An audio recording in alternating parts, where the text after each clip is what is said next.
the stars, yeah. Oh, oh, oh, tell me if you wanna stay. We could fly night and day, yeah. Oh, oh, oh, tell me where you wanna go. We could fly to the stars, yeah. Oh, oh, oh, tell me if you wanna stay. We could fly, yeah.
Hello there, and welcome to the North American Rocket League Championship Series presented by Verizon. This is the Lamborghini Open.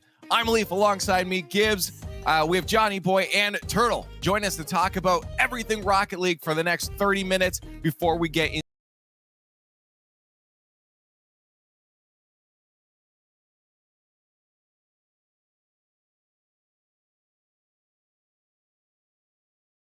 into our final group stage here of the last North American Regional. Before we do that, let's say hello to everyone that's chatting with us today. We got Johnny Boy joining us. Johnny, you think you can handle these North Americans here? It's been rough sometimes. Well, I feel like after going through the trials and tribulation for many weeks in a row in the EU pre-show, this should be a stroll in the park. I'm looking forward to it. Yeah, he's got to deal with Cole and Stumpy normally. Now it's Gibbs and Turtle. Yeah. Come on, that's Now an upgrade. It's just me and Come Gibbs. on. No worries. No worries. Oh, I was going to say, I'm not sure. Haven't you seen Turtle's statements on the pre-shows before? They're a little We out weren't there. supposed to talk about this, Leaf. Come on. All right. We'll have to see how those goes here. But, of course, we got to talk about the Lamborghini Open and what's expected here. This is, as I mentioned, the final part of the group stage of this entire tournament, this entire weekend. Let's take a look at those groups and the teams that you're going to be seeing here in the Lamborghini Open. Of course, we take a look at groups A and D first here. Gibbs, again, we have lots of teams to look at. Rogue, the #1 seed in Group A. And obviously, these group stages are kind of just a warm-up because most of the teams make it out. Only this, we take a look at B and C. We'll dive in a bit more in the future and see what's been going on during day 0. But for now, we just want to at least showcase, Turtle, the teams that we're going to be seeing.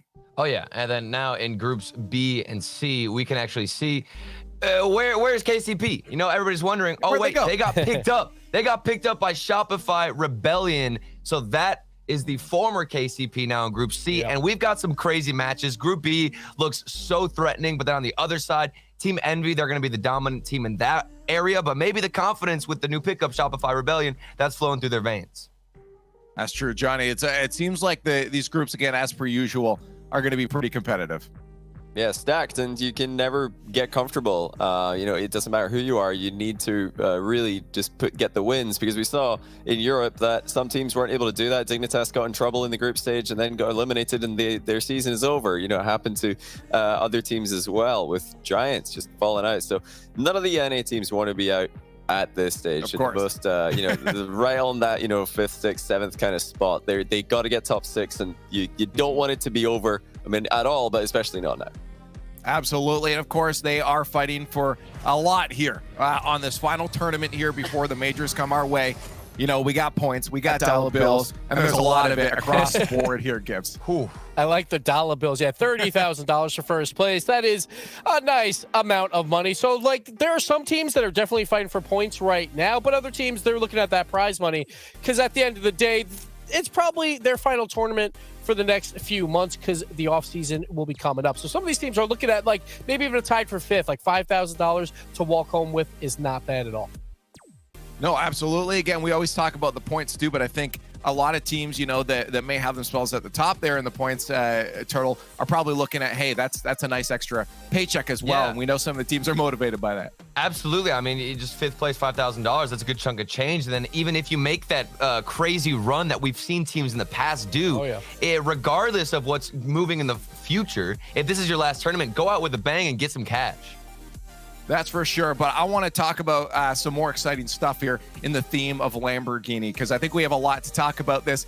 You know, alongside their Huracan in the game right now, Lamborghini wanted to showcase some of the best individual talent that we've seen in Rocket League here. And it's going to happen during a show match called the Battle of the Bulls. This has been very exciting across this entire weekend. This Lamborghini Open, we have 5 show matches happening, 1v1s. They are best of ones, and each match has $5,000 on the line. Now, Johnny, I know you're here for a reason right now, and it's specifically about ones, because you have been the leader when it comes to showcasing 1v1 talent across the world here. So let's just talk about ones real quick and how it differs from what we're used to seeing in 3v3 and what it can really bring and why people should be excited about this. Well, you know, luckily there's not going to be, you know, any excuse now. You're going to see it today on the Rocket League channel. It's exciting. The stakes here are just immense for these players. A chance to showcase their skill and their individual skill. Anything is possible in 1v1 these days. This is what's most exciting. The meta has shifted to the craziest mechanics that you could ever imagine. So, yeah, you guys are in for a treat today. It's insane, too, because it's a 1v1 for $5,000. So if you made it to the grand finals of this tournament, you're making that much money, like, as a team with 15 grand, but you split that among 3 players. But in a 1v1, it's all yours, $5,000. And on top of that, it's a best of 1. You got 5 minutes of game to rack up $5,000. That's absolutely insane. It's $1,000 a minute. Yeah, Turtle, it's crazy. How's your ones play coming, Turtle? I bet you're motivated now. Oh, man. I mean, now after seeing this, I think that's the only place I'm going to be volunteering in ranked. I'm just going to try to get that spot, because honestly, this is the most pressure we've ever seen in one individual matchup. It's going to be such a blast to watch. That's true. And of course, you guys are wondering, well, who's playing? We can give you that information as well. Those 5 matches across the board here, lots of top talent. And there's some names here I'm really excited to talk about. I know you guys are too. So let's run down this, you know, starting us off after our first match here before second group stage match today, AJ and Lion Blaze. Johnny was starting us off. Man. Crazy. I mean, these guys, they recently matched up in a best of 7. It went all the way down to the wire. So now best of 1, they're going to run it back. Man. AJ wants the revenge. The Lion Blaze beat him the last time that they played in a big show match. It was a grand final. of event that had all the best North American ones players. So chance for AJ to redeem himself today. And then both those players have to play later in groups B and C. So it's a good warm-up. It's like, I'm just going to warm up, win $5,000, and then move on to the actual tournaments. It's going to be a lot of fun to watch. That's for sure. And again, there's some matchups, Turtle. I'm looking down the end there too. Jack and Jorius as well. That's that's real fun. Getting I'm the so excited for that one. Johnny Boy and I were talking about this before coming into the pre-show. Like, there's so much content to break down in these individual 1v1s with all the history of what Johnny Boy's been doing behind the scenes and all of these previous tournaments, all leading up to this for one individual game for $5,000. The stakes can't be higher and the matchups can't be better. Yeah, I mean, again, the fact that we're getting to see Khaled in this as well is incredible, Johnny. He's been taking over the scene for the longest time here. You look at Ashley, you were introducing me to this player not too long ago. So like there's some cool storylines here. Yeah, I mean, a lot of Rocket League fans might have noticed this guy who seems to always be rank 1 in the leaderboards. You check the leaderboards in-game, this guy, O'Khaled's at the top. Well, now you're going to get to see him play today against Fairy Peak, another immense rivalry. Fairy Peak was able to come out on top last time they played, and O'Khaled's been looking for him. He's been hunting for him. Ever since then, he's finally got him in a best of 1. That's going to be insane. But like I said as well, Ashley, how exciting is that to see him first time playing in any Rocket League competition near this size, and it's the most lucrative show match, the most lucrative game in Rocket League history against Scrubkiller, one of the legends, one of the goats of ones. But yeah, that's not going to be one-sided. A lot of people think, well, Scrub's surely going to take that. But actually, Ashley's been beating him in ranked quite a lot recently. And if you don't know, obviously, with Ashley, he plays with one hand. That's hand. Madness. So that is absolutely insane. So I think we know exactly how he plays, Johnny. Do you want to explain how he plays with just one hand? Yes, please. Yeah, I'll try. I mean, it sounds so unbelievable, but the way he does this, he kind of holds a Rocket League controller like a violinist would hold a violin. Between his shoulder and his chin, he jumps, boosts, uses ball cam, all the buttons with his chin.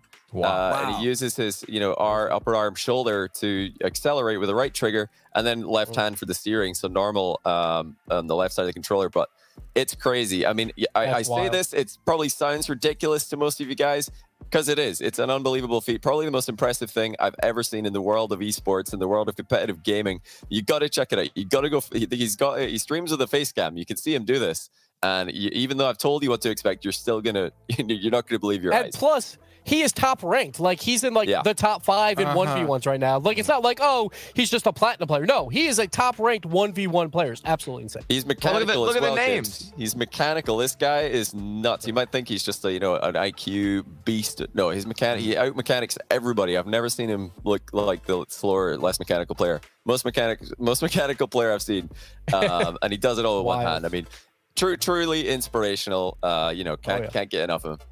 I can't even fathom it. I was looking. I don't really have a chin, so I couldn't actually do this at all. But that is just phenomenal to have that precision as well. I can't do that stuff with two hands. I'm mind blown when I saw some of this gameplay. Unreal, incredible. Those are going to be so fun. Battle of the Bulls is all weekend long, guys. So you want to be here all the time. Our first matchup, as we mentioned, will be happening after this one, before the second group stage match. But let's take a bit of a moment to recap, look back and see what's going on, because North American Rocket League has been going on. The grid finished off this past weekend here, our week, I guess. We had the final group stage of it, and we of course had the playoffs happen. And spoiler alert, if you haven't seen it, Space Station did end up on top here. So let's talk about everything we saw in those final moments of the grid. Space Station seemingly back where Reddles has said that they should be at this point. And any other great moments, Gibbs, against Space Station. Yeah, are they finally back here? You have to say they are, right? If they win Regional 2, and then how do they back it up? They go into the grid as a top 2 seed, and then they go on and take down at the end. Game 7 versus Drees and G2. It was absolutely insane. Space Station, they're firing right now. They are playing like the best team in NA, but that is the beauty of this, because now it's a new tournament. We'll see who pulls it out now, but for right now, I think you kind of have to say Space Station is number 1. Well, I think it's also a great sign that G2, they dropped down in the playoffs in the quarterfinals and then still managed to make it all the way back to the grand finals with the new pickup. So they're able to face adversity with the new pickup of Dries. And a lot of people were questioning if he's fitting in, if he can have the composure to perform even after a loss. And right here, I think he answered a lot of people's questions. Of course, again, there's some other stories as well. We've continued to see performances with Dries on G2. We had a couple teams not making it. Is there any other stuff, anybody here, that had any things that stood out to them during this grid? So one thing that was great is we had 3 or 4 matches at the end. 3 of them mattered. Version 1, Rogue, and Team Envy. And Rogue and Team Envy, you would expect to win versus lesser opponents. They both lost, and Version 1 moved into a playoff spot. So now when we talk about grid wildcard, Version 1 is in the running to grab that. But that is pretty big surprise because Rogue and Envy, obviously 2 of the top 4 teams in NA, you expect them to pull it out and make top 6 in playoffs and grid, but they didn't do it. I gotta ask the question then. Do we feel like Turtle? There's we see Envy and Rogue not make it. For Rogue, I was watching them. They lost to the Pittsburgh Knights, who did not do well at all during the grids there, and they lost to them with score lines of 6-1. Now, is this Rogue still continuing to have a rough go at the first starts of things, or do you think their focus is placed elsewhere? I think it's just at the start. For me, Rogue is struggling to find the consistency, and this happens a lot. It's either Rogue are absolutely destroying whoever they're up against, they have the best chances, and they meet our expectations, or they fall completely short. If they can figure out that consistency, maybe we'd be able to put more faith behind them. But as of late, it has been a struggle, and I'm not sure. It might be the communication or potentially that play style that needs to get changed. Well, we just look back a little bit here, get a little bit of taste of what's been going on with the North American region. Let's start to look forward a little bit here and talk about points, because this is what it really is coming down to. With this being the last regional for North America, the last split, the last stretch of Rocket League overall coming your way, things are getting tight and tight. So Gibbs, let's just take a look at the spring points here just to see where people lay before we come into this final weekend. Spring points, top 9 make it grid wildcard as well. Rebellion, they are in. They have clinched a spot. NRG has clinched a spot as well. And G2 Esports, because of the grid wildcard, they can't fall out of 10th and then not pick up that wildcard spot. So they have all made it, which is very important for a team like FaZe Clan, who is right now battling for total points. As we look at that, they're battling to make it to the top 6 to get to the finale for the end of the season. And FaZe, they're looking good in the top 9 in points, but they still have to provide some results here to make sure they qualify for that major where you're guaranteed 300 more points. See, now Gibbs, you're talking about, a race for qualifying on the top 6 and making championships. I'm looking at the top 4 race, because that is so important when it comes to seeding and how things go off in the playoff bracket for the RLCS X championships. And that's because the top 2 ranking teams on points overall will automatically get a bye and make it to the semifinals, which is huge. That's a massive jump. And then 3rd and 4th will be in the upper quarterfinals. So if you make top 2, Gibbs, that's huge, and you're able to relieve a lot of stress. And that's going to come down to these last 2 tournaments. We'll see how teams fare. But if one of these teams gets hot, like Space Station or Rogue, they can definitely move up ahead of Team Envy or NRG. So sure, there's a little bit of a point gap right now, but double points at Major can definitely make that up. Well, of course, we got to recap a little bit what happened yesterday as we are into this second day of the Lamborghini Open here, or day 1 as we're calling it here. But day 0 had some action going on. And let's take a look at groups A and D and what the results are so far. Johnny, again, all these groups are always going to be competitive here, but are there any storylines and stuff out of these 2 groups specifically that may have caught your eye, or are things looking relatively on par? Well, Rogue are winning. They're 2-0, but I think that's, it could easily be put down as a surprise, because of how much they've struggled in groups recently. You could call that a surprise, even though it shouldn't be a surprise. They're not supposed to be struggling, but they have been. But yeah, great start for Rogue. If they can finish off the group strong, they're going to be gold. And nothing really too surprising over in Group D with the top 2. It is, it's definitely not expected to see Xset down there, though. 0-2. They've been playing. I thought they'd be a 3rd place shoe and maybe even battling top 2. And Turtle with Alpine, they've been looking pretty good. Yeah. They went to Game 5 versus NRG. They pulled off the win versus XSET. So maybe they finally found that form again that we saw way back in the fall. Yeah, absolutely. And that's because, I was casting those games and we had Percy popping off. The man scored, I believe, in the series against XSET, in the first 2 or 3 games, he already had 8 goals to his name. The man was absolutely out of his mind, performing well. So you've got to watch out for him if you've got that matchup. But then I also want to mention Rogue. They had to get the reverse sweep against version 1. So with the rough start that we usually see them have, maybe they figured out how to find some kind of stability here in the group stage. Sure, but we have to take a look, of course, at the rest of the teams. There's a lot of action going on, and of course, we have groups B and C as well to take a look at. And again, across the board, you see it. SSG Gibbs is stepping up. It seems like they are back in form here. The question is, can they continue? You talked about FaZe Clan as well. Yeah, but come on. We're talking about Group B. It's all about Cronovi, all right? Like, Cook's here is like, hey, I'm going to make bracket stage in Europe. And now Crow's like, I want to do the same. He went 1 and 2, but they're looking pretty strong. They went to 5 games, 2 of their series, 1 versus FaZe that they just barely lost. So Crow is back. Maybe we'll see him on stream today. We'll have to find out. But hopefully we see him throughout the weekend. As for, it is always great to see. We saw it over in Europe too. Cook's here, also back. Some of those OGs still fighting it up. But over on the side of Group C here, Turtle, we've got you mentioned them, Shopify Rebellion taking the lead on their group, up there with Team Envy. Yeah, previously known as KCP. They've had 2 strong showings. One, a 3-0 against Stromboli, which not too surprising. And then also another good performance against Austin. So they haven't been tested as much, but the fact that they've been able to get those 2 clean series gives me hope going in, especially against that matchup versus Team Envy. And then Team Envy, we're down 2-0 to Ghost Game, and they battled back and won that series. So we were so close to a lot of upsets yesterday, but the top teams barely prevailed in a bunch of these matches, which probably means throughout this weekend, we're going to have some exciting games because we've had a lot of Game 5s already. I still think my favorite thing is that the player Austin isn't on the team. That's the best team.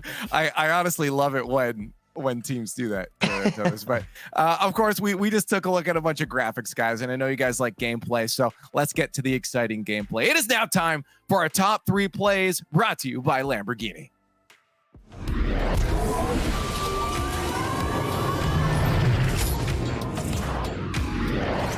Again here for Continuum, but they just can't finish it off. 60 seconds remaining left to play. Jacob, cut to Croft. And Aeon in the orange half. Fakes out Seabass to an Aeon. Yes! Continuum tie it up in the dying seconds of this game. What a fake from the man himself. Oh my God. That is... Yeah. But against XSET, I think Jordan needs to wake back up into what he was doing with energy. In order to secure this dub. But they just can't stop the boy. Look at the delay. Look at the delay. He hovers behind this ball and then uses his flip. Last second, gets the next touch. That is one of the craziest shots we've seen in quite some time. I'd say in all of RLCS. To capitalize on this very active play. J-Naps, how? No! No! Nah.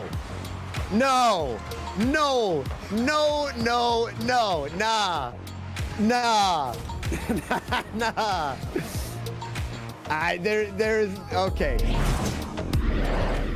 There was a lot of fun during that. No. No, you can't do that. No. I'm not gonna lie. That was probably the best call you could have made on that. Like, you're just like, no, please, no, you can't do that. He missed the ball and then just got an insane read. And then Turtle's working double time here, being in the video, but also come on, man. Wow. That's what I'm talking about. The grind doesn't stop, especially when we're getting goals like that. I'm fine with it. Turtle, how does it feel to finally have made it? You made it top 3. It feels good. And sometimes Gibbs, he roasts me. He destroys my confidence, but I'm here standing tall and I'm happy, okay?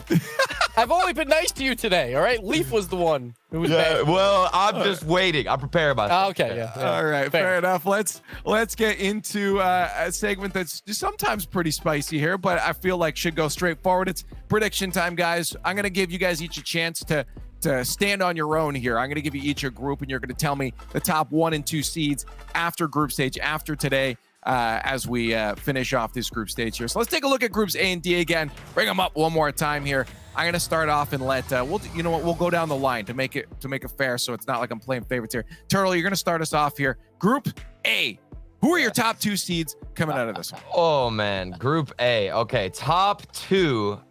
You gotta go with the fact that Rogue were able to get the reverse sweep. I'm going with Rogue making it out, and I'm gonna follow up with. I'm gonna stay behind him. I'm gonna follow up with Sonics. These were my boys in the previous regional, and I'm staying with them. Rogue and Sonics make it out. I heard some oohs. I'm assuming there was some V1 predictions in there. I for love the me other some guys. V1. Yeah, we'll talk about them later. Yeah, but fair enough. I love fair enough. Okay, move on to Group D. Johnny, you get this one. I'm going to give you this one. This should be straightforward. Well, let me see here. I think I'm going to say G2 and NRG, but taking the number 1 spot, I think it's going to be G2. G2. Okay. Oh, over NRG. Okay. The number 1. Okay. You found a way to make a fairly predictable prediction spicy. All right, I like it. Let's move on here to Group B and C now, and then Gibbs, I'll let you pick which one you do here, and I'll finish it off. Oh wow. How Okay. about I'll that? take Group I'll B be just nice. to make this easier. Yeah. Okay. We're going Space Station number 1. I think they take down FaZe, and then Charlotte Phoenix. I'm going to put number 2. I think FaZe. Okay. I want them Whoa.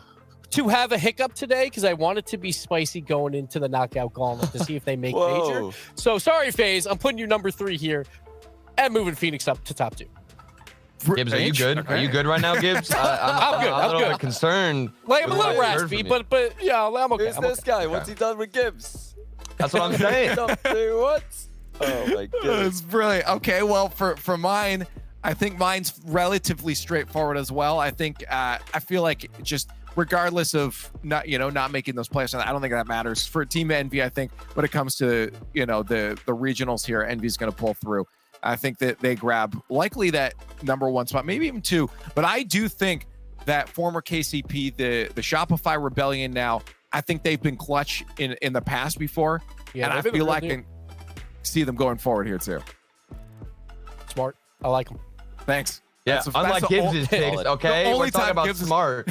Called Hey, What is it? everyone else is like, I'm just gonna pick the top 2. All right, I got spicy. What do you? I didn't pick the top 2, okay? You picked the Sonics, all right? That's okay. That's And you picked Charlotte Phoenix. So what are you talking about, man? That's It's crazy. like it's the old Charlotte Phoenix. It's the Loco squad. Okay, Everyone thinks okay. when they see that Sure. name that they choke all the time, but it's Loco. Look, It's not. I'm just mad because I got 1v3'd and Johnny was there to witness it by fair. Andy. All right, I'm still mad about it. You still don't like Andy to this day, man. Yeah. Well, he wakes up in a cold sweat every night thinking about it. Yes. That's what happened. Let's take a look at the schedule though, because we're getting closer and closer to kickoff, guys. A reminder that you can find the rest of the matches that aren't happening, because there's a lot of Rocket League. The rest of these matches will be on twitch.tv/UGC. You can also just click that watch in squad mode button to get all the Rocket League in your face at once. You can see some great matchups coming your way for this today. These are the ones you're going to be seeing here on twitch.tv/Rocket League. And of course, we got to talk about that first one. Sonics versus version 1 is our first one here.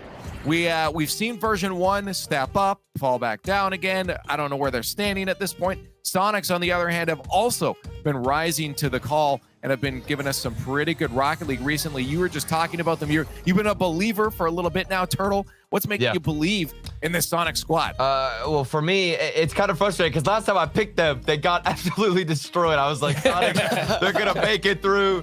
They're going to make it to the playoffs in one series, and then they got annihilated because I expected Shock to have a better performance. I still think he's going to recover here, and he's always the player I'm looking at. Roldiz, obviously, you can highlight his performance coming in as the coach previously, and then now a starting player. He usually is the striker for this team, but Shock, his calmness, his composure, I think that's what creates a great squad here from Sonics. I'm sure. And on the other side, Gibbs, you were talking about version 1. You've been kind I'm of liking these boys. feeling them lately. Yeah, they always go to game 5, it seems, but that's against everyone, right? That includes the top teams of NA, but it also includes the lower teams, which is the one problem. But they 3-0'd Oxygen so far in group stage, so maybe they've turned the tide a bit. They'll play close versus these top teams, but they're starting to beat those lower end teams. I'm not saying that will happen here necessarily, but version 1, they've been so close. I keep calling them a top 8 team, but that's about it, right? Maybe 8th best in North America. Like, I want to see them really pop off and start being in that conversation for maybe top 6, maybe do some damage in the spring major, because I think they can do it. I just need to see it on the field again. Both these teams are continuing to try to prove themselves to everyone, to the rest of the scene, to the fans, that they get to continue playing at that top level. And they're about to face off, and I need your help, guys. It's time for the Verizon fan vote. To get your hashtags in chat with the team that you think is going to win, get those letters in there or numbers, V1 or SQ with the hashtag right before it to make sure your vote is counted. While you're doing that, let's get some of our predictions out, guys. Just quickly before this matchup starting here. So I'm going to start off with Gibbs here, because I know you're leaning version 1. I'm just curious to see if you're going to put that on the board. Yeah, version 1, absolutely. It's both these teams are bubble teams right now, like in my mind, but I think version 1 will prevail and get the close win. Okay, Turtle, and I think you're going to stick with Sonic, so I'm going to get you out next. Just get these ones out of the way. I'm just going to say, if the Sonics, this is the last time I picked them. Okay. It's the last time I put my faith on the line for the boys, because I think version 1 are a fantastic team as well. A little bit more balanced, but I think the offensive power of Sonics is slightly more powerful, and that's why I'm going to lean towards Sonics. Okay, so now that these two are on opposite sides, Johnny, I need you to tie, Johnny. Some sense into me. Come to the dark side. I mean, if I was predicting this before yesterday's results, I would have gone Sonics. But after seeing yesterday's results, V1 swept Oxygen, who beat Sonics. I got to go V1. V1 are in form. They took Rogue to game 5. I think they got the edge against Sonics today. But I'm always wary of the chain winning of like, well, this team beat this team, so therefore they beat this team. Because this is Rocket League, so it does alternate usually. But I mean, I don't know. Playstyle wise, between these two, do you feel like version 1 has a bit more of that edge overall, like that peak? Is that why, or is it simply just down to who they've beaten? Really, I think V1 have a better peak than Sonics, but I think Sonics are a lot more consistent. V1, I've seen them, lose so many game 5s. They do struggle a lot more under pressure than Sonics do, but they're playing well just yesterday in this exact event. So, are you looking at Gimmick or Torment more from V1? That's what I'm curious for. Like, who's going to have the biggest influence on the field with their performance? I would actually say Calm. I think Calm's been the guy for me who's had the biggest impact. But Gimmick and Torment, since Calm joined the roster, looked like they played their best individually for the whole season. So I think this team works. They just haven't been clutch. But neither have Sonics this event. So I've got to go V1. I just wanted as much information before I decided whether I would leave Turtle alone or split the desk here. Don't you dare. And you know what? It's hard. My heart's pulling to help Turtle out. Don't do it. So I will. Yes. Yes. I'll go with Sonics. I don't actually. You know what? I don't want your pity vote, man. Come on. I want version 1. Okay. Yeah, then go V1. Fine. Do it. I'll be alone here. I don't care. All right. I don't want your support if it's fake. I want real Sonics fans out here. All right. You. Okay. No, you don't. Okay. Well, you know what? Version 1. I'm with you guys. Okay. It's GG at this point.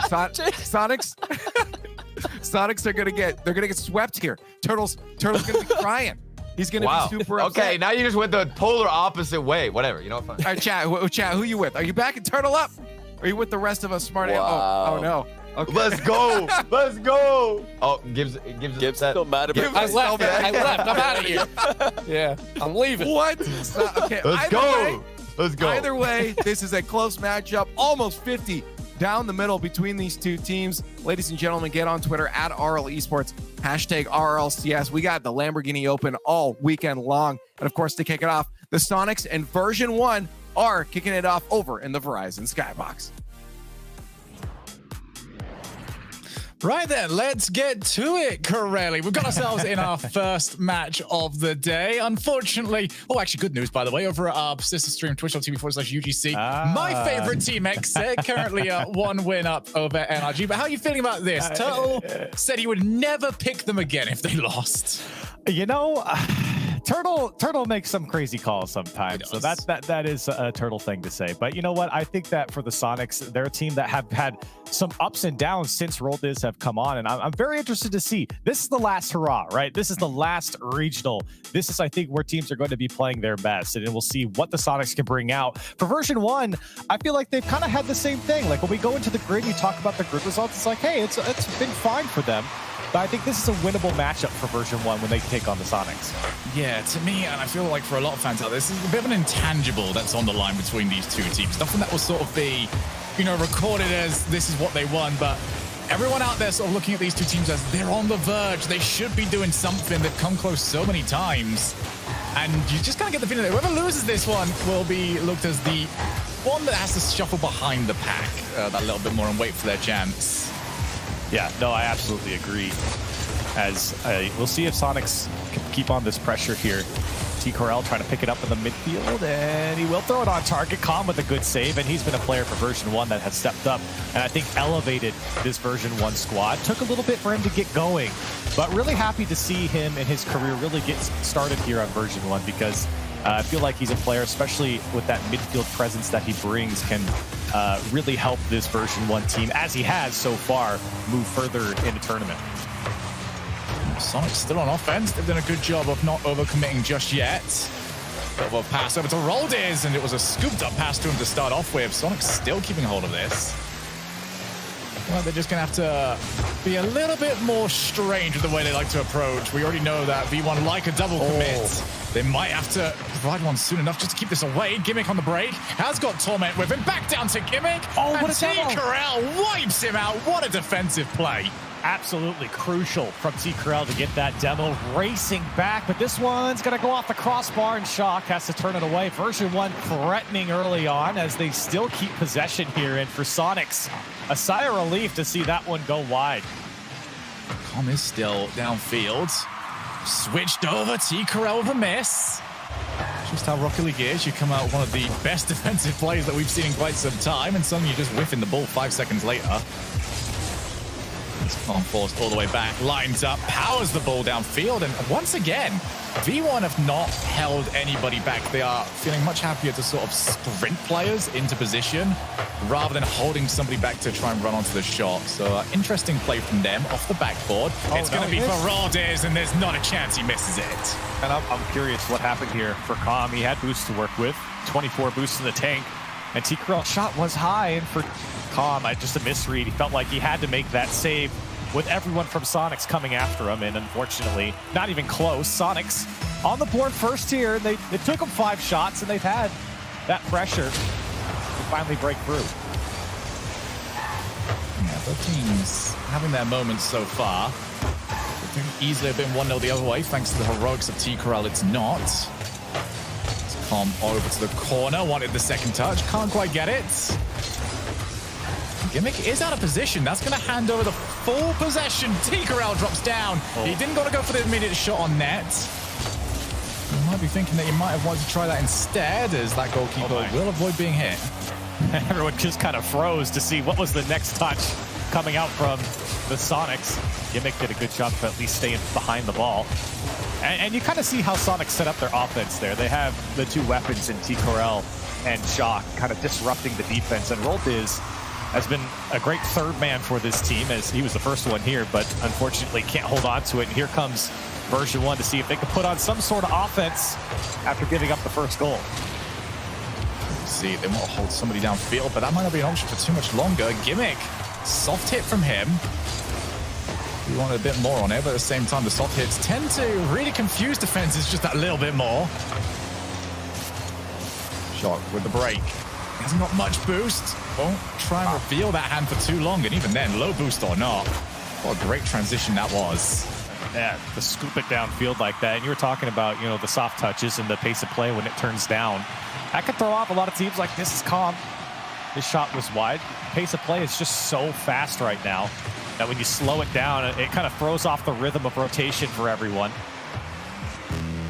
It's something that I do want to see utilized a little bit more, because we have seen the power clears as we have got a shot on target. Gimmick somehow able to keep it away.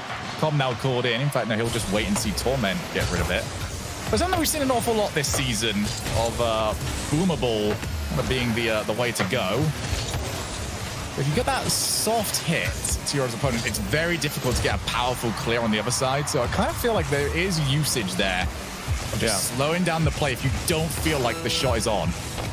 Well, certainly if you have options as well, especially through the midfield. And I think version 1 could really take advantage of that, slowing down the play, finding each other in the midfield and utilizing each other to get down here. Here's Gimmick. He's just going to go directly towards the defense here. And with 15 seconds left, this might be the last chance for version 1 as it comes out to Torment. He's got some boost to work with here, and he'll flick it up and over. Follow up from Cons there, but blocked by Roldiz. And version 1 just can't break through. And now T. Corral will just hoard this as long as he can, which unfortunately wasn't long enough. Gimmick wants anybody to help him. Here's Torment! On the line, it won't be good enough. It was good for Torment there, but Sonics hold on long enough. Version 1, their last attempt was going in. The time had expired, and for Sonics, they can be happy to hold on to their 1-goal lead. They come out on top for version 1. I felt like, again, it feels a little bit slow for them coming out. I don't think they're holding a lot of possession as they normally would, and they certainly don't have that midfield presence that I would expect from them. Sonics, I think, just came out a little bit quicker here in game 1. Yeah, and one player I kind of do want to highlight, and not necessarily for positive reasons, was Gimmick, because I feel, bar that last shot, a lot of their final moves on these offensive plays would rely on him. And I don't know if he just got the right ideas into his head. It seemed like he was trying something 10 steps beyond what he actually was capable of, and he was sort of dropping it at step 2. So I kind of want to see Gimmick just make it simpler on himself. You're in the right spot. You've got to run up on the ball in the final third. Just hit it really hard, a bit like this. T. Corral, you gotta be kidding me with that touch. Shock with the long clear, no one to contest from version 1. What a second touch from T. Corral. Just leaving the defense stranded watching that one bounce in. You got all 3 players back. It's satisfying to a different level. Know that you hit that. Oh, wait. Oh, no. Oh. Okay. T. Corral, you might have a reason to complain. Your team just watched you score a double tap, and they've done this to you. Oh, no. What can you say? Painful to watch for Sonic, especially with such a great start, but a gift for version 1. And that's their first goal here in the series. It's just... We'll give them like 0.1 of a goal for the last one. Hey, a goal's a goal, all right? It doesn't matter how pretty or how I was ugly talking about the end of the last game. Okay, fair enough. Com's going to try and set up. Didn't get the ball on his hood. Didn't matter. He's going to just barrel his way through absolutely everybody. No support on the far side, however. Roldiz goes low into the midfield. T. Corral's unmarked, and that's in. What? T. Corral. How can you not keep track of this man on version 1? And that was just, I guess, a fortunate challenge that came out to him. Gimmick was there, but not pushed up far enough. Excuse me. T. Corral putting away a second one here, taking advantage of that midfield space. And for version 1, again, another opportunity where it feels like they could have made a play on it, but just behind the play.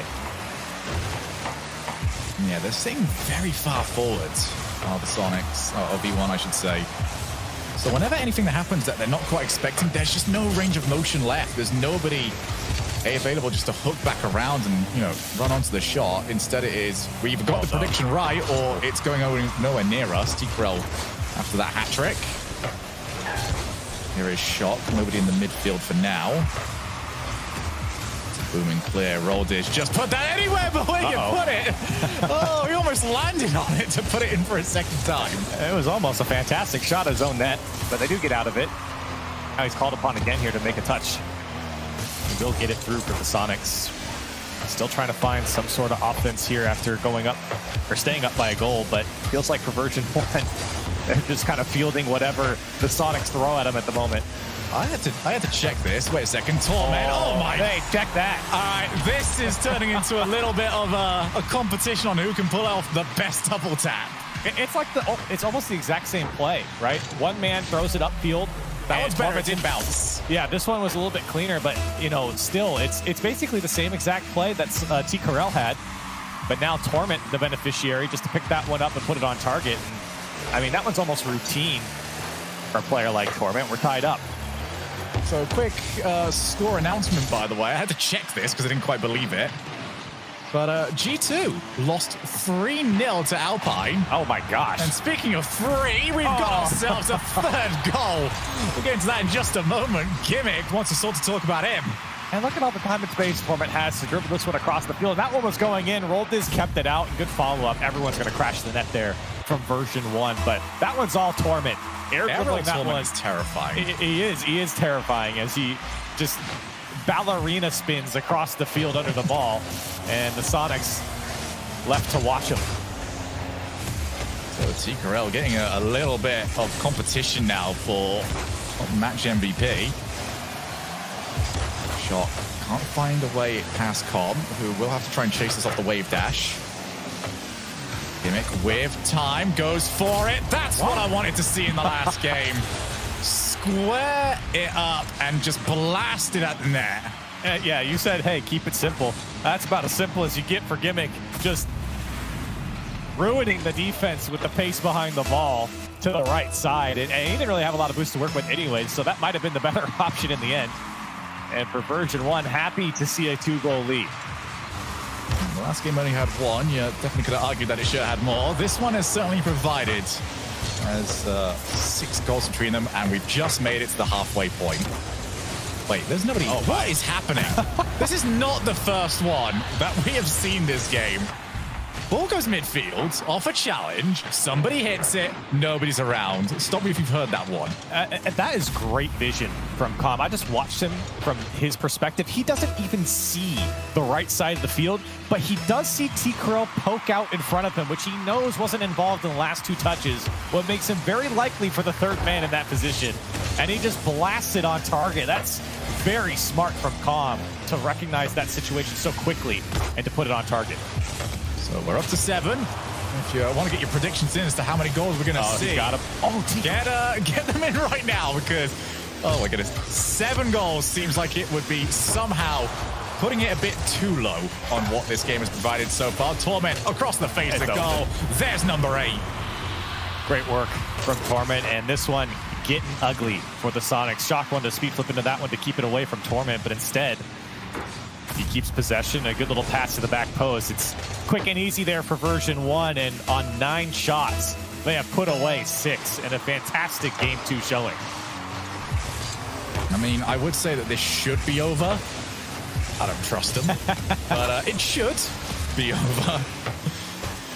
Go to the wall. Here's T. Carell. I'm going to need him to start shining again. He was by far the best player in the server in game 1. Torment up. He wants another double tap. Hat-trick hero. Oh, man. He's going to have a full highlight reel from this game alone, whether he's scoring or passing, double tapping, and just ruining everyone. Torment, like you said, a hat-trick for him, a hat-trick for Gimmick. 7 goals for version 1. And the Sonics are just looking to get through the next minute and a half. This has been utterly brutal so far. I was trying to look for good news for Sonics. The good news for them is that the score doesn't carry over. That's about it, really. Need to try and reset something. It's probably the best news they've heard all game since T. Carell's double tap. Other than that, what is going really on? Haven't had much more. And Gimmick, and really, it's not just Gimmick. Everyone from version 1 are being the first defender on Sonics. I'm not sure what's happening on the goal line in the corner. That was just a miss. Yeah, well, yeah, I mean, it's very easy to beat a player that's not in the ball. Ooh, wow. And it's all the same for version 1, as they have certainly taken control of this game. I'm going to let it drop over to Torment. Probably didn't expect that one. Over off the backboard. Com still setting up off the backboard. Is he just not involved in enough offense, Com? Do you want to start attacking your own team? What on earth is going on there? Hey, he's 1 for 1 right now, all right? He's got the best shooting percentage on the team. What are we thinking, Corelli? 1 more? We get to 10 or not? 10 total? Yeah, why not? Get 1 more. It might be right here for the Sonics. It could be Shock. Let's do it. Let's do it now. Shock was never the chosen one. Gimmick. I don't know. I believe it's somebody here. I believe it's Shock. I think it's Shock. Yeah, I think it's Shock. Why not? He was always, you know what? Always backed him. I mean, we did call him out early, so we'll take it. That's a caster prediction. And I think Com just went out a bit too wide. The rotation got a little wonky there. It doesn't really matter at this point. Some garbage time here for the Sonics to get through, and they can be happy that they get a 3rd on the board, I suppose. But this game got away from him, and maybe we should have expected that with the 2nd goal going in for version 1 off the big miss on the kickoff there for the Sonics. After that, it felt like downhill for them as the version 1 just ran away with it.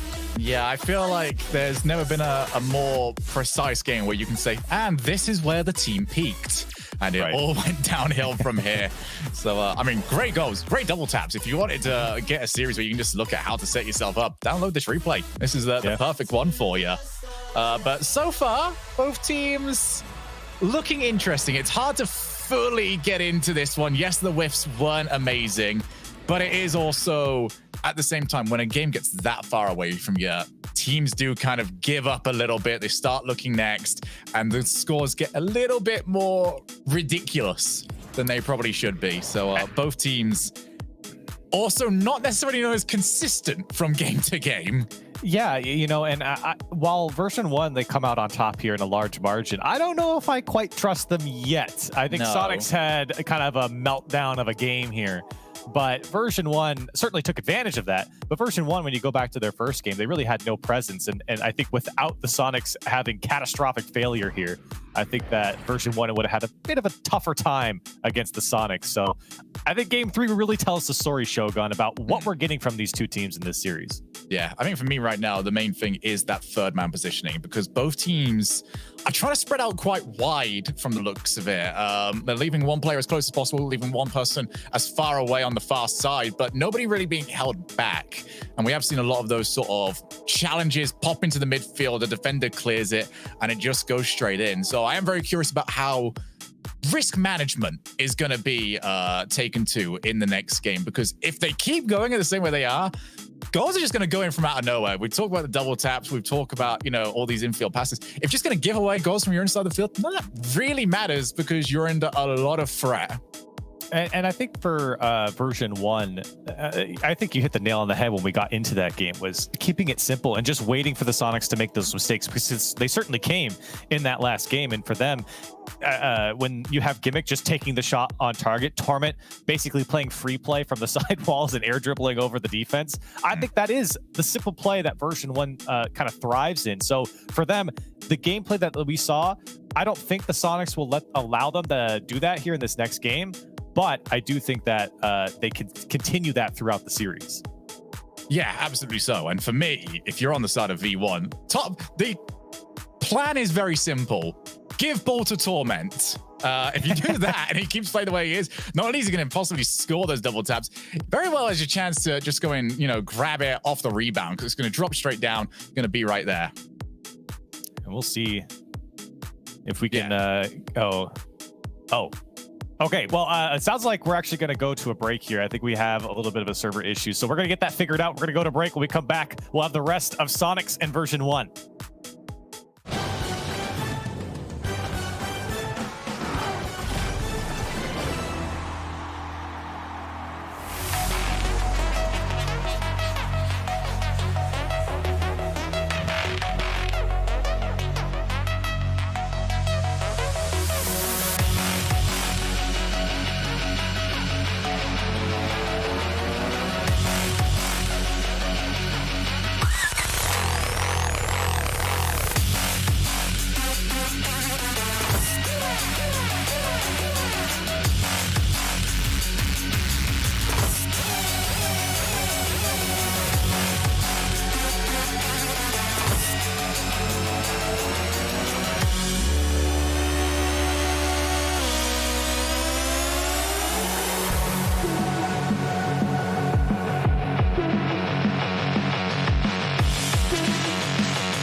Welcome back, everybody, to the Lamborghini Open. Shogun and Corelli back to continue this series. And we've already sort of talked about this before we had to throw the break there, Corelli. But I really want to go back to something that I said partway through that game, which is a score that happened off stream. G2 losing 3-0 against Alpine. I kind of want to get your immediate reaction to that.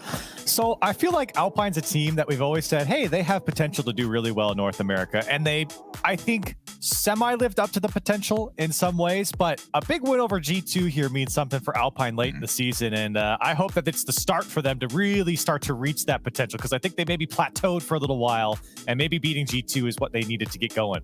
I mean, over in Group D, that means that they're now finished at a 3-1 record. That is fantastic for them. Massive. The only team that can overtake them is NRG, who are playing over at twitch.tv/UGC as we get ourselves back into this series.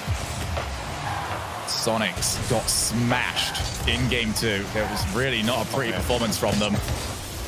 They're going to need some help coming into this one. And, you know, it's going to start off, I think, with a good kickoff, because they had some issues with kickoff earlier on. Got to stop version 1 as well when they get into those corners. Version 1 have done a great job of finding these small gaps that the Sonics are leaving. And right now, version 1 trying to contest that midfield. But good from Sonics here to break out and see if they can get a little bit of offense going. Maybe the best thing that could happen for them actually is Torment. There it is. I was going to say they needed Torment to cool down a little bit. Handing the ball over to them is very much what you'd call a bit of an iced performance. Gimmick rotating deep on that near post, couldn't react in time. And that's good. That's some good work there from Roll Diz, popping that ball up to himself, and Torment, of course, playing back to him. But trying to keep possession, I think, is what the Sonics need. And maybe some individual efforts as well, as T. Krell tried to get a piece of Gimmick to protect Roll Diz on that air dribble, but he's eventually broken up here in the version 1 corner. The backboard, T. Corral has the flip. And he just couldn't quite get the car around. Ran out of boost at the last moment. He's feeling now up. today. Yeah, absolutely. And not. He's on stuff. Oh my goodness, he's gonna do it too. I love, that's when you know that you've got respect. When Recall is just sort of ignored on the defensive side. We need to send players. He will get this. Yeah. And you get that panic in the defense, knowing what T. Corral has done in this game just alone. And it's something special to see a player playing with confidence like T. Corral is right now in this series, even though they got smacked in the last game. Keeping that confidence in this game, I think, bodes well for the Sonics going forward. Good challenge from Gimmick. Will get the ball to the other side of the field. Bounce is not quite favorable to him. Corner can be so difficult to create from the offense, but still they've got something. Knocked out. Pass was on. Torment reaches for it. That almost managed to drop all the way down to Gimmick. Very, very brave defending, just letting that roll. Now it's off the crossbar. No. Who's the follow? Nobody around. Gimmick looks to transition.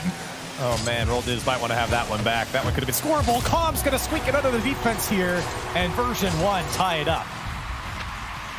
So I'll take a look at this one more time. Gimmick, beautiful pass. And simple as you like. Yeah. Rear end of the car, just bop it into the bottom corner. Keep it the same way it's going. Add a bit of pace behind it. And version 1 back into game 3 here. Some good work. And like I said, keeping it simple. I mean, that was not a hard setup. Just coming off the sidewall and then dropping it down to your teammate. And Calm, skillful enough to put a little bit more mustard behind it to find the corner of the net. What I do like right now is that it's not been wasted on some of those plays. They're not putting the ball into position where the other team can easily take control. That pass very direct to the player, which means worst comes to worst, then it happens and the defender reads it. You still got somebody there for the block, and speaking of which, they might need somebody right now to do exactly that. Sonic starting to push forwards. Not great positioning from Roll Diz, but at least he got the move early. Shock moves in, unchallenged for the time being. There's the reset. There's the goal. Big man Shock. Showing him how it's done here with the flip reset. And he had the space to do it. Torment still not up. They don't even react till after he flips under it, which is very tough as a defender to get back to that play. And huge play now coming out from Shock. If it's not T. Corral, my money's on Shock. And a great flip reset to get the lead. The 2-1 back. Shock now starting to feel really confident. Couldn't quite get the ball out of his own side of the field, though. Here's Roldiz. He wants his own attempt at this one. Everyone's had their chance to showcase. Roldiz wants his. Almost got the pass off to T-Corel. Well, defense has not necessarily shined on either side so far. Who cares when you're getting treated to Rocket League like this? I was going to say, it's fun to watch. I don't care. For both these teams, they have been taking shots at each other. And right now, I got to say, I'm impressed with the resilience from the Sonics. You know, it is not easy coming into another game after you've been crushed in the one previous. And having everyone sort of taking their shot at the defense is fun to watch, but also I think kind of breeds that confidence. Is that what's going to come off the post for Torment?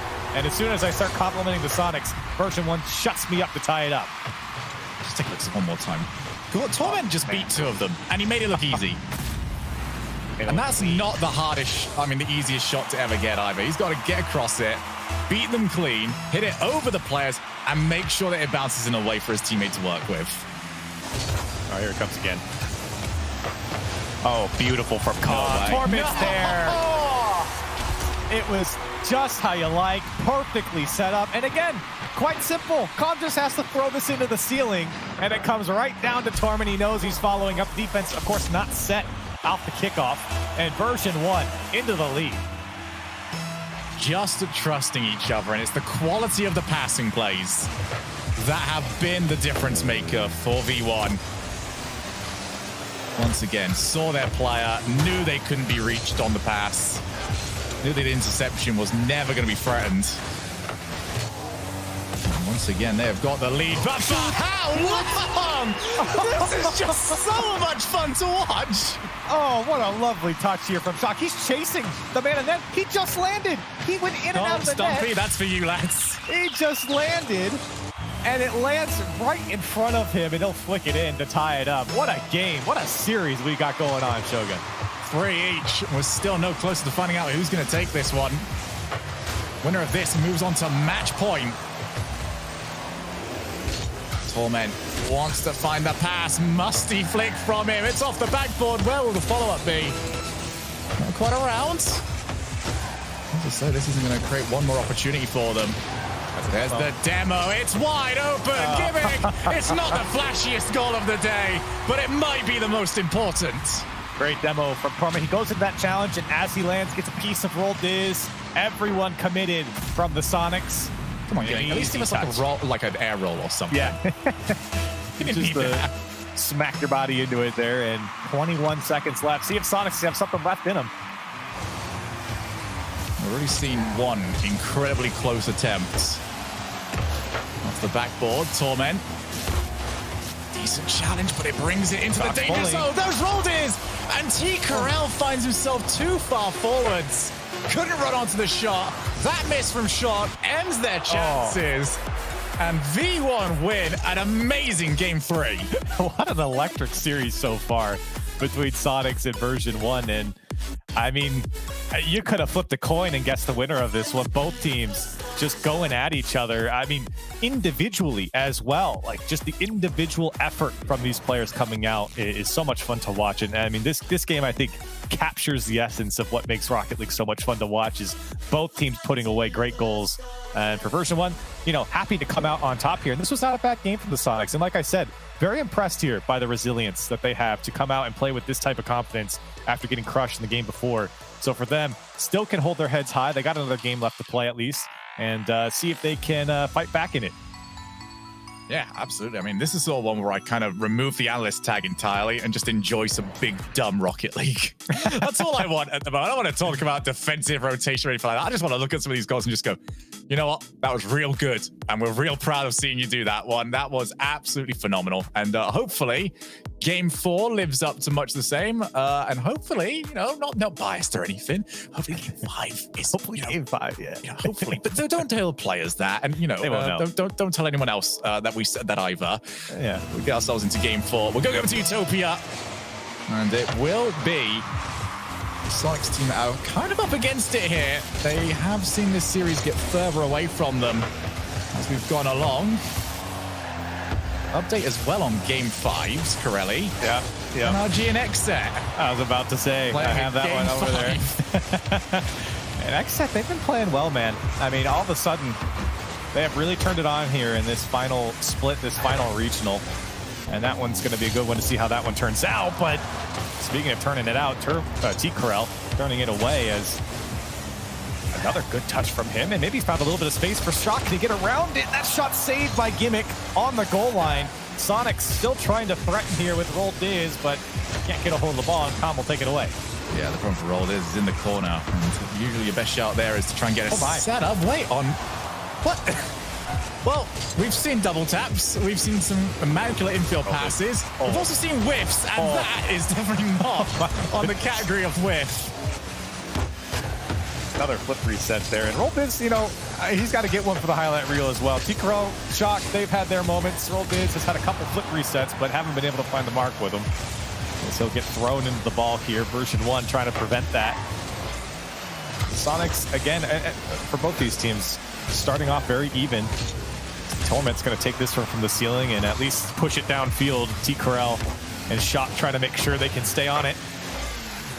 Roll Diz, well, not really the pass I think they wanted as they give it back to version 1. Again, Torment. Cash is a little bit too obvious this time around. I've done a better job of disguising those previously, but it was pretty much the only thing that was an option. Back up to the midfield. T-Corral with Shock around. Couldn't figure out how to link him into the play. Both these teams, they're not just getting to the board and hitting it as hard as they can. Everything is just a little chess match trying to set up. Here's Shock still off the backboard. Just got to keep players in the right positions. Are we going to put this on target? Are we going to pass it back? I think that's kind of what the MO for the Sonics right now is they're throwing the ball down the field and seeing where those, you know, chess pieces are in the defense for version 1 and then assess from there. See T-Corral here trying to get back to it as he gets into the corner, but the Sonics, they know when to go, and when the defense is in the right spot for them, it's like a Rubik's Cube, and then all of a sudden they can solve it. And for version 1, they are playing a little bit of offense here, but nothing too scary for the Sonics at the moment, playing good defense of thwarting every opportunity as we go back to the midfield. Solid challenge and just loitering around, making Roll Diz's life incredibly difficult. Up goes Cobb, and the ball not quite in. Follow-up, however, will just be blasted by Gimmick. Another huge challenge win for Torment. He's done that a couple times in the corner, and it just creates a tough touch for T-Corral. He just kind of gave the ball up in the middle of his box, and you really can't blame him. It's tough to get that read when it pinches so fast. And for version 1, again, doing well to crash that net, and that chaos arises in the Sonic side and take the lead. Sonics took game 1 in a 1-0 victory. Since then, this series has gone more and more to the favor of V1, and if it stays like this, it will be done here in game 4. T-Corral over off the backboard. Not going to be able to follow, he's out of boost, but double commit might help them. He's going to be able to torment. What? Well, they could have had a chance to maybe break. Instead, a bit of a calamity on the defensive side for Sonics means that the entirety of V1 are now reset. Not even reset, looking to score the another. Placement. Oh, man. Save that one for the Sonics. Perfectly placed from Torment. And again, another fine challenge coming out from V1. This time it's Gimmick. And they're so perfectly positioned, someone like Torment waiting for that challenge to go through. The likelihood of version 1 actually pushing that one across the back line is almost 0. But they know it's going to pinch out towards the middle of the field, and Torment waiting patiently for that one to pop out and then putting away the perfect shot. Version 1 looking to hold on to this lead. They've been growing it in the final minute, looking to hang on. Give me a chance for Shock. Second one ricocheted off of Cobb. I don't see anything else from the Sonics. They need this last push to come out in the final minute. It's not the bounce that V1 would have quite wanted for themselves as it goes underneath Shock. They can still have to try and find somebody around that they can work with. T-Corral wants that player to be him. He's passed one. Wants the challenge from Torment. Lost control at the last possible moment, but now it's off the backboard one more time. They're going to have to try and put this one in. T-Corral off the backboard. Who is left to move on in? There was pretty much nobody. Just took a step too far. And the offense did kind of just dwindle down. Final 10 seconds here, 20 seconds here, Corelli. Looks like this might be done. Yeah, it doesn't seem like the Sonics have anything left for version 1. They've done a good job keeping this one out. T-Corral's forced to clear this one across his own box. 10 seconds left for the Sonics. They get downfield. They just need to score with some time left on the clock here. T-Corral tried to get a touch, but Calm will get over Shock. I think that'll do it. A little musty flick to end it. Version 1. And a banger of a first match today will take down the Sonics. And that is so important for V1 as well, because they made that look anything but comfortable, I will say, especially in game 3. Game 2, about as comfortable as you can be. What was it, a 7-3 victory? Yep. So they'll certainly take that. And bad news as well for my hopeful team for the future. Xair end up dropping it to NRG over in Game 5, which means as well, Corelli, they're playing later on against Team EXE to stay in the tournament. Imagine that, sending NRG to Game 5 and you're still playing to just try and stay around in it.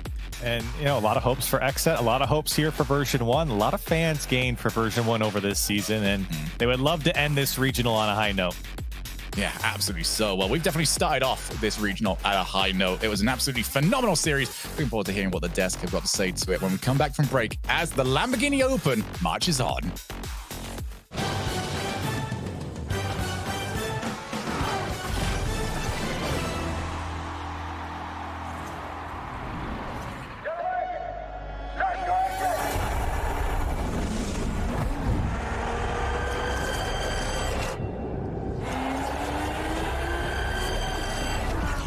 Based on the eternal desire for speed.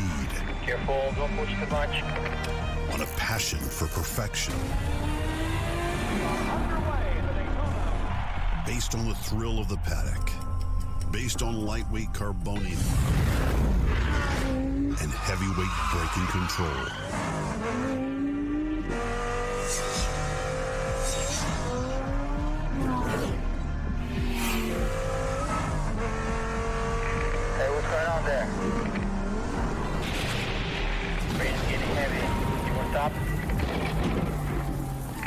Okay, let's just go out for one more. On sleepless nights. Based on the progressive roar of the engine. Based on the DNA of those who always push the limits. Based on victory.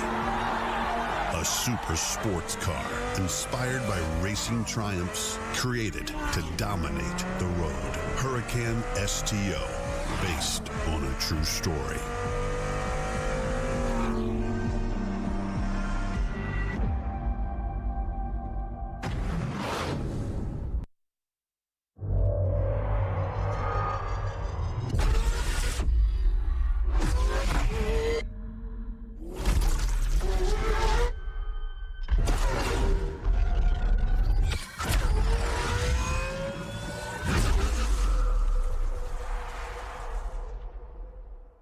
Verizon knows how to build unlimited right. Start with America's most awarded network. I'm on my phone 24/7. Then, for the first time ever, give families more entertainment with Disney Plus, Hulu, and ESPN Plus, now all included. We're a big soccer family. Handmaid's Tale. I love Frozen. Then give families plans to mix and match, so you only pay for what you need. You get so much more than this, a great network. With plans starting at just $35. The network more people rely on gives you more.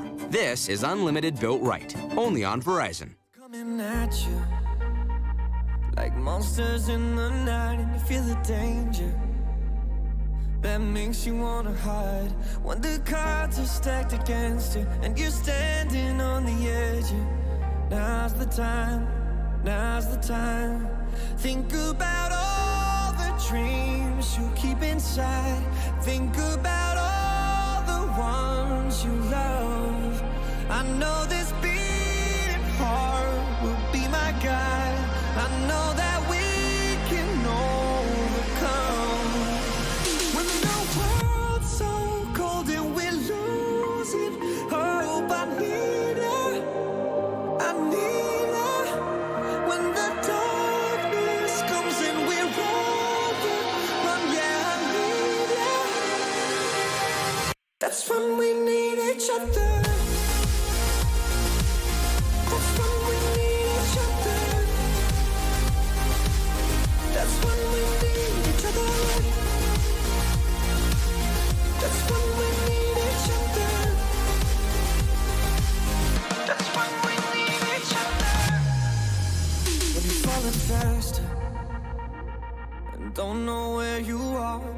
danger, closer than your heart. When the weight is getting heavy and the future is unsteady, close your eyes, close your eyes. Think about all the dreams you keep inside. Think about all the ones you love. I know this beating heart will be my guide. I know that we can overcome. When the world's so cold and we're losing hope, I need her, I need her. When the darkness comes and we're overcome, yeah, I need her. That's when we need each other. That's when we need each other. That's when we need each other. That's when we need each other. That's when we need each other.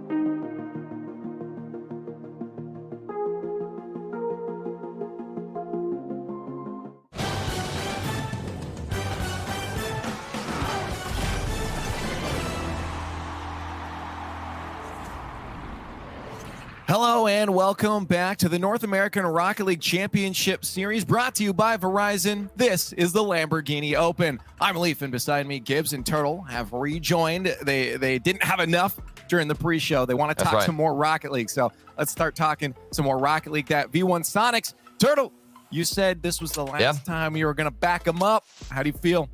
You know what? After the first game where Sonics won, I was like, silly Gibbs, you don't know anything. And then all of a sudden, version 1 just came out of nowhere. And I think Torment had a fantastic game. We saw it briefly, the double tap that he hit, a couple of good attempts from Sonics. And game 1, it was a defensive showing, but they couldn't keep the defense up because version 1 started popping off with shots like that from Torment, Calm, and Gimmick all flowing.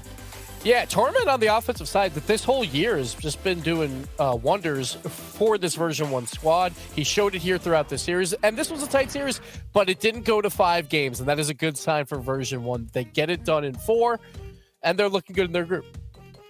Well, that was the start there of our group's day 1 here. We got more of that coming your way, but if you're paying attention to the pre-show or Twitter through all week, we've been talking a lot about some 1v1s coming your way. That is right. It is now time for our first show match of the Battle of the Bulls.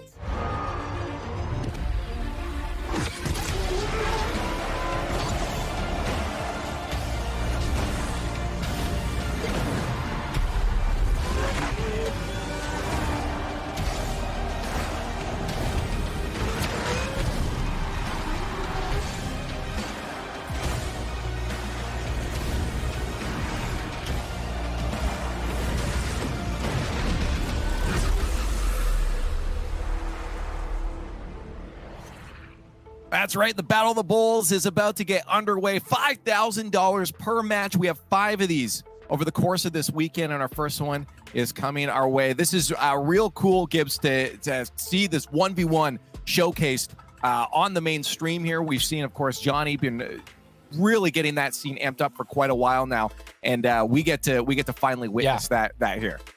And so if you haven't seen 1v1s, it's completely different than 3v3s, where 3v3s, you have to have very limited time on the ball, but in 1v1s, you have all the time in the world, because once you have control of that ball, the other player knows he can't get beat, because if he does, then it's a goal. So you're going to see tons of mechanics from both these guys coming out, and they got to do it for just 1 game for $5,000. So much pressure on the line.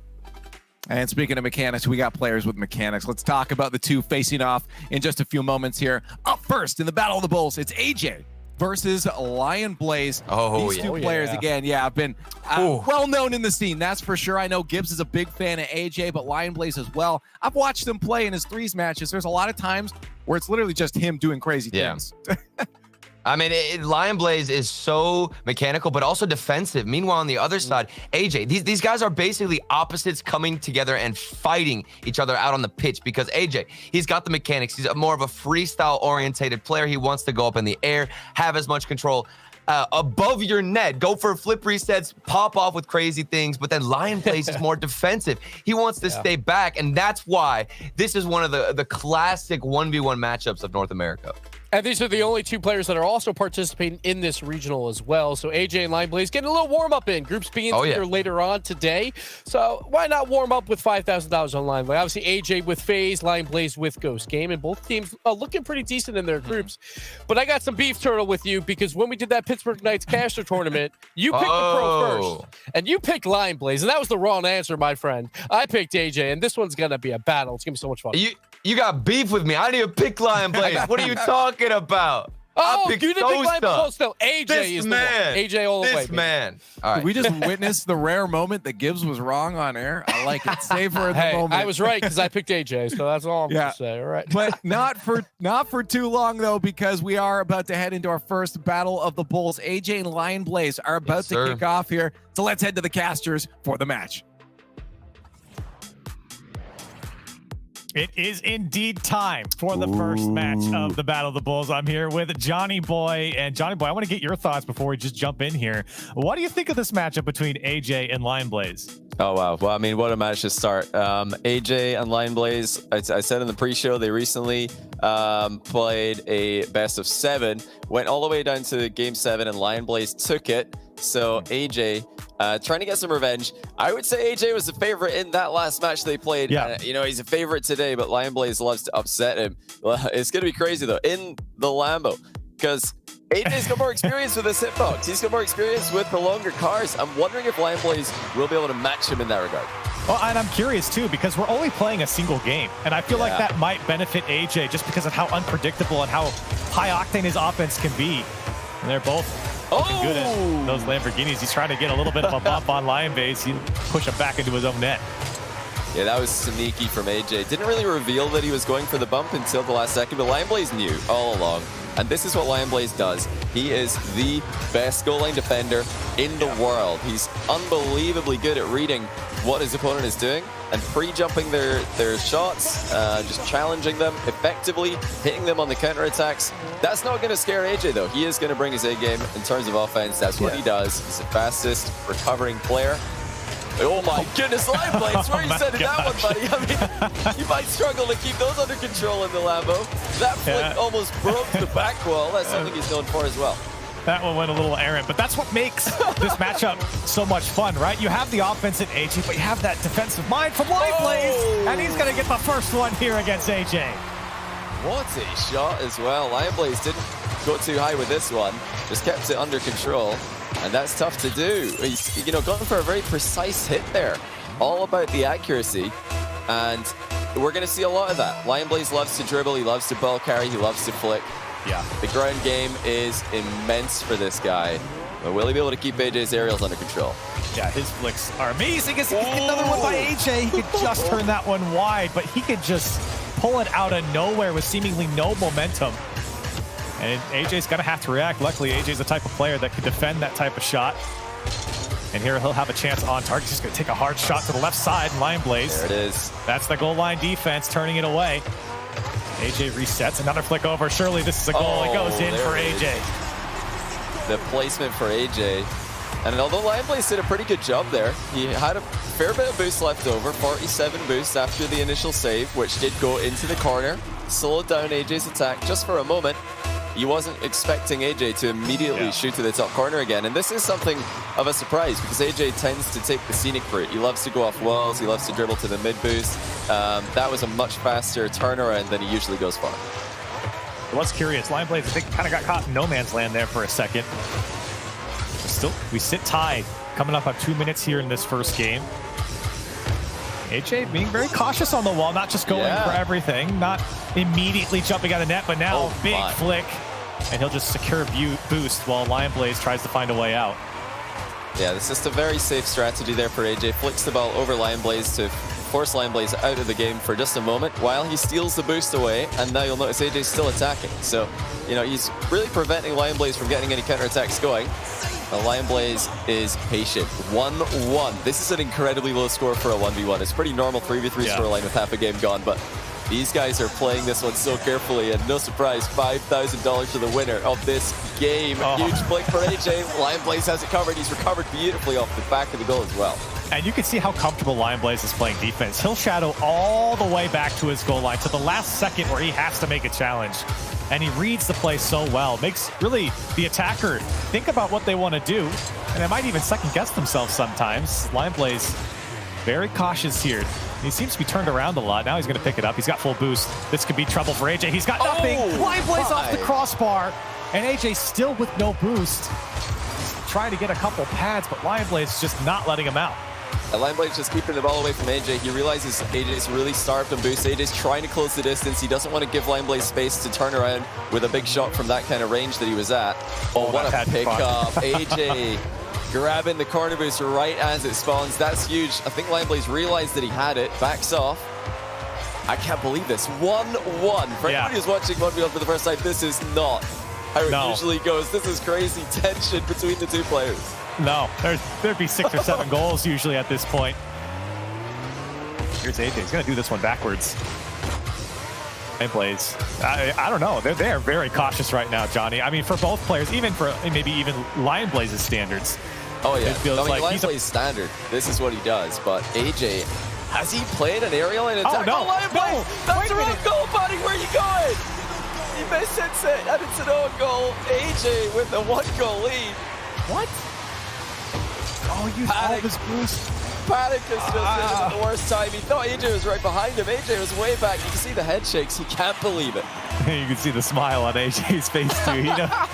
He knows what Lion Blaze just did. There's still time here, and maybe a kickoff going in favor of Lion Blaze. Well, here's an opportunity. AJ didn't get that boost. This is the time to go for Lion Blaze if he can get to the net. Good flick to left side. Beautifully done from Lion Blaze. I mean, we told you this guy has got a monster of a flick. This time, not only a fast one, but look at the accuracy as well. Straight in the top corner. Nothing AJ can do about that. And we have a tied game.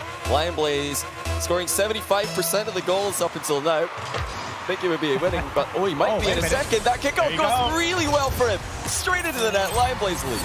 Well, you felt like when you watched that last kickoff, it was going in favor of Lion Blaze, and perfectly in the center of the ball, just lifting it up as well. AJ didn't get under it as much as he wanted to, and for Lion Blaze, very happy to see that one go through, sitting on that 1-goal lead. All of a sudden, after no goals for such a long time, we've got 3 back-to-back-to-back. AJ with a little wave dash recovery on that last kickoff. He didn't want to concede another kickoff goal, played a very defensive style. It's worked out well for him. It's all about the flicks. AJ's playing a very, old style for himself. This is what he used to do years ago. And he's going right back to it. He thought that was the safest strategy to try and get the money today. Hasn't worked up until now, but he still has some time. He's got 20 seconds, and maybe this could be it. He tries to get Lion Blaze here. 17 seconds left. Lion Blaze not going to let him have possession. AJ trying to conserve boost for that last attempt. He's going to get the corner. 10 seconds left, and Lion Blaze is just pushing him off the ball. Here it goes. Last effort for AJ. 44 boost in the tank. Cautious dribble. Trying to fake by, but Lion Blaze stuffs him. AJ's got to keep it up. Takes him out, and Lion Blaze does it. $5,000 in the pocket for Lion Blaze. He beats AJ again. No revenge for AJ.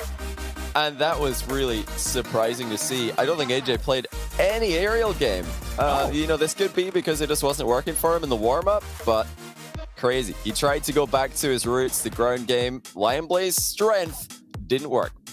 And I am very surprised to not see AJ in the air at all, and maybe to a detriment here in this game. Lion Blaze played a very cautious game as we expected and comes out with the win. So the very first match going in favor of Lion Blaze is the only one here against Lion Blaze and AJ, and very excited to see how the rest of them pan out as, for AJ, I am very shocked by what he came out with. Like you said, it was kind of an older style as well from him, and it felt like it. We didn't really see any aerial attack.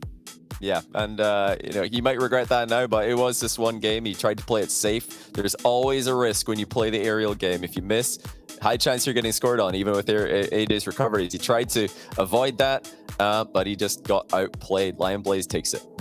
Well, that's only one. We've got many more coming up. We're going to head back to the desk so they can talk about this match. First match of the Battle of the Bulls is down, and Lion Blaze comes out top. Wow. I think there's a lot to break down there, to be honest. We from a low-scoring start to that to own goals to just Lion Blaze, the ultimate strat. He's like, I can win kickoffs, so let's just own goal, and then I'll get 2 kickoffs back to back and score. Lion Blaze, that's not how we drew it up, but that's how it worked out. And AJ, the mind game at the end, where there's barely any time on the clock, and he puts the ball on the ground.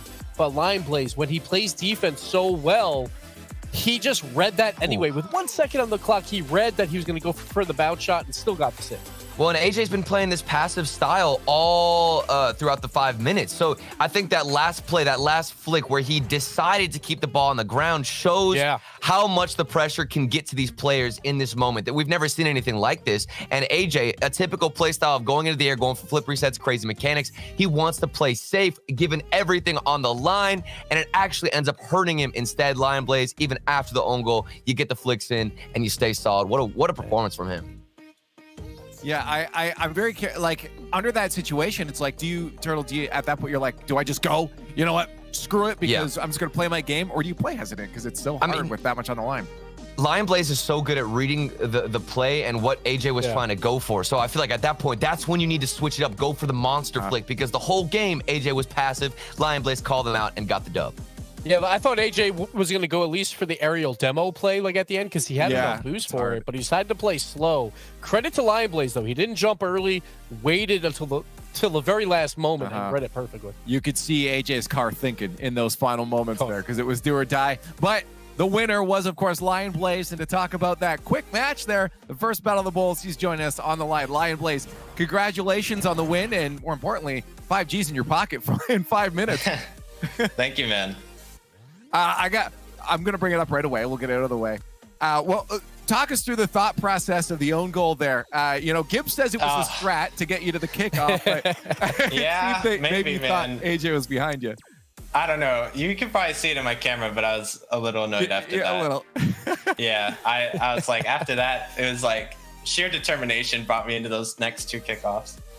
But yeah, I own gold, and I was like, all right, I don't want to go out that way, so reset. And fair. Massive credit, because I would have just left the game at that point. Like, I just blew $5,000. I would have been out.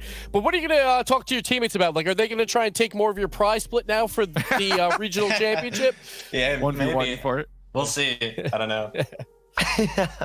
Well, we also saw a different play style from AJ. Did you notice that he was being a bit more passive and grounded, and you took advantage of that? What was the thought process once you realized he was playing more passive? Once I saw that, I kind of knew it would be more of a 50-50 game, low game. That's why my challenges were always very awkward. It gave him not much to work with.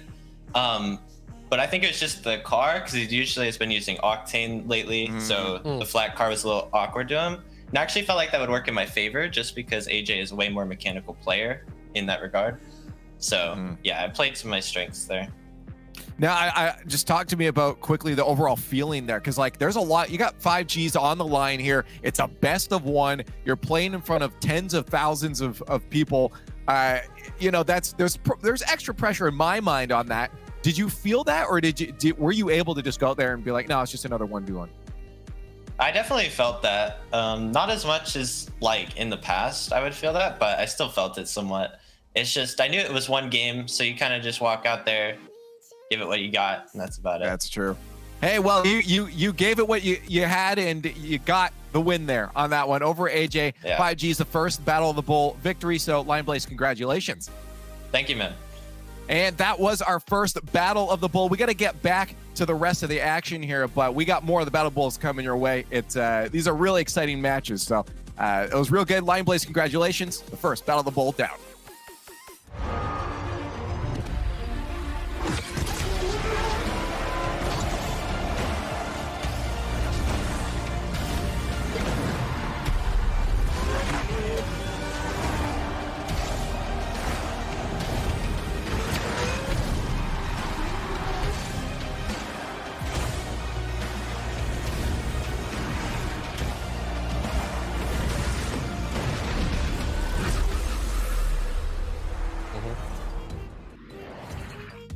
Now we get back to the regular groups here. We'll have some more of those Battle of the Bulls down the road, but groups, we got to get back to this. So let's start talking about what's coming forward here, what we've been seeing. Yeah. You know, we're into groups A and D right now. We just saw, of course, V1 take it over Sonics previous to this one, Gibbs, and a lot more matches coming their way. Yeah, people talk about Clown Fiesta in EU. What about NA? We're seeing G2 got swept by Alpine. So that is big. Alpine is now guaranteed top 2. So Energy G2 will be playing for a top 2 spot. The other team falls down to the lower. Wow. And then on the other side, Oxygen versus Rogue. Oxygen, they took down Rogue. So they're looking pretty, but there's still more to be played there where they're not set yet for a top 2 spot. What is going on? What is happening? This is ridiculous. Actually, whenever we're looking at the results of A and D, I can't believe, first of all, the result from Alpine. I mean, they've been looking good, but so has G2. Then on the other side, you expect Rogue to stay on the top, but Oxygen, they are on a tear as well. Rogue is just like, wait, guys, it's group stage. We're supposed to lose here. So they just kind of forgot for day 0, and now they're figuring it out. Well, we got to talk about this next matchup here, and it's a doozy, one that we thought maybe would be fighting for first and second seed. It's G2 versus NRG. Now, of course, the important thing, Gibb just mentioned, Turtle, that G2 coming off a bit of an upset there, at least in the eyes of what we'd expect. And, you know, maybe is this the point? Is Dries starting to feel it? Is it a honeymoon thing? What's going on with G2 here? Because they're going to need to bring it full against NRG. Well, when I see a loss like that for a team that just has a new pickup, I instantly start thinking about the mental game, because as a new player with all these expectations, I mean, Dries has been exceeding our expectations. You come out here and you get absolutely shot down by Alpine. So the question is, how does he recover? This is the exact same day as well. He doesn't have time to fully process that. And this is where he gets tested mentally going up against NRG. But they've done this before, whereas G2 versus Energy, and Dries performs. When they play Energy lately, he does well against them. So it's going to be interesting, though, because now one of these teams is top 2, one of these teams is bottom 2. That is so important going forward. But chat, we need your help. It is now time again for the Verizon fan vote. Get the hashtags down below. NRG, G2. This is the battle of the fandoms right now. We have G2 Army and against the NRG fans right now. It's going to be hard. NRG generally wins these, but so does G2. So curious to see which way ends up running on this. G2 running with Dries. They've had a pretty good showing recently, but obviously that last one may put some doubts in people's mind. Does it? Let us know in that fan vote. While you're doing that, we're going to get our predictions out here. I'm gonna start this one off. I'll give you guys some thought. It's like I feel like this is a tough one, so I'll be the nice guy here. I'm gonna start off and go with NRG, and I'll tell you why. Because G2 just lost Alpine 3-0. No, it's because I feel like NRG's foundation is just extremely strong, and from what we're seeing, it kind of does rely on that. Based off the match we just saw, based off of that Alpine loss, I do feel like we're seeing where that top and bottom is for G2 and for Dries. And I think Turtle made an extremely good point with that mental game. They don't have time to sit down and walk Dries through and say, hey, no worries, let's shake this one off. He doesn't have that experience, and he could be getting in his own head. We'll see. He has shown to be strong in the past, but we'll see. So I have NRG on this one. Gibbs, you can go next. All right, I'm going to say, like, Energy has an incredibly high floor, probably highest in NA. We haven't seen it from G2 yet because it's a new roster. They've only done well. So that loss to Alpine, we'll see where that floor winds up. I think it is lower than Energy, so I'm going to give the win to Energy here. Okay, Turtle. See, Gibbs, why couldn't you be a little bit spicy? Because I'm obviously going to go NRG as well. I think that G2 did take the win recently in the grid in the playoffs, but I think that was a benefit for NRG. It allowed them to soak up a little bit more of that G2 playstyle, the new roster, and maybe get a wake-up call on how to approach them going forward. That's what I think is going to give the edge to NRG, and also the mental game I talked about before. You just have to give that small edge to NRG. Okay, well, across the board, we're NRG here, and chat is going to go in favor of NRG. Wow. They usually dominate, and I was figured this one would be a bit closer, but it still goes in their favor. Get on Twitter, though, if you're a G2 fan, because I know you're mad about that poll. At RL Esports, hashtag RLCS. We always like to hear your thoughts. It is time now, though, to head to the Verizon Skybox for our next match. It's G2 versus NRG. So, Johnny, I have a question for you here today. You know, regardless of the matchup G2's going up against here, G2, as the Death said, have been doing well. I'd say that's a fair assessment of what G2 have done with Dries. Do you think it's fair to all of a sudden start jumping off the G2 train off of maybe a poor loss against Alpine? Well, you know, one loss is nothing to be too scared about. This is a chance for G2 to immediately rectify that, to fix it, because this is the perfect chance to, you know, gain all of what you just lost from Alpine. Well, actually, not everything, because Alpine are out of reach of them, but, you know, mentally, Yeah. they can get it all back against NRG here. And I think they're going to be more comfortable because they don't feel like heavy favorites in a matchup. Well, certainly to grow as a player, you have to experience that loss, but you also have to get the big wins. And for G2, this would certainly be a big series for them to win if they could take down NRG. I think G2 have their expectations set for the rest of the season, but certainly still coming out in their best form they possibly can. And NRG, they're going to need it. NRG have just been a machine here in North America. And right now we'll see what they bring us against G2. And we're going to need to just keep an eye, especially on G2 early on here.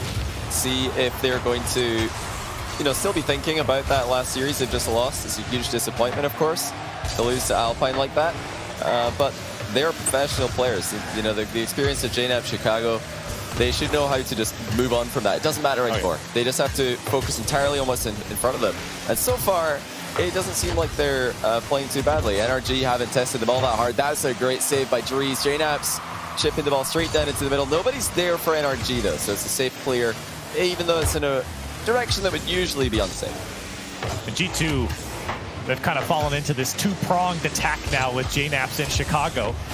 Dries have been backing him up as that third man, but G2's offense, you know, we haven't really seen something so fluid from them in a while with JNAPs in Chicago.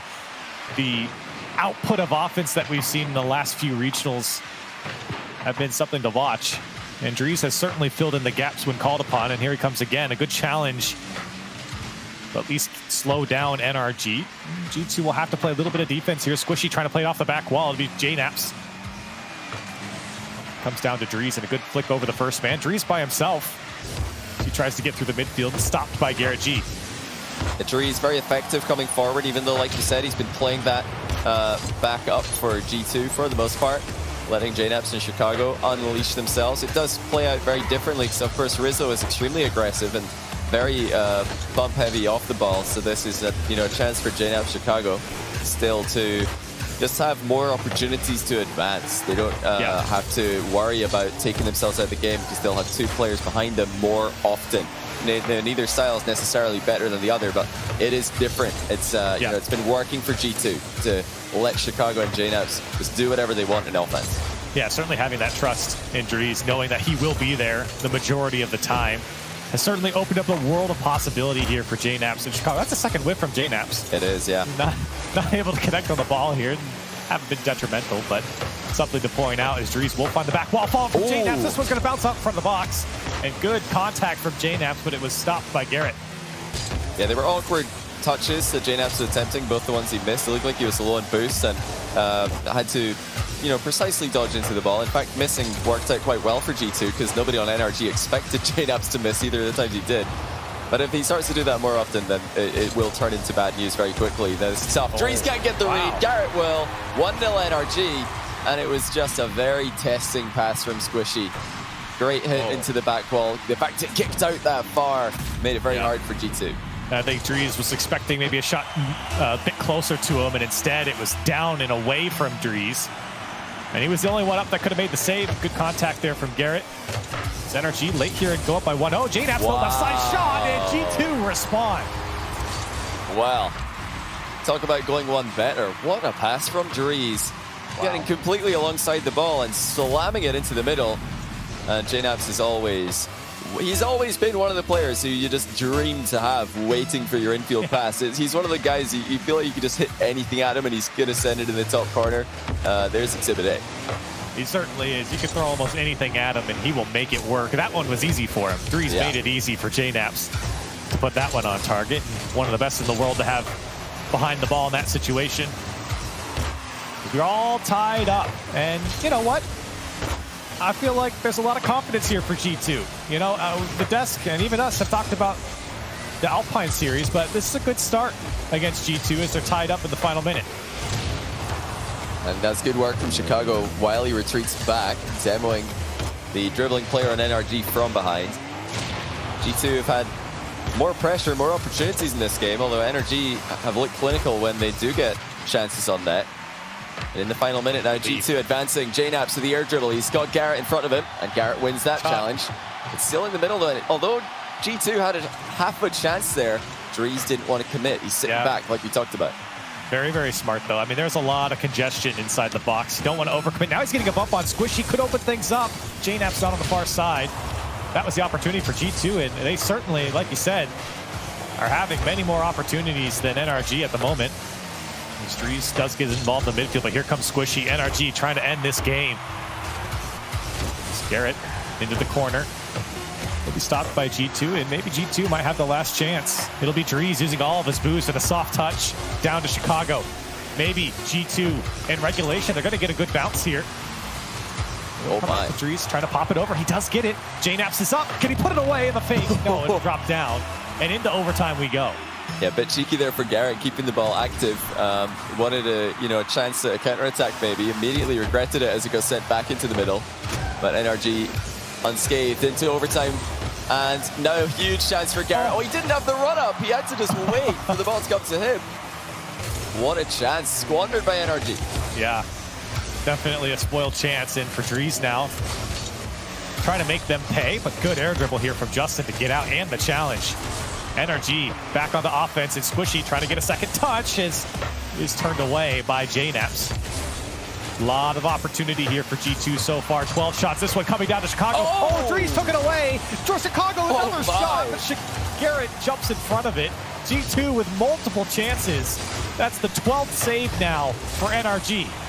What a ridiculous angle on the rebound there from Dries. Nobody on either team expected him to hit that one.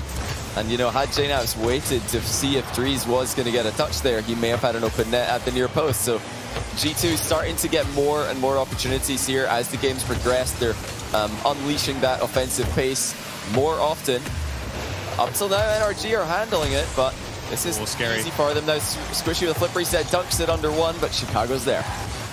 14 shots to the 6 of NRG. G2 out shooting NRG at the moment. They have been so close many times over, but that defense of NRG with their 12 saves have certainly held on. Here comes Dries with a little attempted flip reset. Didn't get a piece of it. Now a demo for Squishy. Could be opportunity now for NRG. The defense once again for G2 coming through. JNaps called upon as he'll throw it back to the midfield. Yeah, JNaps just making sure to get that ball over Justin's head, but you can only keep him away from offense for so long. Justin controls it and goes for the solo play. Saved by JNaps again. G2 gaining confidence, I would say, as this game goes on. We're talking about a couple of whiffs from JNaps early on. Distant memory at this point. But now here comes Justin again. Huge hit. It's denied by the bar. JNaps will clear from an awkward read. It's solid by both teams. The passing in defense is huge. Now Chicago has almost got the double. Dries didn't go fast enough for that. NRG clear. Thought maybe Chicago would get a second touch. Now JNaps, he wants to challenge it. He get his flip back here. I think he did. And it does come out to Chicago. That shot will go wide. That's 2.5 minutes in overtime. Still no one to break the deadlocks. Justin gets a good little flip reset, but not threatening towards the G2 side. NRG, the chances have been far and few between, really, especially coming into this overtime. It's been a lot of G2 opportunity, but even they can't capitalize. Dries is going to go for this one. Shot is wide off the back wall. He's going to bump the last man, but Garrett comes through, and that was a huge chance once again for G2. I think Dries expected to just get a clean win on the race to that ball. JNaps likewise, but Squishy flies back down when he realized the reset was coming in. G2 swarming. Dries getting more involved in the offense. The confidence is there for all three of them at this point. But the finishing touch is not as of yet. It is fun to watch when Dries gets involved in the offense. And G2 are better for it as well.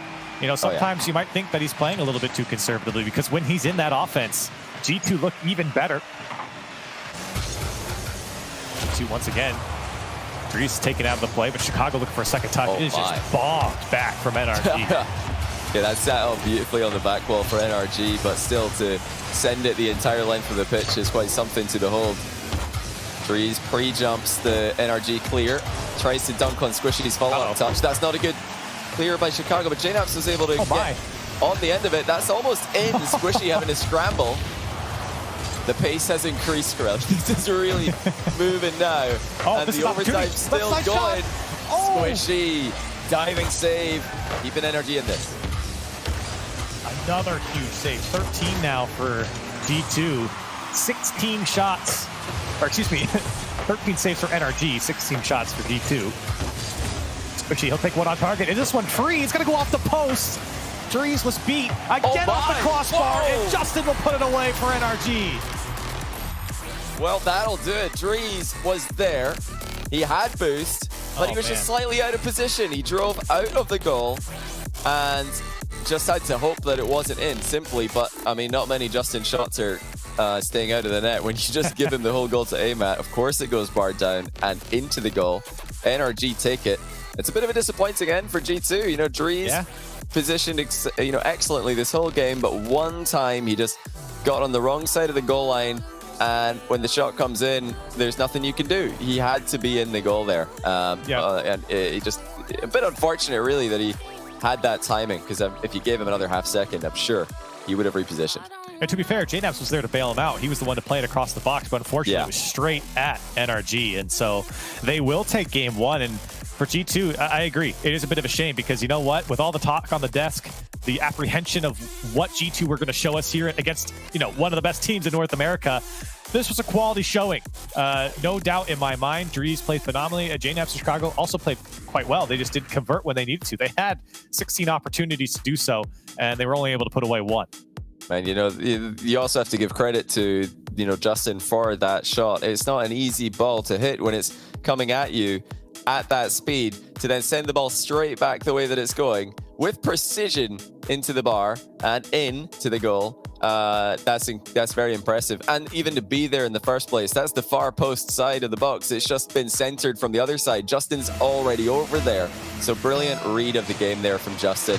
His mechanics are praised for good reason. His positioning as well, but not on that play. I don't think I see anyone. In fact, it is Justin. Has he turned up the line here? Of course he has. Just as we were talking about his positioning being brilliant, he makes the rookie mistake of leaving the net open on a kickoff. Curious kickoff there. Both players going a bit wide on the ball, which just kind of killed it. Bad kickoff, Pirelli. Yeah. I don't think there's any merit to that one from NRG. Let's try to be a little more. Trying to be a little bit more technical, give them the benefit of the doubt. But you know what? I'll just dive in deep. It was a bad kickoff for both sides. Yeah, we see it a lot from top-level teams these days. Risky. Oh, what a save by JNaps, using the post to pinch the ball to safety. Back into the middle, though, and Squishy almost had a piece of that one. G2 probably didn't expect to have a lead that easily in this game. They caught it. Will they hold on to it? Garrett G, tricky on the approach there. I believe he tried to dodge into the ball at the last second, but it just timed out. Drees can't hold on to. He left it down for Chicago, actually. Chicago might be free here. Garrett is the one to clear it away. Good communication. That's not the first time I've seen G2 player will pick the ball up into an air dribble, and he could extend it, but instead drops it for the player under him.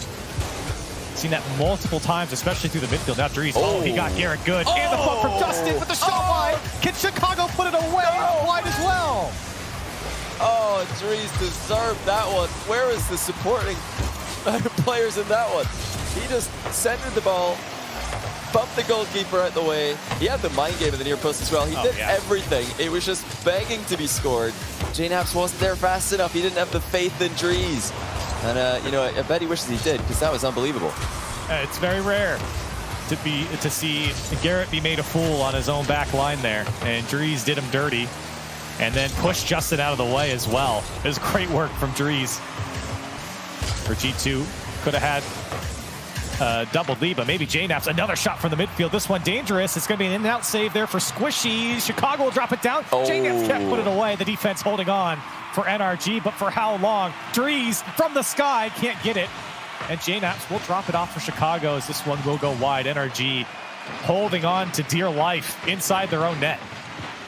What a game Drees is having. And he signed for G2, and when he joined this team for the remainder of this season, everybody's wondering, will he be able to hold his own in these lobbies? He's dominating this game. Every time he touches the ball, he's causing NRG problems, and it's again G2 just piling on the pressure. And again, it starts with Drees. What a touch into the corner, beating Justin to the punch. And finally, G2 get one that comes out free for just that extra second. The third man able to crash and put it on target. And you feel like they were going to get one here. With 6 shots, they were knocking on the door multiple times, and some redemption there as they're finally able to break through, and maybe even more. Drees trying to work his way through the midfield. Some bullying happening in the backfield as well. Yeah, there's Drees and Chicago both there looking for a bump on the same player, so poor NRG third man, but they did well to escape. At this point, I feel like anytime you see Drees setting up a center ball, you have to trust that he's going to get it. His consistency of getting the ball past and into those positions has been extremely good this game especially. So yeah, the G2, they followed him up on the last play. Chicago was there. Want to see that every time Drees is trying to go for a center. He's been indoctrinated into the G2 offense because there's a lot of very smart communication going. But here's Justin, and for NRG, there's been a lot of good offense here for G2, looking to keep it going. On the NRG side, they've been feeling a lot of pressure. I mean, that's obvious because the inverse of what G2's doing. But even in the last game, where they come out on top, they had to field a lot of saves, and that G2 offense has been very tough for NRG to adapt to. And I'm not sure if that's because of Drees, but Chicago and JNAPS, or if NRG just aren't playing up to potential right now. But Chicago's getting bullied and still able to make the save. And now here comes G2 as they rush downfield. What a save. Chicago, he actually was bumped in that position, but he still managed to dodge into the ball as it went straight towards him on target. Not an easy thing to do. Staying calm and staying aware in the position.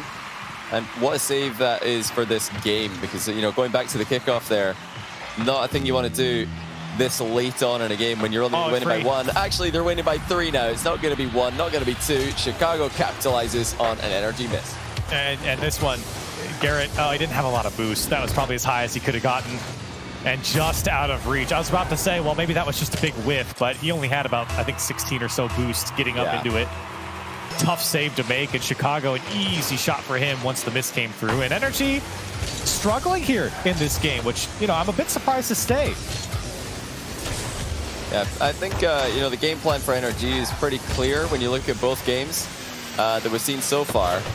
They haven't tried anything too crazy. They, you know, probably took a look at the Alpine G2 score, thought, oh, hold on a second, doesn't look like G2 are playing very well today. Let's just chill. Let's just minimize our own mistakes and let G2 beat themselves. But that's really not happened. G2, after, you know, maybe a minute or so of not looking all that great in game 1, they've really tidied up their act. That is actually a team save, I believe. Yeah. As Garrett just landed on top of Justin's shot. It's all gone wrong for NRG here, although the late comeback would have been difficult anyway. You still don't want to see team saves coming in on open nets. Unfortunate, but for NRG, I think it's a go next situation at this point. This ball will drop across. Drees is going to keep it up. Nope, he wants to get going as well. G2, and I don't blame him. They've been looking good. And I think they want to carry that into the next few games here against NRG. It would be a massive bounce back for G2 to drop the series against Alpine and then take down NRG, but they've only taken their first step here. Yeah, NRG, I expect to see them, you know, really try and make more plays. There's been a lot of clearing of the ball. There's been a lot of, you know, just trying to suppress the G2 offense. But the creativity for NRG hasn't been there as often as we're used to seeing from them. They've had a couple of flip reset plays, which are inherently mind games, of course, but you know, they've got to step it up, and I'm sure that they will step it up. Definitely don't want to see that kickoff again that started off this game. If they're gonna, you know, if they're gonna go for a dead ball kickoff, I don't know how many times I have to say this, but if the ball's gonna be in the very middle of the field on the kickoff spot, you can't leave your net open. It's too risky. Yep. You might just concede immediately, which is exactly what happened. So let's see if NRG covered their goal on this one. And, you know, NRG have really played the same exact way in the first 2 games. It feels like this is the way, you know, they're kind of saying to themselves, this is the way we want to play, and we're not going to change it.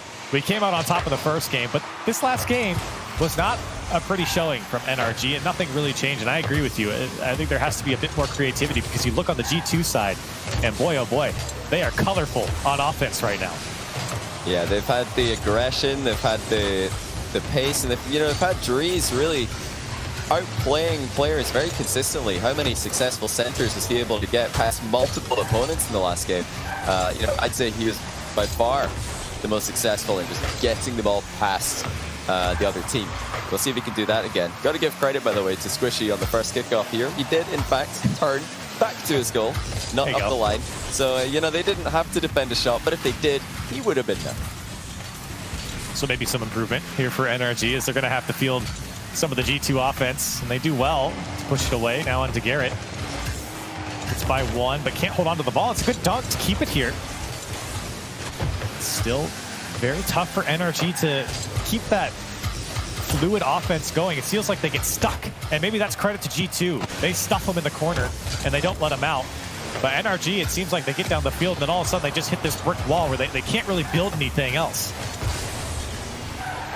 So NRG just need that one more game. Oh, it's just going to be saved for G2 here.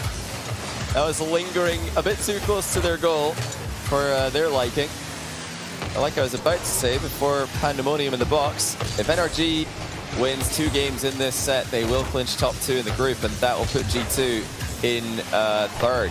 So wow, G2 have got to win 2 in a row here if they want to get top 2 away from NRG. This is a massive situation for them to be in.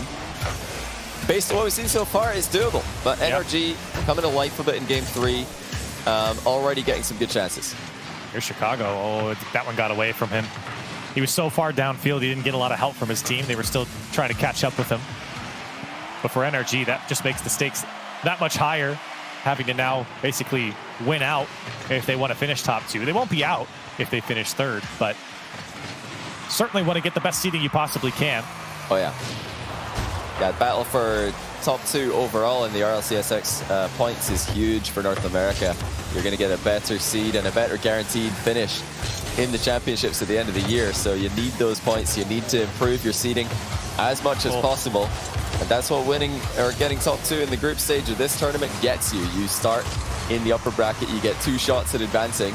Only need to win 1 series out of 2. Unlike the 3rd, 4th place teams, you need to win 2 series in a row. There's a big difference there. Here's G2. They've scored it. JNAPS first to the center ball after Chicago drops it down for him. That's a great play by Chicago. Pass 1, dunks on the 2nd, and then nobody left for energy. And that's a great play from Chicago because I think he realizes he's going to get to the ball as soon as it hits that backboard, which is like almost an impossible shot. Plus he has the defender. So he flips upside down to stall that ball and to just drop it down and hope that an opportunity arises, and it certainly did. So G2 taking another step in a very important series here against NRG. They get that offense going again. Lower shooting game here for NRG and for G2. G2 at 3, NRG at 2, but maybe a 3rd for NRG here. Justin shot is wide. Squishy, can he put it on target? He just pops it up. And Dries there to shovel it out with the help of Garrett. Another shot comes out from Justin. This time JNAP's having to field it. It's NRG circling on the G2 side, and they finally break through to equalize. This is great from NRG. This is the sort of confidence that's been missing. They've been playing not to lose up until now, but look at them getting stuck in. All 3 players involved in that offensive onslaught as they equalize. Just 1 more goal would put NRG top 2 in the group if they can keep G2 scoreless from this point onwards. And G2 overall in this series have had more chances. Let's see if they can keep it up.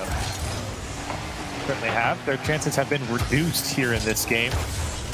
Still coming about. NRG back to the G2 side here. Oh, that'll help out G2. Dries is downfield chasing after. He's got no boost, but he'll get the corner and the possession. Can he knock it down? Chicago's there. Tough shot, but great work from Dries to keep this opportunity alive. And here it comes back out to Dries. Can he put it away? Left side shot, Justin. Huge save as NRG are holding on. Yeah, brilliant defense by Justin. He didn't get the best initial clear, but made up for it with that pre-jump. And, you know, staying low enough on the pre-jump to save a low shot is something that a lot of players get wrong. Justin, not one of them on that play. It'll be a tough block for Dries, but he does get a touch on it. Oh, but he accidentally got by Chicago. And this one now, it's going to turn out for G2. Is that one in? Chicago puts it home, and G2 on top. Chicago crunches it straight into the roof of the net as JNAP's pass just connected with him in the perfect position. That was just a dream of a pass from JNAP's. But no chance, 0 chance for NRG to save a shot of that quality. G2 on the transition. Put another one past NRG. Scary to see G2 do that. That's an unstoppable pass into shot combination. It happened so fast. I mean, it was almost a mistake on the G2 side that they just transitioned into a massive shot. And Chicago again will just take a pot shot at Justin. Drees wanted some help in the midfield, but a bit too high. Energy's going to pick it up. 10 seconds left. They're coming up on 10 seconds, but Garrett, before we even get there, will tie it up. Look at this from NRG. Squishy drops it down right into the middle of the field. Garrett G fakes an aerial, controls the ball with one touch, and then gets around it with an aerial shot to sneak it between two defenders. That's such a sick recovery by Garrett with not a lot of time left on the clock. NRG equalize again. It's going to be G2's kickoff. They advance first. Chicago's up. Can he drop it down? Chicago off the kickoff. Puts G2 back in the lead. Squishy looking for Garrett G on the left-hand side. He didn't realize Chicago was advancing from the back corner where he already was. And he does it all himself. G2 back in front in style. Chicago's shooting has been the difference in this game. Well, let's see what happens on this kickoff. Back and forth, and NRG they need to keep it up here. Squishy does get by a couple. Drees will put it away, and G2 2-1 in the series, trying to close it out. And this next game will decide which one of these two teams finishes in the top two and which one of them finishes in the third position for this group.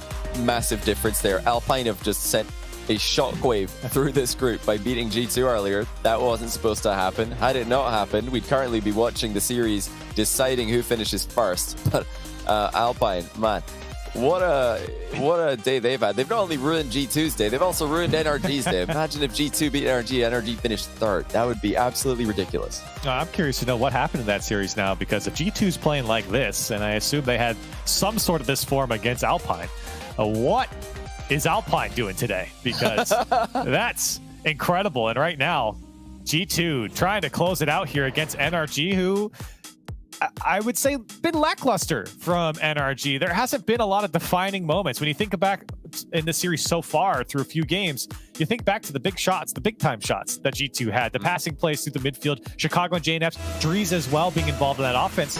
I really can't think of that for NRG. Well, NRG, you know, they had their best game in that third game, but the problem is G2 also had, I think, their overall best game. The passing and the shooting has been, you know, what we've been wanting to see from G2. Here's Chicago again. That's just going to go in, and somebody has to save it. Garrett gets it off the goal line. Thank goodness for NRG that they didn't let that one in. You can't just let the ball roll through like that. Chicago having far too much success in the final third. Yeah, and Chicago only needed just an extra little touch on that one, as it was more than 50% over the line. For NRG, they're happy to see that one go through. Here they come again. Can they get this one off the back wall? Tough read. And G2 defense does get it out. Squishy will have to turn. I'd expect a bit more of a tense game here. I think NRG know what they're up against now, certainly. And everyone committed there from G2. Chicago wanted the bump. Is that one going to drop in off the crossbar? And NRG robbed by the woodwork. Oh, that is just the worst bounce possible for NRG. If it hits the bar a little bit more softly, it's just going to go in. If it hits it any harder, it's just an easy finish for Justin, who was first on the scene. Well, here's Justin again. He tries to dribble JNAPS, who blocked the goal side of the ball. That's a great challenge by JNAPS. Gives his teammates time to recover. Still scoreless, but maybe Garrett can change things. He's looking for a second touch here. Oh my goodness, Garrett putting it away, and NRG on top. What a shot. Garrett G hits the first touch from the halfway line. But had a ton of work to do. Just a forward air roll into that one. The little roly-poly double touch from Garrett G. And ignoring the defender as well, because he knows, well, I'm up for this. I gotta just ignore the defender, because if he hits it, I'm not gonna get the goal anyway. So let me just pretend that he doesn't. Oh, cool, he missed it. I'm in. Great play by Garrett. NRG still favorites from this point to finish top 2 in the group. Here's JNAPS looking for some space over Chicago. He'll give it back to JNAPS. The shot was on, but instantly blocked. Drees trying to get a hold of it. And JNAPS, he had missed the midfield boost, which cost him the possession there. Now Justin, NRG would love to double up their lead. They've struggled to pull away from G2. Squishy Drees breaking it up. JNAP's also here to help. Chicago waiting to see where Garrett's going to go. G2, they've been pushed back, but look at the passing play. Come out to Drees. He's got to do it himself. Justin does well to block that. G2 won't be able to hold on as they're back to their own defensive side. A great chance for Drees there. Just took a bit too heavy of a first touch and didn't immediately go for the ball. That gave NRG a chance to close him down. JNAP's low on boost. Beaten to that one by Squishy, but Chicago drops it off for Drees in defense, who hammers it to the back wall, but Garrett G sends it back with interest. That's a high clear, but JNAP's is all over it. Just to reiterate, G2 need to win this game. If they lose even this game, doesn't have to be the series, they just have to lose this game, and they are in third place. It is as simple as that. They need a comeback here.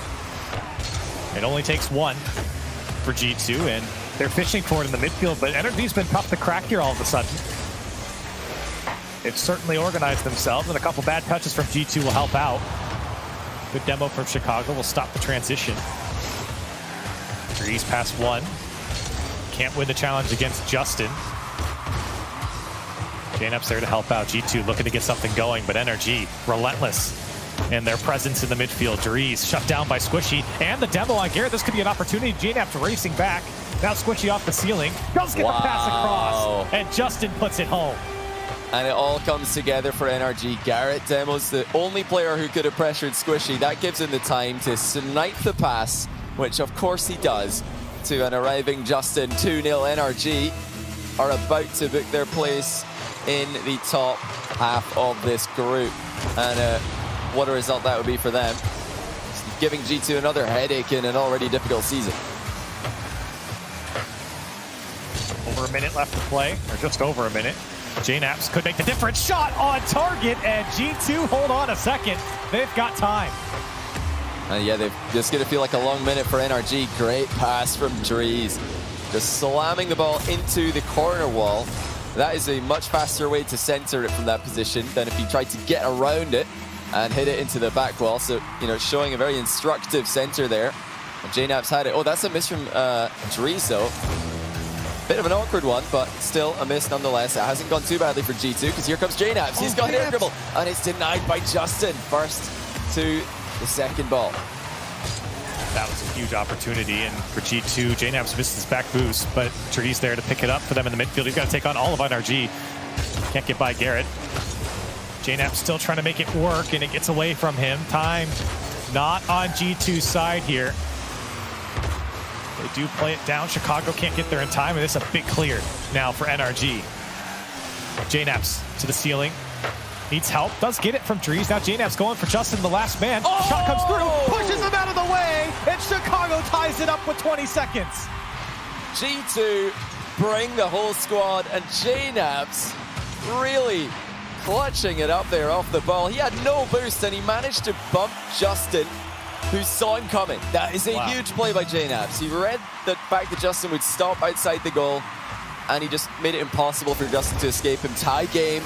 It could very easily be next goal gets top two, and it could be G2. They're advancing again. Want to come back here for G2, but they've got one more goal to score if they want to do it. This could be it. Off the back wall, looking for help. Everyone rotated back, and a dangerous clear here for NRG. It'll drop right in front of Justin, and I think the last man knew it at G2. Happy to see it go, and into overtime here in a crucial must-win game for NRG if they want to sit in the top two. NRG's trying to spoil that. As here comes Squishy. Drees gets up. Huge save from Drees, but Justin is there, and G2 can't get back. NRG takes the game. Defensive heroics from Drees. He saved that by jumping off the inside of his own post. Unfortunately for him, JNAP's double committed, and Chicago did not recover fast enough. Justin's shot goes uncontested into the back of the net. This series is not yet over, but this group stage has ended badly for G2. That loss confirms that they will finish third place in this group, and that is a terrifying proposition. That is a terrifying proposition, because they are already running into some tough opponents from Group A. Oxygen Esports, former Jamal Jabari, have upset everybody in Group A, pushing teams like Rogue, Sonics into the 3rd, 4th spots there. That's who G2 are going to be up against, potentially in the start of the lower half of the Knockout Gauntlet tomorrow. Oh, man.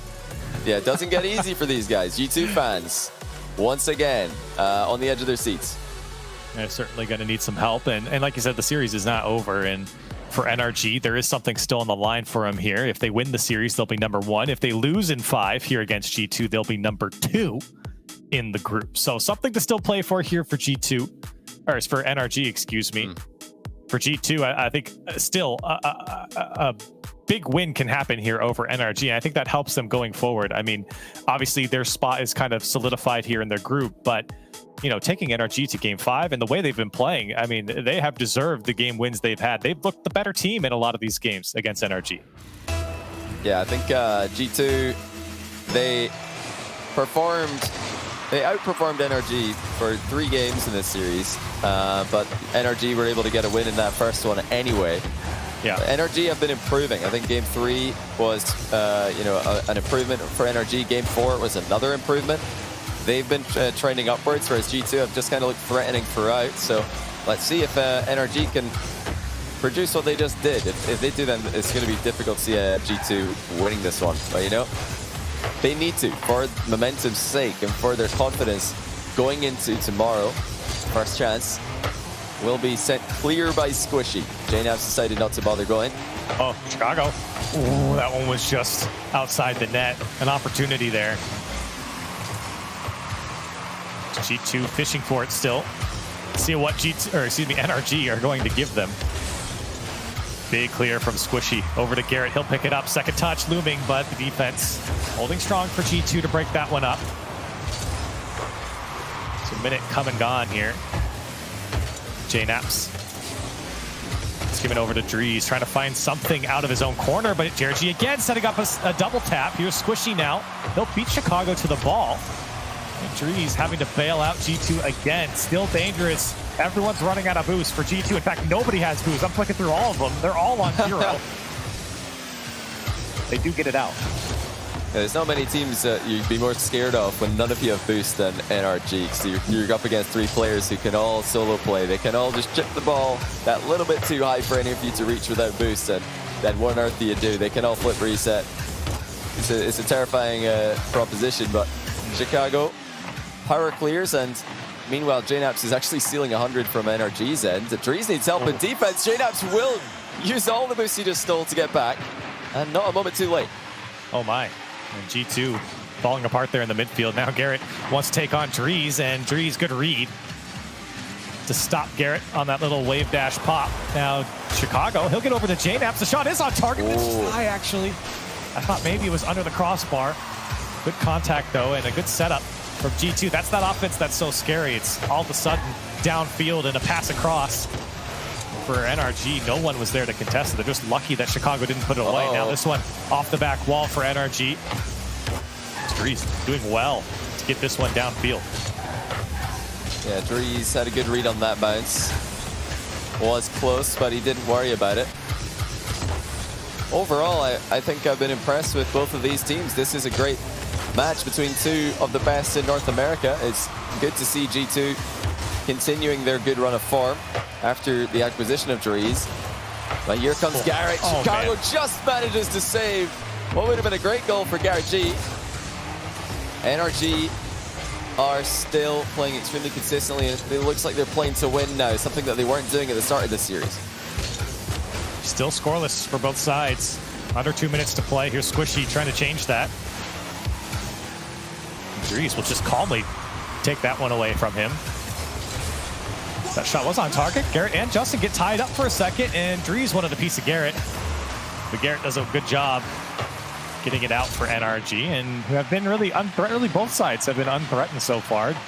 G2, maybe JNAP's shot was the best look they've had. Drees again, looking for some more space. He does get a dunk. Chicago's up for it, and so was JNAP's actually. And everyone bails on the play. Very, very calm game 5 here between these 2 teams at the moment. Only 4 shots for G2, 3 on the NRG side. Yeah, it's exactly the word I was thinking of as well. Defense is are playing this one out with great composure, even in the final moments of the last game in a series, which has had fast plays from both teams. So Dries, again, just so composed, bringing the ball down as it's about to bounce into his own net. This is great to see from these two teams. Even in 1v2 positions, they've been standing strong. And there's the same thing from Justin, control and defense. Yep. It's a common theme in North American top-level teams these days. Yeah, not a lot of outlet for NRG. They rather just use themselves to pull it out. And Garrett, that's a big miss. Whoa! This could be NRG's chance, and Chicago couldn't put it on target. Still a little bit dicey here for NRG as Dries gets over one. Can he get back to it? Oh, Dries off the ceiling, and he gives G2 the lead. Well, Chicago and J-Naps both just botched a rebound to the far post. Just let Dries do it all. He centers it to himself this time. He's sick of centering the ball and nobody being there. He's just chased that one all the way down. And what a great, angle to come at the ball from. Fake kickoff though for NRG. Pass goes a bit behind Squishy, but he's able to collect it anyway. That's a high hit towards J-Naps. This bounced badly for G2. Oh, he saved it! They've somehow got the way of it, and again, Chicago has just deflected it wide. NRG with one more chance, and that's saved as well. G2. What a heroic effort in defense at the end of the game. They've done it. You know, they're finishing the group in third place, but at least they do it with a win over their rivals. Wow. That was the closest you could get to not scoring for NRG, as Dries, he was in the air because he was beaten on the first touch. He misread it and came back down and then made the save, just boosting into the ball. And Crazy. Then NRG save or shot was saved just wide by another defender. I mean, I couldn't even keep up. It happened so fast. And for NRG, a painful way to lose Game 5. So they will not finish number 1. They will finish number 2 as they fall to G2 here. That's that's not ideal for NRG either. There's still a chance that Rogue could finish second in Group A, and that would put NRG against Rogue. So, that Rogue finished first. Sorry. So they they would have liked that win, obviously. But we'll have to see if it affects their tournament tomorrow after Group A concludes. We will have to find out. We've got plenty more matches coming up. We're going to go to a quick break. When we come back, more Rocket League.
Based on victory. A super sports car inspired by racing triumphs, created to dominate the road. Hurricane STO, based on a true story.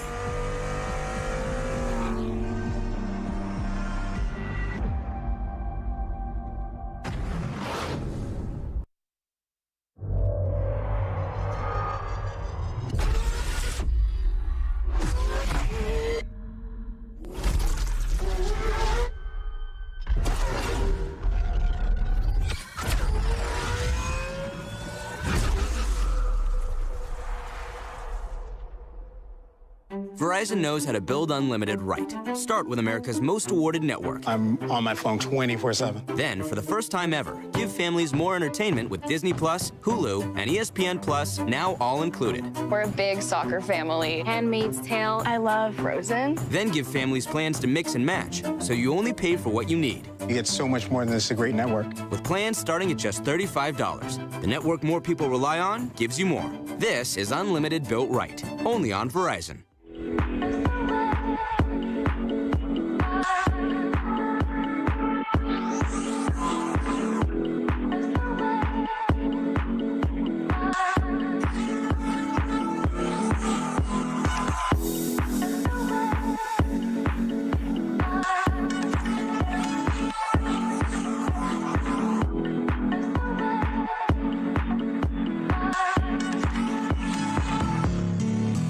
I can feel it rushing through my veins. Love's the only road we know.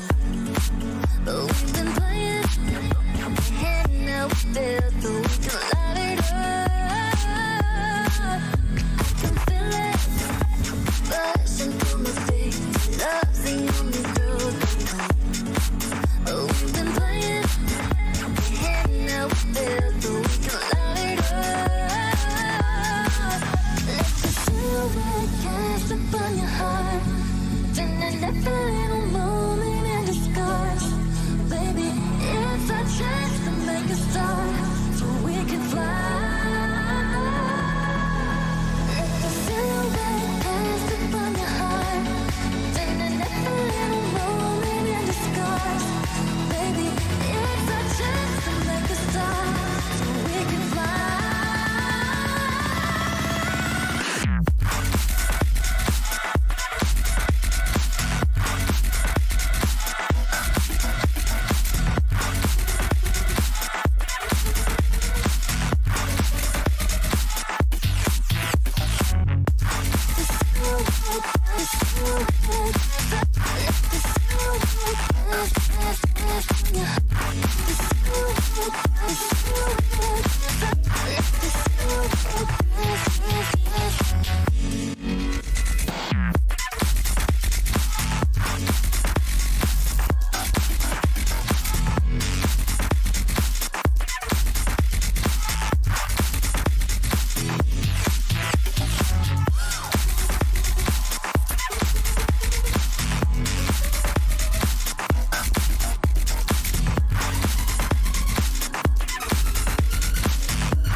And welcome back to the North American RLCS, brought to you by Verizon. This is the Lamborghini Open. I am Leaf, and Gibbs is alongside me as usual, and Shogun has decided to join us. Now, Shogun, we all went in favor of NRG on that last one, questioning whether Dries was going to be able to handle that loss mentally off Alpine, and apparently he can.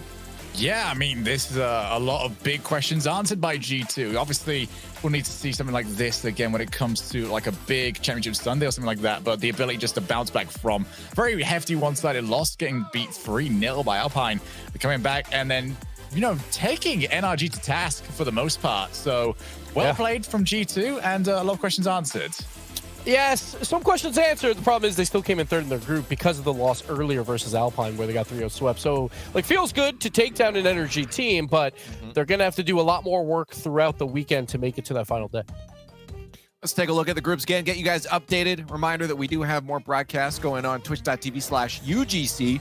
You can watch that watch in squad mode button there to keep up to date with all the Rocket League happening here today on our day one of the Lamborghini Open. And again, we take a look at the groups now, Gibbs, as things unfold. Yeah, currently Volt and Version 1 are playing. Version 1's up 2-0 in that series. It's overtime game 3, so Version 1 is trying to lock up a top 2 spot there. On the other side, Alpine. Oh, it was over. Yep, it was overtime. Kivik just scored. So there you go. Version 1 is moving on up, so that's great for Version 1. They lock in a top 2 spot. On the other side, Alpine, like in a group with Energy and G2. Alpine, like honestly, hasn't done anything for the past 2 or 3 months, and they show up big here with that number 1 seed.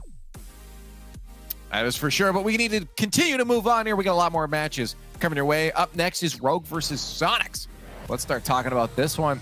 Sonics was backed earlier by Shogun, by Turtle, and then I think he's lost faith now. Going up against Rogue, though, we also know sometimes their group stages can be a little bit iffy sometimes. So this could be a close matchup here, but obviously Shogun Rogue is the one coming in with the advantage here.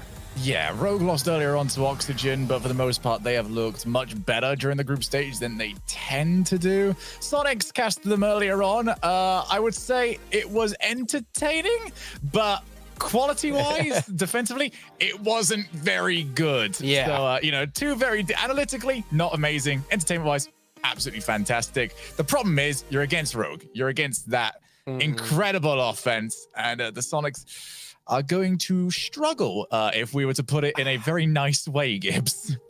Yes, but we normally say that, but we forget it's Rogue in a group stage, and for some reason, this team knows how to turn it on the final day. Hopefully, they learned from the last regional where they got put up against Space Station.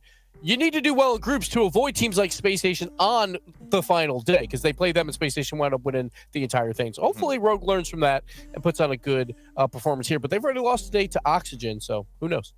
It's time for the Verizon fan vote. You guys know what to do. Use those hashtags in chat right now to vote for the team you think's going to win in this group stage match here, Rogue or Sonics. Again, we've obviously seen favoritism towards Rogue in the past, and I'm sure that will continue on here. Sonics, though, have been putting on a good show for us as of late, so maybe there's some fans that want to get in there. But use those hashtags. We're going to count them up right now while we get our predictions out here.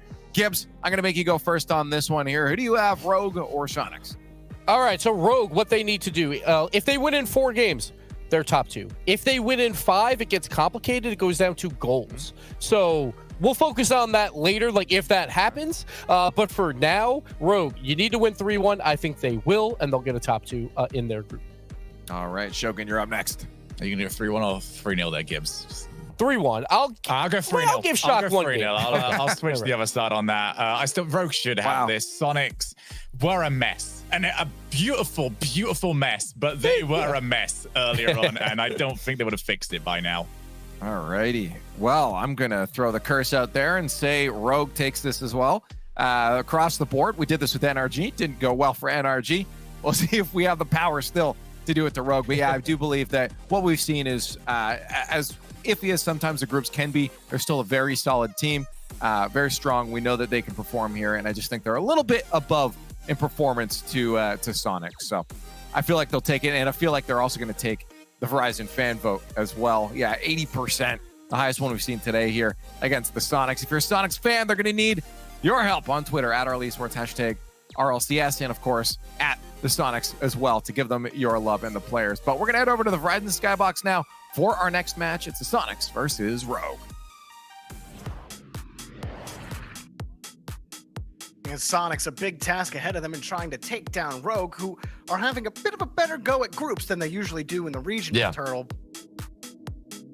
I mean, it's a fight now for top 2 in their group, and I think that Rogue, with a lot of the criticism, it was justified, I think, now with the criticism we're giving them in group stage, but then previously, whenever they had fought off against SSG and FaZe in the last regional event, I feel like I was a bit iffy, They had a tough bracket, they had a tough group stage, and it is what it is. Now you come out here, these are the teams that you should be 100% beating, but you lose to Oxygen, and now you're fighting against Sonics for top 2. This is going to be one crazy match, 3-1 or 3-0 like Gibbs said, and you guarantee a top 2, but you can't count out Sonics regardless of what we've seen. Sonics, despite losing their last match today against version 1, they had some sparks of greatness in that match. Shock in particular was looking pretty solid, so if they can create some of that magic early against Rogue, well, they might find some success as T. Corral pushes forward. It's kind of crazy too, even looking at their previous results in this group stage so far. The Rogue had a reverse sweep against V1 So still a couple of rough matches for Rogue, but that doesn't change anything so long as you can secure top 2, get that extra life going into the knockout gauntlet. And, you know, if you're a fan of Rogue, you would want to see them start out strong here in game 1. So far, nothing too crazy, though, for either team, but Tikar almost just dropped at the first killer. Rogue happy to stick around in the orange half for a little bit. Taroko actually winning a lot of touches. But it's time for Rogue to get set in midfield again. Turo's got to pass the first killer. He's got a little space. First killer slowing it down. It forces the challenge up. Tikar, awkward spot shot, gets there first off the backboard. Does seem like Rogue are going for this more challenge-orientated play style where they don't want to force too many opportunities in front of the net. Just win challenges like this from first killer. He goes into the corner, wins that 50, and then you can get a shot on net. Oh my goodness. The angle from first killer and this win right here on the 50 was spectacular. A bit of a crystal ball from you, right? When you're talking about him winning the 50 to create an opportunity. There you go. You know, first killer, a splash play just like that. That's what you're waiting for. If you're Rogue, it's just going for the 50s and then an opportunity. So long as that one does go your way, that challenge, then you've got a solid chance. Oh, that was a nice block from Tikar, but a good setup from Rogue. They almost caught Sonics on a split defense. They actually lost possession of the ball there. Taroko steals it away. So for Sonics, ever since that first minute, they've struggled to hang on to the ball or really start to pressure Rogue at all. There's 7 shots already for Rogue, only 1 for Sonics. They're kind of giving away possession. And you notice, wow, the fake there from Turo as one player bit and then just completely whiffed. Now, Tikar off the backboard shot, couldn't get a touch earlier. A couple of mechanical issues from Sonics. I mean, even if you want to put the mechanics in comparison for both teams, you got to give the edge to Rogue. So if you are Sonics, you don't play a 1v1. You want to utilize everybody as best as you can because first killer is going to be in your face. He is in the face right now of Sonics. Right there, almost got the redirect. Going to be a tough one with the speed. Demo to maybe open up a pressure opportunity, but even there, shot gets demoed and the ball just kicks right back to Turo. Okay, but the challenges now working in favor of Sonics, and maybe we see some pressure, but no, Taroko. He won 2 challenges in a row, then puts a shot on net. In the midfield, Rogue are so dominant, it's every 50-50 that seems to be going their way. Tikar does what he can with low boost, but again, Taroko steals it away. This is going to make it hard in the corner for Tikar. I saw Taroko could just shovel the ball away, force the ball past shot. You're definitely right, Turtle. Like, well, just about the challenge game being so beneficial for Rogue, but they do keep going for it. They find that one favorable challenge, and then they exactly know where to bite. Turo gets right underneath the first touch. The shot from Roldiz, and now it's turned right back around. Got a little bit of boost left. First killer can't get demolition on Roldiz. You could see that timing was picture perfect for first killer, but he just didn't have the prediction that the goalkeeper was going to jump. Most of the time, goalkeepers will end up jumping, trying to dodge that demo. But in that situation, just a bit unfortunate for first killer on the read, and then another demo. He's going from corner to corner, Jorby, taking the boost, being a nuisance on the pitch. Certainly been at the front of a lot of the Rogue push, whether it's winning challenges or stealing that boost out. That usually you find him, you know, sitting or playing second or third fiddle to Turo first killer, Taroko. And him being in that role is just, despite Rogue only being up by 1 goal, they've had complete control of the pitch. Yeah, well, I think it's a very natural role for first killer to fall into. This one almost actually fell into the Rogue net, but it was saved out. A couple of chances from Sonics, but this is their best look, and it's wide off the backboard. And then the player who was coming in for the follow-up got bumped by first killer. Rogue, hold on.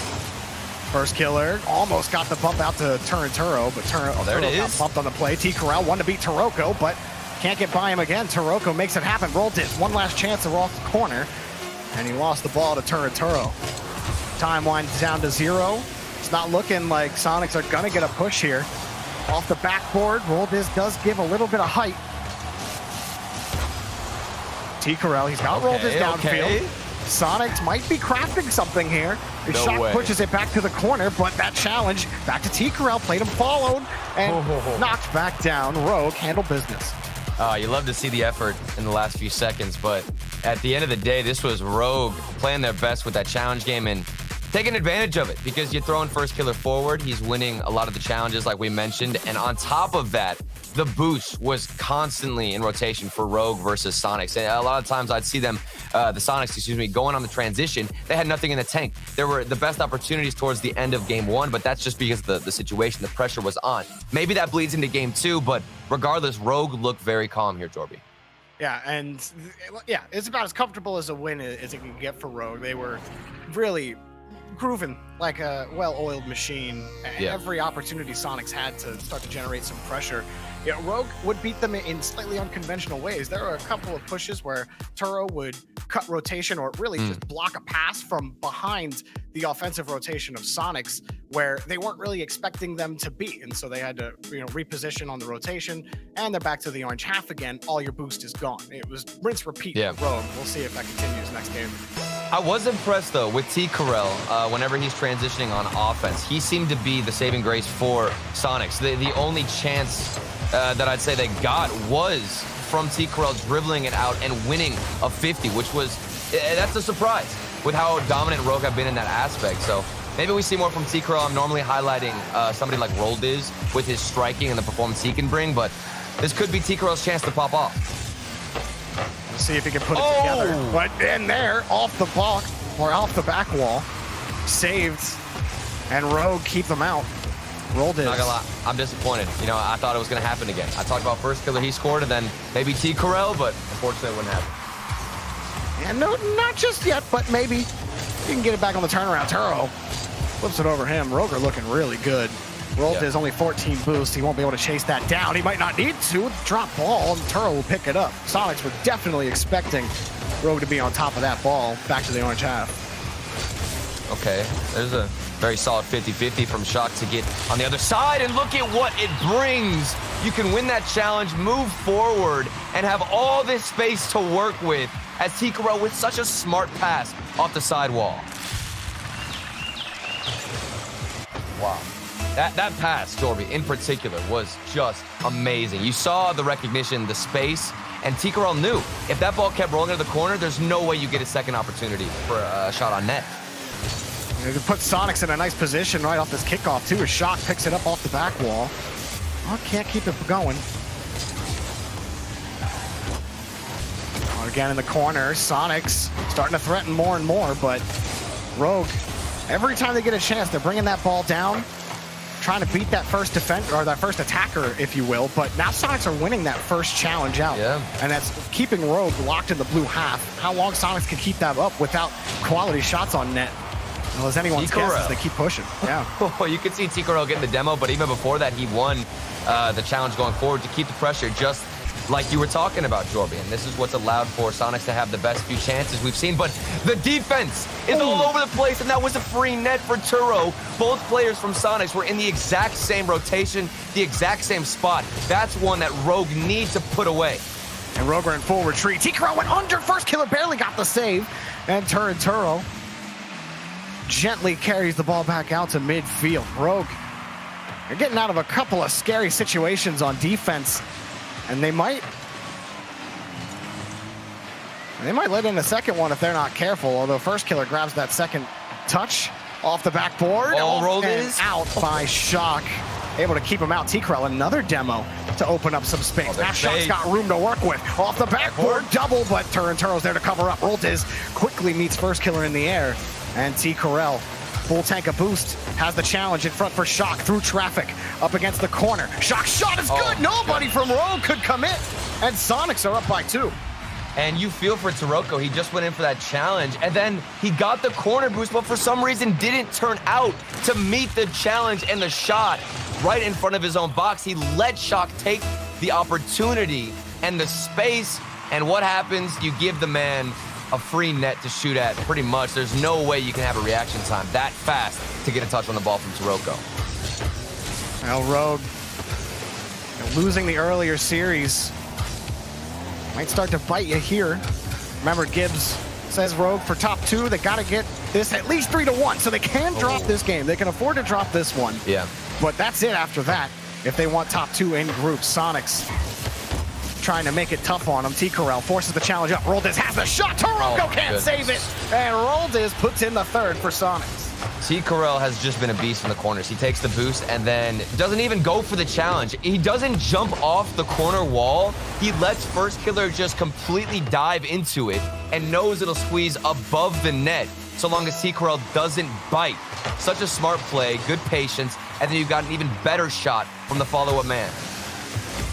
So, going along the previous thought here with Rogue having to win 3-1 to get top 2. Right. So if they do win the series in 5 games, they'll be the number 3 seed. And because they lose to the tiebreaker from the goals that Gibbs was talking about, they lose it by 1 goal to Oxygen, and they'd get number 2. Oxygen would have number 2 based off of a goal tiebreaker if Rogue win this in 5. So it's not good enough to win the match outright for Rogue. They have to end it in 4.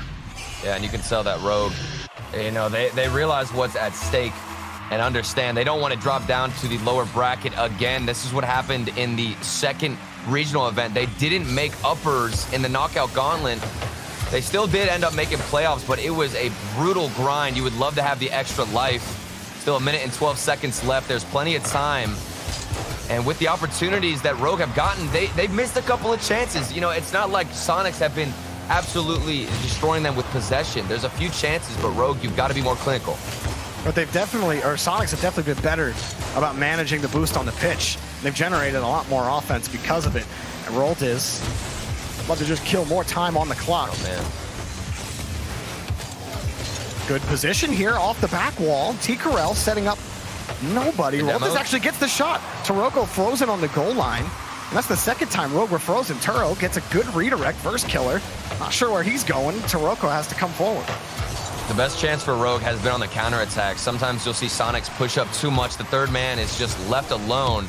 And if you can get the 1-2 pass downfield, that should be your answer. Maybe this one is open, but T. Corral swipes across the net, gets the save, and keeps the security.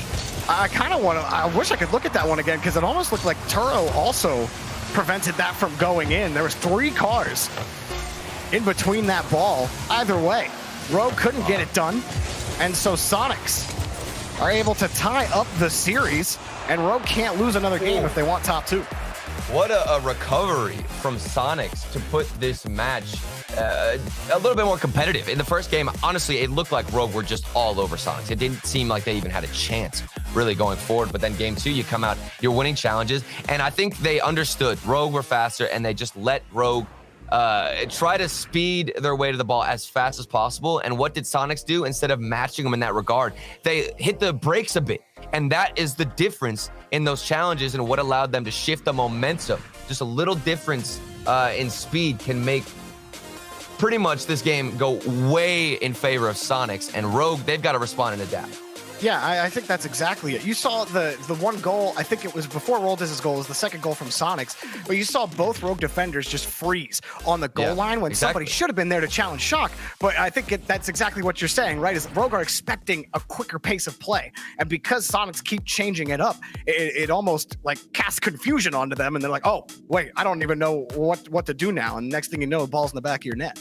Yeah, and Rocket League is a very give and take game. I mean, if you are Rogue, you're going to recognize that. I think Rogue will come out and try to slow down the pace a bit themselves. They realize that they're getting a couple of chances given to them from Sonics, and if they just slow down, they will have the superior 1v1 game because you got players like First Killer on the pitch who can make a difference. This is a nice pass from Taroko into the midfield, and Rogue are starting out with a lot of heat. Off the ceiling, First Killer, that one taken away by T. Corral, who's been all over the pitch, especially in the physical game, this time getting in the way on defense, but they still haven't got Rogue out of the orange half. Back over to the corner, First Killer won't be able to push the ball forward. Rogue not nearly as successful in the challenge game, and that certainly prevented them from generating those high-pressure opportunities they were getting earlier. It's also the boost. I've been watching T. Corral's perspective since the last game. He is constantly running around, not only taking Rogue's corner boost, but also the midfield boost. That is what's creating this drought for Rogue, and it has kind of fizzled out their offense a bit, making it easier to recover on defense for the Sonics. Oh, Turo found the one spot where no player was, but First Killer was too far back to really force Sonics to stretch there. They're back to the blue corner. Oh, Turo couldn't get the redirect. It was denied by Shock, but First Killer just kicks it way out to the side. And Shock, he mishandles the ball. Turoko almost punishes him. Here we go. It's a free ball to Turo. Shock harassing Shock on the back line. Turo shot denied and taken away, but Turo gets a demo on the back end. And First Killer wants to take advantage. Voltez kicks him off the play. And play will die here for Sonics as T-Corral moves down the field. Oh man, that's painful for Turo. He was stuck in an awkward situation. He took the slower approach on that one opportunity. Then as he's going back, there's no midfield boost. He has been getting these saves on 0 boost now. Jorby, he's picking up a couple of pads. Finally, he gets the corner, but Rogue, they are showing very few signs of life, seeing as how starved they have been on boost. Yeah, you know, that the longer you stay on 0 boost, the more your thumb starts to sweat. That's when mistakes can happen, but off the crossbar, First Killer can't put it in. Turo, shot never comes because Shock is in the way. And Sonic's defense has come out to play. Shock popping this one up, but Rogue got to try again with Turo. Hard kick against the backboard. He's got it. He's got it. Laser shot from Turo, 1-0. As soon as I saw the space on the backboard, you 100%. No, he's going to hit that shot. The accuracy, the mechanics, everything coming together to get the lead for Rogue. And man, did it look beautiful. That's when Shock got that clear in midfield. When there was no follow-up and both Sonics players had to sit back, you knew that something bad could have happened. And it might happen here again off the backboard. First Killer gets the next touch. Here comes Turoko, but it can't even get back to the ball. And now it's a race. Shock gets to the ball first. Over Turo. No, Turo gets there first. And First Killer beats T-Corral clean to the ball. Rolls in a poor spot, but he gets there right before Turo destroys him. And the Sonics have another chance from the orange half. When you feel for Shock in that 1v1 scenario, you knew what it was trying to go for, but this is another 1v1, and First Killer, very smart to be aggressive there. Somebody would have gone for the demo had he stayed in net, and he's got himself a 1v1 chance here off the backboard. That's a great bounce, but nobody could read it. Besides Turoko, you saw the other defender go up as well, and this has just been a very odd game, Jorby. The pace is constantly evolving. Just trying to find that the one chink in the armor. Which one will it be? Is it the change-up in speed? Is it a fast, powerful flick? Or is it a quick transition? Is it a demo? Only time's going to tell with what my goodness. What works is a pitch from T-Corral to Roltiz for Sonics to tie it up. This was incredible. T-Corral saved that extra flip in the corner and then found the ideal pinch across. It wasn't too powerful, just right to get it into the midfield and find the equalizer. A clean pinch pass from T-Corral. Wow. Put Sonics in a position to really make Rogue's day bad. Shock, well, he won't get a push here, but Sonics have played an outstanding defensive game here in Game 3. T-Corral's passes this entire series have been on another level. It has been so smart. And that pinch off the backboard, I just want to reiterate, it's so difficult to find the right amount of power without under-hitting the ball or over-hitting it. And then you just get this insane shot that goes across and your teammates can't react. So T-Corral, he's got the finesse and he's got that passing game on lock. There's another pass over to Shock off the sidewall. Shock really hunting for the top of that net, but it's been well covered by Rogue. Shock in front of this again, and this is a stretch here for Turo, but every so often, gives up the ball to Shock, and he takes the ball away again. Just when you think Turo might have gotten beat, well, only made you think so, and the clear back to the orange half. Well, Rogue need this win, this individual game. Otherwise, they are not making top 2 in their group. If it goes to 5, and Rogue still get a win, they're not making it. They're gonna lose the tiebreaker and end up falling short. So this is a must-win for Rogue if they want that extra life. Trying to push down the field now. Turoko coming in off of Turo's deletion on the pitch. Or Turo deleting a player on Sonics, rather. And it might be overtime. No one has a clean look at the net just yet. Okay. Not gonna get it from Turoko. Bouncer on the ground, and Rogue will let it drop. Oh, well. I'm actually surprised that Rogue in that situation would let it drop. Must have been an issue of no boost because that was a good counterattack attempt. Nobody was upfield, but you'd think something could have developed. Either way, I guess it was planned because Rogue on the kickoff had been superior and starting off the OT with a lot of pressure. Oh, Turoko's in the box, and it's denied by Shock. Now a quick turnaround, but Roltiz won't get it. T-Corral forced to play in the corner. He'll win it clean. Roltiz is still downfield, but Turo's there first. Sonics want to push here with T-Corral. Pop on the ground. Underneath Turoko, and goes into the net. T. Corral! He does it himself, and they take him down in game 3. Sonics have taken the lead in the match. The MVP, I'd say so far of the series, T. Corral. So smart in every individual play. He is making the right choice whenever presented with any opportunity. Hands down, fantastic showing so far. And we aren't even done with the series yet, and the man has popped off. That is it, by the way. Rogue have no chance at top 2 anymore. They will, at the very best, there will be the number 3 seed. If they win in 5, by the way, there's no guarantee they're going to win in the next game, but they will lose that number 2 spot by 1 goal. And I imagine Oxygen Esports are elated about their top 2 performance here in this group. That is so crucial. Congrats to Oxygen Esports, but a very tough blow, a very tough pill to swallow if you are Rogue, given the fact that you looked so good in that game. I think it was 11 shots, I believe I read after that series or that game, excuse me, and you come out, the only goal you put away is Turo's backboard double tap. There's got to be more than that, Jorby, coming into the rest of the series. But at what point are you depleted? Your energy's gone. You get in your own head and you're just feeling frustrated. No, I mean, it's like, how many times did they pepper the Sonics net, but they just never did anything to dismantle the rotation. They never really had Sonics like frazzled at any point on the defensive line. They didn't have that same boost starvation on the Sonics that they had earlier. And it's because of that guy right there, T. Corral, who just makes life difficult for Rogue at every step on the pitch. Oh, there's even a team bump from First Killer. I'm not sure who it was, but on one of his teammates, he just knocked him to the other side of the field. Very awkward rotations from Rogue, and I've also noticed that First Killer, on a lot of these touches, he's just blasting it to the other corner instead of taking it a bit more carefully and going for some solo plays. If he keeps the ball closer and tries to control it, we could be looking at a difference in how this game is played out. And we just got information now that both teams here are playing to avoid G2. Whoever wins avoids G2 and gets 3rd. Okay, well that is, I would say that's something to play for, considering how G2 have looked, or at least how they looked against NRG. Here's T. Corral, and that's taken up by First Killer. They're playing to avoid G2. Not exactly the thing you want to be playing for, but you know, you'll take it. Especially with Rogue off the dunk, went off the crossbar, no chance. And that's the thing, is like, if they don't score on that challenge opportunity, the follow-up has always been so clean from Sonic. That wasn't so clean. That, in fact, is about as dirty as it gets off the goal line. First Killer punches in the first.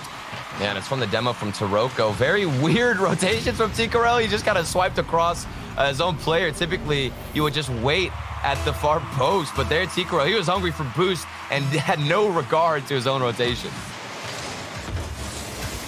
You take it if you're Rogue. The Sonics, considering how their runs have gone in the knockout gauntlet in previous tournaments, winning this would certainly be huge for their chances. To have to avoid G2, a match that, look, in all likelihood, the expectation is G2 win that if you're Sonics. So to avoid them, to try to get further in the knockout gauntlet, that's something worth playing for when you're trying to get to the end of these roads. Taroko sends another one up towards the box. He gets the goal. 2 for Rogue. Very slow rotations from the Sonics coming out here. We've seen nobody back on defense. The demo comes out, but Shock is the one who needs to get a save. No boost in the tank. Starvation, good possession. Everything from Rogue that we had been missing in the last game, and honestly the last 2 games, are now coming back. How can Sonics respond? You know, Rogue might have another performance where they just roll the snowball down the mountain. Yeah. Sonics will be unable to recover. They're going to need to get a push out of the orange hat, but Rogue just keep inching forward. Even there, Taroko, not really phased by the clear attempts by Shock. And it's gotten to be a bit slower of a game, Jorby. I mean, the pace has gone down quite a bit. More dribbles, a couple of 50s like this in the corner. And previously, in game 1, that challenge from Shock, Rogue would have won it. And that was the difference maker. Shock, alongside, I'd say, T. Corral in particular, have been making the difference with the challenges. And it's opened up several gates of opportunities. Cool. Even right there, I mean, Sonics are just forced to react in the corners and they're never able to take an advanced position. They're always diving for boost. You saw Shock, rather than being able to take the challenge, he just wanted the boost. And Roldis now has to get it. And T. Corell, he was standing around in midfield, hoping for that midfield boost to spawn. Now he's got nothing here, and Shock will have to come in to help him out. He's still going to be frozen on the goal line, and Sonics can't win a challenge to save their lives right now. That's exactly where I want to see First Killer. The bump from Shock on the striker, too. Good plays here. 1.5 minutes, plenty of time, but with the few opportunities that Sonics have had, I'm not sure if it's possible. First Killer has been so annoying. The man doesn't stop. He just took the corner boost, turned in, got a 50. It's to the other side, wasted all the boost, and you've got a teammate from Rogue here to keep the pressure mounted. So much aggression from Rogue, and it's making Sonic struggle. Oh, First Killer weaves his way around T. Corell and almost into the net. Roldis, can he get a clear out for Sonics? Can they get something started on the clock here before too much time is eaten up?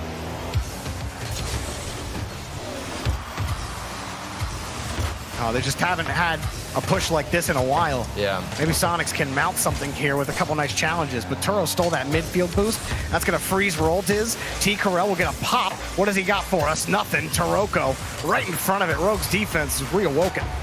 Yeah, and they've been taking the midfield boost like you just mentioned, Jorby. And now with First Killer on the 1v1 grind, he has been so frustrating to deal with. You can see just flowing into the corners, gets a flick out, takes the boost, and turns around immediately into rotation. And he's in position all the time. You get that ball into the midfield, First Killer is going to have an answer and a shot on net. How about this pass from Taroko, though? Gets right underneath it, has the flip, and perfectly delivered to First Killer. About as quick as a delivery as you could ask for in Rocket League. And it's a slow challenge from Sonics. They cannot handle the speed from Rogue. That was a pass from Taroko where the goalkeeper was just flat-footed. Didn't even jump up to try to get a prediction. He was just waiting for the final shot because he knew he had no chance of matching the pace, try to get a save. And at the end of the day, Rogue, they're going to put another one in and force a Game 5, Jorby. Taroko again on the final pass to head into Game 5. If he's looking like that, and Sonics are definitely worried, but not far from over. Rogue had a similar performance in game number 1, where Sonics had a better start at the 5-minute mark. Yeah. Well, they're going to need to channel that energy because a restart is exactly what they're going to get. Game 5, last chance we had to Champions Field. I think this really puts on display the difficulty that Rogue have had to just stay consistent. Ideally they would want to play this way with First Killer being as aggressive every single game, but it doesn't come down to that really too often. And most of the time for Rogue, it's like if you have First Killer on the team and he's being aggressive, sometimes Taroko and Turinturo aren't matching that speed, and that's what creates, in my opinion, the inconsistency where First Killer is just kind of by himself doing all this stuff, and then Taroko and Turo don't want to match the aggression. But here they definitely did that. You could see Taroko was doing all the work in the corners. We saw this lovely pass out of the midfield. That was amazing. And like I said before, Tikarel, he's so slow to get up to the challenge. He has to just wait for the shot to come out, and there is no chance. Rogue looked hot coming into Game 5. Yeah, Sonics just need confidence, and that confidence comes with boost in the tank. Yeah. And Rogue just look like they're freestyling out there when Sonics have to react to everything that they're doing. You'll see those passes from Taroko that look unchallengeable because Sonics have to sit on the floor. They're working on small pad gains for the entire match, and if you're playing like that against Rogue, one of the fastest teams in North America, you're gonna have a bad time. Oh, and you're trying to avoid G2. Both these teams, you don't want to go into the knockout gauntlet facing off against G2 with how hot they've looked previously and with the results that we've been seeing from them. That is a monster lurking in the shadows. Certainly. I don't know how worried Rogue is about G2. Although I certainly would be worried if you're Sonics. And so winning this match, you've proven in several games that you can take this team, you can beat them in the challenge game. That requires a couple of fundamental things to go right for you if you're Sonics. And it starts with the boost game in that midfield. It's all about the corner play. That's where these challenges are coming out. And Tikarel, he was spectacular in the first few games, and he's the reason, in my eyes, why Sonics even have a chance here and have made it to Game 5. With his decision-making, the passes, the pinch pass we remember off the backboard, also solo plays in the corners, he is the X factor so far in this series. We need to see more of that in Game 5. Otherwise, we will just see Rogue take this away and still keep all the aggression in the game. Yeah, we just saw that last play midfield. Taroko cut it off, and Sonic's transition died completely. Turo just sat on the defender and kept him out of it. Now Sonic's desperate to get a clear. Turo's just going to wait, and he's rewarded with the ball. But Roldis keeps this one high. He's got enough boost to follow it. Shock comes in to help out against Taroko. That's just painful from Rogue. The shooting accuracy, pretty rough in Game 5 with Taroko. The scoreline should be 1-0, but unfortunately, you couldn't find that accuracy. Oh, pass Roldis. Defended by Taroko. You like how Sonics are looking. Much more comfortable in midfield. T. Carell's got a full tank. He's got the catch. Flips in front. Can't find it against Taroko, though, who's been annoying on the backboard in the first minute or so. This isn't good. If you're looking at T. Carell with all the boosts he's had, he's able to go into corners and then now find a couple of chances. Shock is alone. Let's see how he decides to transition this. He goes into his own half and then takes the slow route out because he wants the boost. And then the air dribble all the way across the field. Maybe a follow-up from T. Carell. It's missed. And then we get a counterattack. This is how crazy Rocket League can be. You go to one side, one massive clear on the other, and you get a goal for a team you thought was going to get scored on. Oh, it's just a cavalcade of disaster. Shock air dribbles it downfield. The setup is perfect, and one whiff ruins everything you've built. That's it. Sometimes that's just the way the ball drops. And I feel like that play could have been communicated early on. T. Carell was there for the shot and a follow-up from First Killer. Speaking of shots, here comes First Killer, finding the accuracy that Rogue were previously missing. Oh, Shock, he bit upwards first, and as soon as he did, he was off. He did not have the space to deal with First Killer. He turned back. First Killer jumps up. Now you have to turn your car so much farther, which eats up more time, and you won't get a solid challenge on the ball, even if you do hit it there. So it's just that slight turn in front of the box that ruined Shock's day. And another demo to ruin Sonic's day. Turo puts in another. Wow, I mean, coming into this regional event, I do believe First Killer has the most demos per game. And with the aggression, he's going to keep it up. Try to really make it brutal against Sonics. Make a statement here. There's still plenty of time. But how do you shake this Rogue defense, Jorby? It seems like Sonics have no answers. I mean, Sonic, it's the same issues that plagued them before. They lose their own boosts. They're forced to play small pads. They're late to the follow-up challenge. And it's just, you're having to play hurry up every step. This shot is wide. That one has to be on target. And T. Carell tried to put it in, but he just missed the ball. He had no boost. So he has to rely on perfect flip timing to get the touch. And when you have no ability to recorrect, you're going to struggle. But they finally punched through here with plenty of time left. And you've got to applaud the resilience from this team, trying to get every opportunity out of the midfield, regardless of whether you find the shot or not. Sonics, they are still on the move, and you could see a comeback potentially happening if we start seeing T. Carell work a little bit of magic. Maybe Roldis comes out with that striking we know him for. Never know what could happen here against Rogue. Oh! Yeah, but what about Shock? Shock had some flashy plays in the last match. A couple of flip resets. Yeah. I mean, he looked good on that counterattack that went in favor of Rogue. Shock started that with the air dribble across. T. Carell maybe on the 1v1. We saw him do it before. Rolled his last back, and it gets in this situation a lot where there is one player last back for Sonics, and they can't make the challenge. But look how hard First Killer punches that ball. Like T. Carell, that's not actually the worst spot to be in for a double tap typically, but he's got low boost, so he has to, again, his timing has to be better than usual, but the ball was just hit with such power that there was no chance he was going to get to that ball. First Killer is on a tear right now. He knows exactly what to do and when to hit the ball with power. And the previous goal, Jorby, was him taking it slow, but another save. Not only is he working on the offense, he's putting in work on the defense. Not seeing Rogue have any sort of lackadaisical approach on offense, or on defense, excuse me, like we did in the games that in the game that Sonics was able to win. And I don't know if there's going to be an answer here for Sonics. Roltis wants to create one for Shock, and Turinturo picks up the save. At the start of this game, it was Chiroko on defense getting every single clear for Rogue. And first killer and Turinturo now filling in the gaps for the rest of the match. Pass out in front, Turo can't sneak it in, and it gets the pass out in front. Can Sonics create something here? They are working in miracle mode territory. Well, every time Rogue are faced with a third man alone on defense, they can find that challenge or at least stall enough time. We are not seeing that from Sonics. If there's one player last back who has to find a touch, usually you're facing first killer going either for a demo or he's just behind the ball with the 1v1. That's terrifying, and odds are you're going to lose it. Sonics, they can't find themselves in that situation again, or else the scoreline is just going to get increased. But there is no chance at this point, especially with that miss. That's going to seal the deal for us, Jorby.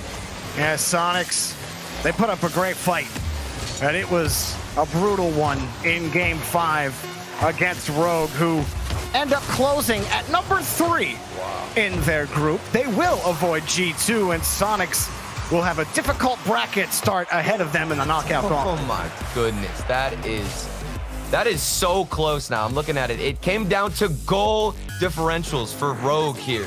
Because they went to Game 5, they get the 3rd seed. Oh my goodness. That's why I love group stages, Jorby, because it can come down to the smallest moments. And when you see a team, absolutely destroy another one, you're going to see them stay hungry. They want to increase the scoreline as much as possible because they want to avoid situations exactly like this. Yeah, and we'll see how Rogue perform for the rest of the tournament. Rogue is always scary when we get to knockout gauntlet territory. Sonics, they were able to make a day 3 before. We'll see how the rest of the weekend goes for them. But we got more matches, more group play to go on. Rebellion take on Ghost Gaming. Stay around. We'll be back soon.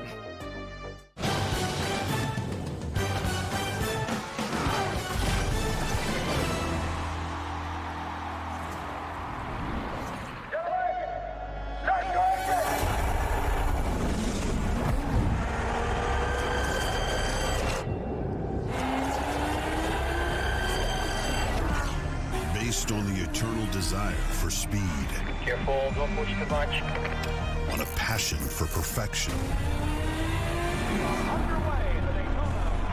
Based on the thrill of the paddock. Based on lightweight carbonium. And heavyweight braking control.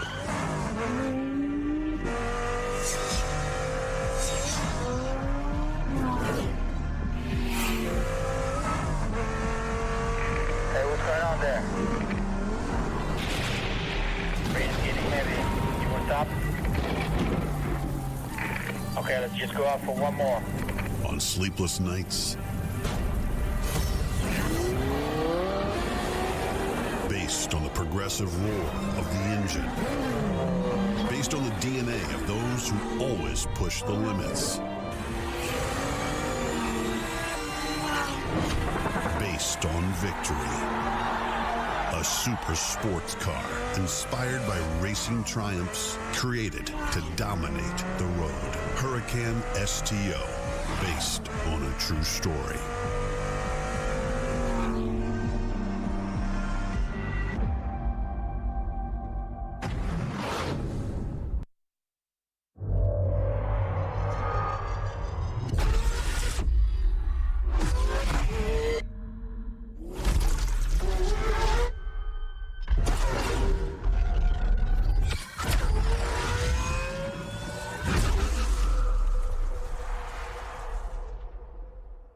Verizon knows how to build unlimited right. Start with America's most awarded network. I'm on my phone 24/7. Then, for the first time ever, give families more entertainment with Disney Plus, Hulu, and ESPN Plus, now all included. We're a big soccer family. Handmaid's Tale. I love Frozen. Then give families plans to mix and match, so you only pay for what you need. You get so much more than this, a great network. With plans starting at just $35, the network more people rely on gives you more. This is unlimited built right, only on Verizon.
Hello and welcome back to the North American Rocket League Championship Series brought to you by Verizon. This is the Lamborghini Open. I'm Leaf and Gibbs has joined me yet again. I'm wondering when he'll leave, but he's here again. Jorby. Never.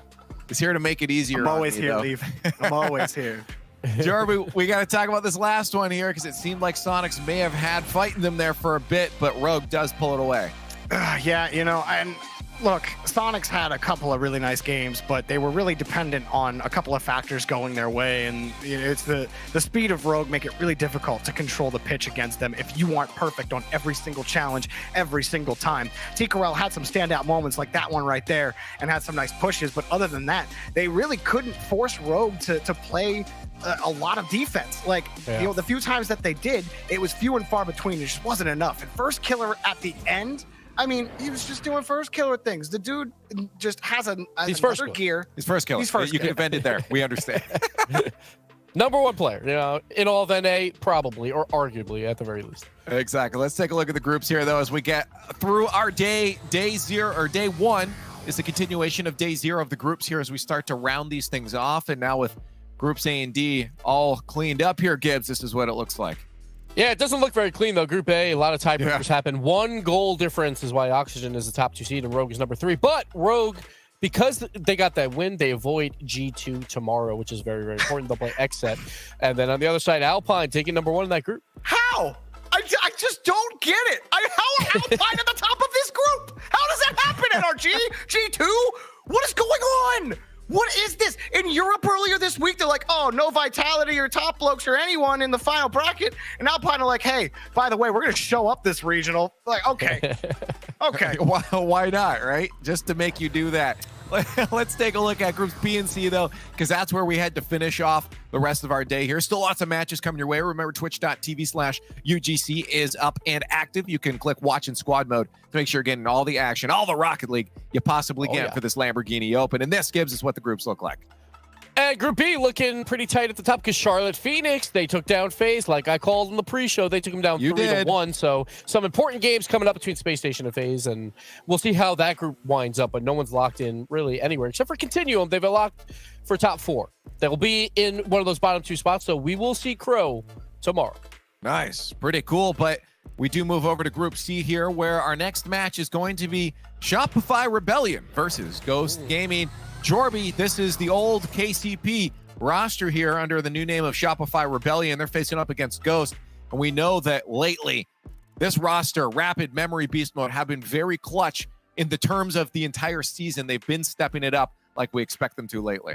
Yeah, Rebellion have looked really good, and I don't think that's going to stop against Ghost. This team has been clicking in a way that really they weren't even clicking the last time they had a run in the fall. This is a little different and rapid. Like we were talking about beast mode in the fall. It was all about beast mode, and there were some people out there saying, man, I feel like Rapid's really underrated. But now I feel like it's Rapid getting all the love, and people are underrating Memory again. Oh, yeah, Memory has been going insane. And I just, like, Ghost are just here. Like I just don't feel any I don't feel any energy from Ghost. Like when you pair them up against Rebellion, like it's hard for me to see a world where like Ghost match up well right now with how Rebellion have looked. I feel like we know which way his prediction's going to go, but I want to know which way chat's prediction's going to go. It's time for the Verizon fan vote. Get your hashtags in the chat. Do we have Rebellion taking this one, or is it going to be Ghost Gaming? You see those ones right down there? Put them in the chat right now. We're going to count them up. While we're doing that, though, we're going to get our predictions out here. And I'm going to let Jorby go first because I do feel like we know which way his prediction's going to go. I've laid it out all on the line, Leaf, and I'm picking Rebellion. Yeah, fair enough. But you gotta check their pockets, and Lion Blaze's pockets are filled with $5,000 from earlier. So I think Ghost Gaming, Lion Blaze is feeling good. He's really happy, but he wants to win this. I'm gonna go Ghost. I'm gonna go for the upset. Do you only use money lines when I'm on the desk, Gibbs? I feel like you only use the money arguments when I'm here. It's perfect. It's perfect. All right. So we have Gibbs Ghost Gaming because he thinks Lion Blaze. To be fair, that team looks good. Like half the time, it's like a first situation. Yeah. Just let Lion Blaze go sometimes. I just don't think it's going to be enough. I've seen what Rebellion's been showing lately, and as I said, when it comes in terms of a season clutchness, they've been clutching it out. So I have to go with Rebellion on this one, just because I think they know that drive is needed right now. They are It's a tight race, and they have to be doing well right now. So, in my opinion, Rebellion will step over. And I wouldn't say like Ghost is non-existent according to Jorby here, but I didn't say they were non-existent. I explicitly said the opposite. I said they were here. Oh, they're here. Okay, fair enough. They are. Come on, man. Come on, man. And I don't know. We got you baited, so maybe it's I don't know what's going on there. It's but fine. all right, everything's broken. Cool. Well, I guess you can let us know exactly what you think, guys, on Twitter at RL Esports #RLCS, because we do have our next match coming up right now, and it's going to be brought to you over in the Verizon Skybox. Thank you so much, Leaf. We've got a banger of a matchup here on a gorgeous Friday. The sun is shining. The tank is clean. Well, actually, the sun is not shining. We're going to start on Manfield night here. James Bott, how you doing? I'm doing great, and the stars are shining. You see them up there. It's a beautiful night, and it's going to be a beautiful game. These two teams actually matching up in the Regional 3, Spring Regional 3 tiebreaker, and it went the distance all the way to Game 7. So I don't think this will be a blowout, but if you just look at the recent results, the Rebellion, certainly the heavy favorite coming into this one. Well, we'll keep an eye on Rebellion. Newly signed and excited to prove their new org right here. We'll see them in the blue. We've got Ghost Gaming in the orange. It's Mektos. Pushes up the midfield, into the box. Memory with a clear. Take it to the wall with freshness to respond. Beast mode. Out of the back, sets it up for Rapid and towards the box, cleared by Mektos, and he'll chase us down himself to keep it on that side wall and away from the midfield. Freshness winning the challenge in the middle as Rapid will try to close back on this one. Nice half-field rotation. He's got it into the orange box, set up for Beast mode. Coming in for the shot. He'll send it upper 90, but it's wide. And it's good stops there, and I'm already liking the defensive double taps from Ghost Gaming. That's a really underrated ability. Being able to get that double tap off the side walls, off corners, off odd angles, and prevent that player who's coming in to challenge on the attacking end from keeping the ball going. So, team's well matched out of the gate this first minute. Oh, it's a close one there in the box as Rapid runs into Freshness. And will stay clean, crossing through the final minute, or the first minute. Lion Blaze now taking a shot from midfield. Rapid gets the flip in the corner to get the block. Beast mode runs into Mektos, now Rapid. Onto the side wall, chasing this one down himself, over the top of two. Lion Blaze in the box, will clear to the edge. And you saw Rapid playing really close behind his teammates. That is one thing that the Rebellion are really good at, is playing tight on each other's heels, coming in to support on the attack, and it makes them really difficult to play against when they're on their game.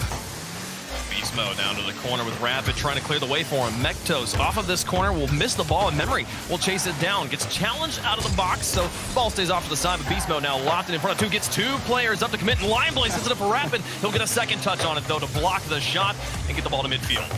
Playing ping pong with his teammate there for a moment, right? Yeah. That was a close one as another threat comes in. Memory runs into Freshness again. Save your medal for Freshness early here in game number one. Rapid going to try and flip this one in front of the box, and Lion Blaze is going to chase it down, but Beast Mode not able to get to it in time. Freshness will finally find a clear for Ghost Gaming. And Beast Mode actually side flipped on that play by accident, and that's kind of a critical mistake there. That would have been an opportunity to keep the ball in Ghost Gaming's half, and now the Rebellion find themselves playing some defense. We haven't seen them have to play much of it, though, Wade. No, it's been Ghost Gaming trapped in their own third. The Rebellion has done an excellent job staying on offense and locking down that midfield.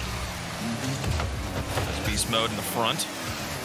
Fallback's Freshness through the sky. Rapid coming out of the back of his goal. Actually makes the stop, and Mektos is going to come in to try across the corner. Memory, what a play across the net. Gets the stop, and now the transition. Lion Blaze has to reach for this one. He'll play it to the corner. Well defended. Ghost Gaming tried, but the Rebellion stands strong. Not giving that one up. But there was a team bump in the offensive corner by Rebellion. They've had a few moments where they've made a couple mistakes on the attacking end, which has prevented them from getting that first goal in this game. So although they've had a majority of the possession for a few times, and now you're seeing Ghost Gaming getting some good looks, Wave. Memory to try and catch this one, gets it past Freshness. And Ghost will pick it up on the clear. Mektos now at midfield through one. He's out of boost, but gets it into the box. Beast Mode will loft it for Memory. Now chasing this one down with a full tank. He's over the top of one, onto the backward, leaves it, and Beast Mode comes in upper 90. It's just high of the goal. Mektos blocks it out to the front. Rapid's up for it. Freshness a little bit loose and out of the tank. If Rapid can place it well, it'll be fine, but no, Lion Blaze comes in off the wall to clear it away. 1:18 left to go. Still no goals scored in game one.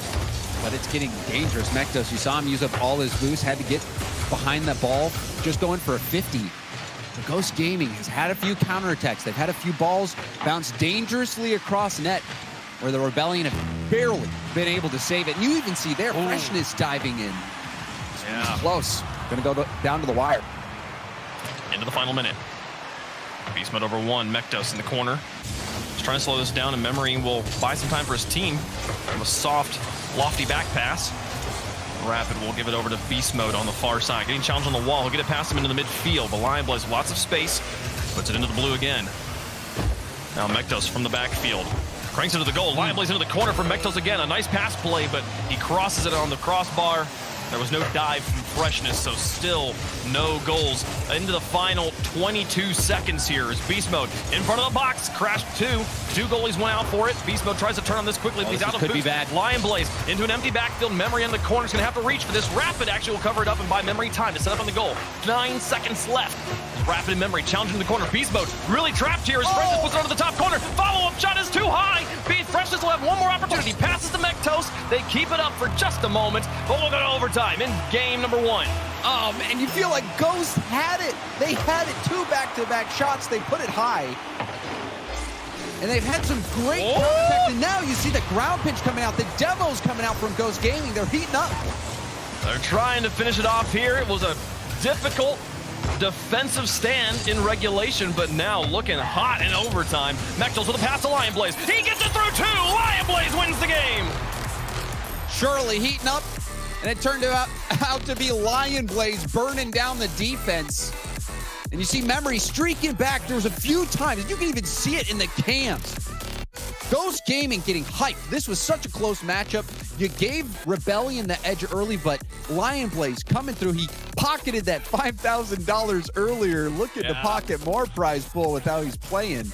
A really solid defensive game from Ghost Gaming, but also the counterattacks were there, and they were making the most of the mistakes that Rebellion were making. Rebellion didn't have a lot of defensive mistakes, but up on the offensive end, we saw multiple things go wrong. There was a side flip from Beast Mode, I believe it was, a team bump a few times in the corner from Rebellion. That's one of the dangers of playing really tight on your teammates' heels, is sometimes you can collide with them, and if you're at 0 boost in that situation, like what happened at that 0 second mark in this game, you are in big trouble, especially when the demos come out. You got 1 person off the field, 1 person on no boost. That opened up the door for Ghost Gaming. They didn't win at that point, but oh my goodness, you saw the pressure starting to mount, and this is going to be a big confidence boost for Ghost Gaming. It is. I feel like this felt like a comeback, right? This felt like you were down 3 goals, managed to rally and then win it in overtime, and no goals happened. That's how much they were on offense. But I agree with you. Rebellion, definitely, it was their game to lose, and they lost it. They lost it on offense with a few mistakes there. So key to watch, Rebellion on the offense. Can they tighten things up a little bit? Can they play a little bit cleaner? Not have the side flip situations, and not have it go 0-0 to overtime. An open net here. Well, that's a nice way to start things off. There was no defender anywhere close. It was a fake kickoff, actually. A fake kickoff from Rapid, turned at the last moment. And man, could it have gone any better? That was perfect. And you see Rapid timing that so well. That's one of the important things on fake kickoffs like that. You have to mask it. And we see kickoff goal strats come out. That was really well done. Oh, just barely bounces off the corner. A kickoff strat comes out from Ghost as well in response, and they nearly tie the game on it. The ball just barely bouncing out of that corner. Memory now in front for Beast Mode. Well placed. Oh, it's off the post. Tucked back in by Memory, and they'll finish it off on the rebound. You can tell Rebellion are angry, upset about the last game. Lion Blaze losing control of the ball. It was too high on the top of his car.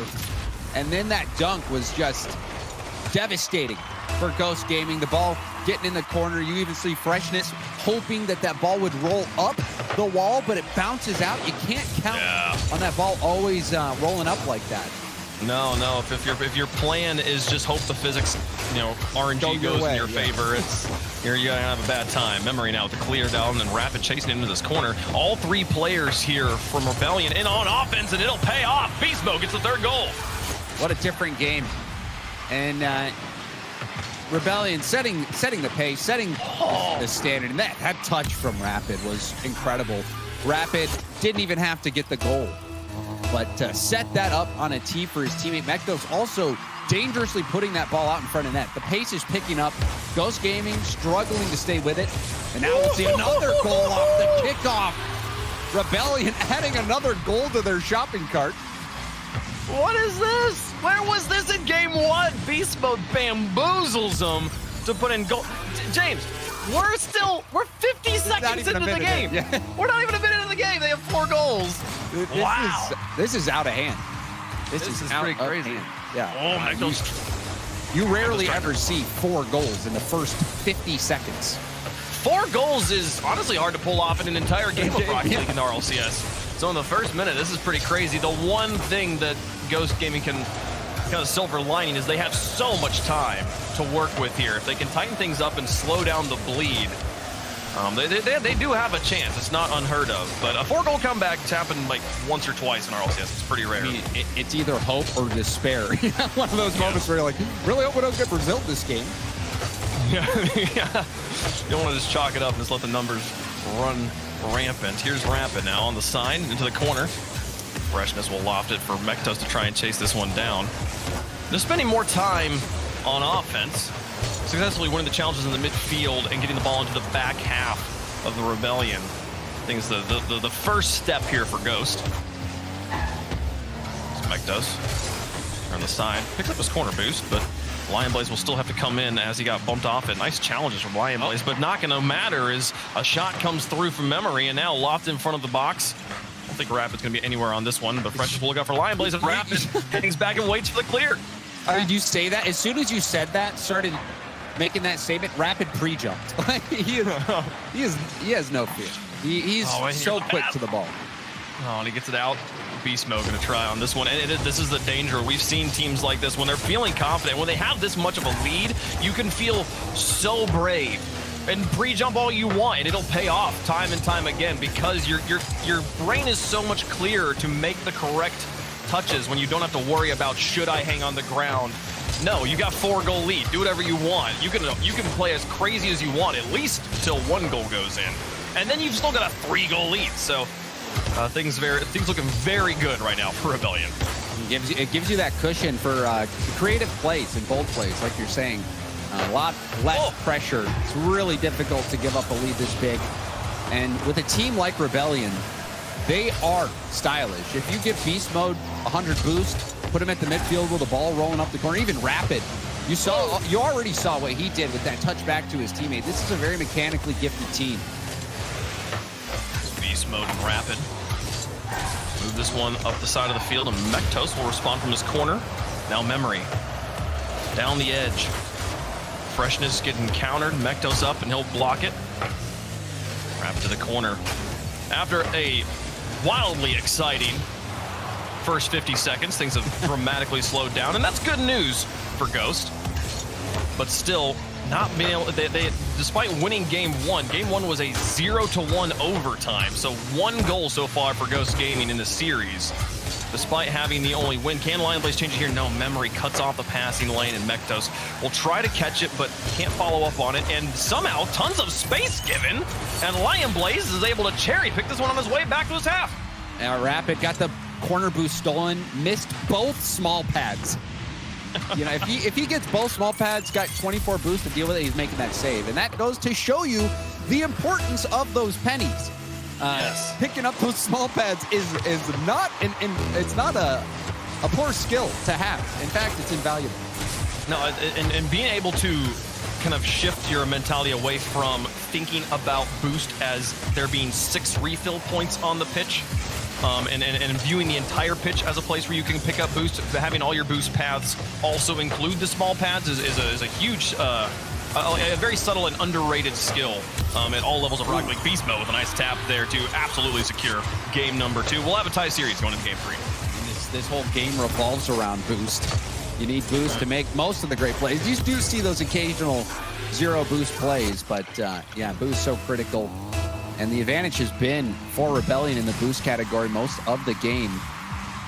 And you also starting to see more demos. We saw demos in game 1 from Rebellion. And Rapid, one of those players who does love to go for demos. And we might see a 6th goal here. Wide open net. Oh, the bump saved them. Ghost Gaming trying to fight off this Brazil. Well defended there with 16 seconds left. They're doing a pretty good job of it here.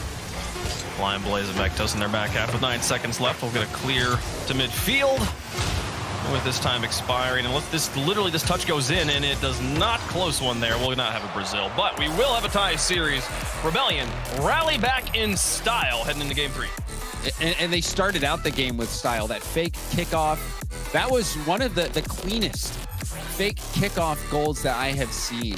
You know, we've seen a few of them recently. You even think back, I believe it was Team Queso who did the Spanish kickoff strategy in a really big game, and they were able to pull that off. They won. It was I think it was Guild actually. No.